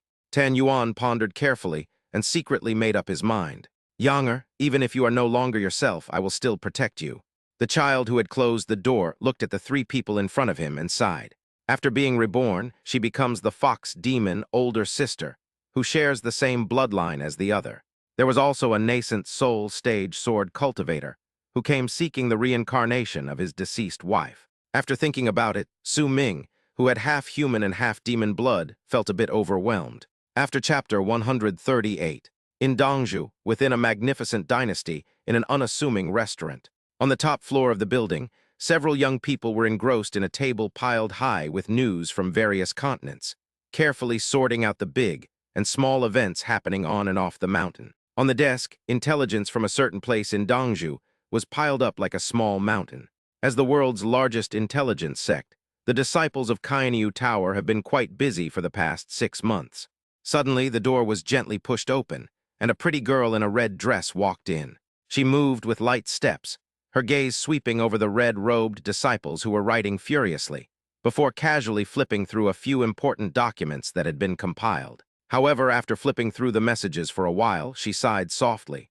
There were many, but none of them contained any particularly interesting secrets. They seemed rather mundane. The girl leaned against the table listlessly, then suddenly seemed to remember something and casually asked, "Any new news from the Tai Chuan sword sect lately?" Her question was not unfounded. Half a year ago, a series of earth-shattering news broke in Dongzhou, shaking the entire cultivation world. The sect leader of Guandao Temple, hailed as the #1 sect in the world, actually crossed continents to visit Taixuan's sword sect for the first time ever. Although Taixuan's sword sect had a considerable reputation on the mountain, it was still far inferior to Guandao Temple, the top sect among the 10 major sects. Even more shockingly, the female swordswoman from the once famous swordsmanship duo suddenly regained her senses from her madness and inexplicably challenged the Tai Xuan sword sect, killing their sect leader and holy maiden in one fell swoop. The academy, however, did not hold anyone accountable for this. Any one of these news items could easily grace the front page of Kainiu Tower for months. However, the most attention-grabbing items weren't these, but rather 2 names, Mu Yungui and Jiang Ruochen. These 2 names had now become household names among almost every cultivator on the mountain. The girl in the red dress reached out and picked up the portraits of the 2 people on the table. My thoughts drifted back to more than 10 years ago, when I had seen these 2 people before. The girl pinched the bridge of her nose, her tone tinged with helplessness. Still no news about Mu Yungui and Jiang Ruochen. All the major sects are keeping an eye on these 2, and I'm getting tired of being asked so many questions. The disciple standing nearby shook his head with a wry smile. "Young miss, The Tai Chuan sword sect has closed its mountain, and the attitudes of the Taoist temple and the academy are still unclear. Who would dare to easily provoke such trouble? At this moment, a plump woman quietly walked to the girl's side, gently patted her head, and softly comforted her. "Miss, be patient." As the woman spoke, her brows furrowed slightly, and a hint of regret appeared on her face. "Alas! Miss, do you still remember when we first met them?" The girl nodded, her tone filled with emotion. "Yes, I could see their extraordinary talent back then. Who would have thought that in just 10 years they would grow from minor cultivators in the qi refining realm to what they are today?" The woman sighed, her voice filled with regret. "If only I had known this would happen, I should have recruited them at all costs in the first place." The sword sect, shrouded in a shimmering array, had gradually recovered from the shadow of the Great War within 6 months, and was beginning to get back on track. However, sword marks from that battle still lingered on the stone walls of many peaks and caves, serving as silent warnings to every sword sect disciple, reminding them of the existence of that Great War. Inside the sword sect's meeting room, the leaders of the 5 peaks gathered together. This was their first formal meeting in 6 months. During this time, Bai Qian and Gu Nianhua spearheaded the reconstruction efforts, with each peak cooperating seamlessly and the progress remaining unaffected by power struggles or individual will. Inside, all was silent. Click, the door was pushed open. Bai Qian, the Grand Elder of the Enforcement Hall, walked in, holding a notebook that recorded all the major and minor events that had occurred in the sword sect over the past 6 months. The reconstruction of the sword sect is nearing completion. Now it's time to discuss the future direction of the sword sect. Bai Qian looked around at the 5 people, and seeing that no one spoke, continued. "Let me share some good news first. That young man named Mu Yungui, perhaps we should call him our junior brother, not only completed many of the lost or incomplete sword techniques of the sword sect, but also improved the mental cultivation methods and sword techniques of the 5 peaks." Upon hearing this, the other peak masters all showed expressions of shock. "So what exactly is his identity?" One of the peak masters couldn't help but ask. Bai Qian shook her head. "In short, he seems to know more about the sword sect than we do." A guess couldn't help but arise in everyone's mind. Could he be the reincarnation of some grandmaster? Bai Qian took out a list from her bosom and said in a deep voice, "Shen Lingxiao's private assets have been confiscated, totaling tens of millions of spirit stones, dozens of earth-rank spiritual treasures, more than 100 profound-rank spiritual treasures, and thousands of thousand-year-old spiritual herbs." The 5 peak masters displayed varying expressions, a mixture of shock and disbelief. The peak master of Haori Peak, who was closest to Shen Lingxiao, looked particularly grim. The peak master of Haori Peak slowly spoke. Although Haori Peak once intended to align itself with Shen Lingxiao, it was merely to gain more resources, and we knew nothing about these inside stories about him. Beside him, another peak master gave him a cold glance. "But you still did it in the end." The peak master of Haori Peak lowered his head, his tone heavy. "I voluntarily resign from my position as peak master and go to the Northern Territory to atone for my sins. I only hope that you will not make things difficult for the disciples of Haori Peak. They are innocent. As for the sword sect, if it can become a first-class sect under the leadership of that grandmaster, that would be the best outcome." The others did not refute this, and had already tacitly accepted that Mu Yungui was a hidden ancestor. Bai Qian shook her head after hearing this, her tone filled with regret. "It's a pity that Mu Yungui has already left the sword sect. We'll have to digest these sword techniques and mental cultivation methods ourselves. Gu Nianhua, Mu Yungui, Jiang Ryuachin, and others have no intention of seizing our sword sect, which is why I will cooperate with them to rebel. They really came here to kill people, and then they'd leave. Although Mu Yungui has no intention of becoming our sword sect master, he definitely has special feelings for the sword sect, and when he left he said, 'Just get him the title of senior brother.'" She paused, then continued, "I am not the sect leader. Before the next sect leader is elected, all matters will be discussed and decided upon. The sword sect must never again be a place where one person makes the decisions." Even after the meeting, the sword sect's leadership still had many matters to attend to. While the reconstruction was complete, the sect's future remained fraught with challenges. Suzhou, decades have passed since that bloody night. People come and go at the foot of the mountain, and even such tragic events are gradually faded by time and buried deep in people's memories. As usual, the city guards patrolled along one side of the Su River, protecting the peace of this upper district. Upon arriving at a private residence, the nearly 50-year-old city guard stopped, gazing at the house before him with a sense of melancholy. The former ruins have long been rebuilt, but due to poor management, the house changed hands several times. Over the decades, the buildings on this land have been demolished and rebuilt, and the owners have changed repeatedly. Just a few days ago, it was bought by an unknown person. The city guard's gaze inadvertently swept across the room and caught sight of a beautiful figure. That figure was aloof and detached, seemingly untouched by worldly dust, exuding an air of otherworldly refinement. The city guard suddenly remembered the little beggar who had survived 10 years ago. He remembered that the little beggar was the only survivor of the Sioux family. He felt pity for him and pointed him to escape to the lower city. But how long can a helpless 10-year-old child survive in this world? Perhaps it's just a way for him to comfort his conscience. The city guard cleared his mind of his thoughts and was about to leave when the girl in the white dress in the courtyard seemed to sense his presence and turned to look at him. The city guards were stunned. That was a face that surpassed all the goddess sculptures in the world. Then the city guards noticed that the other person was holding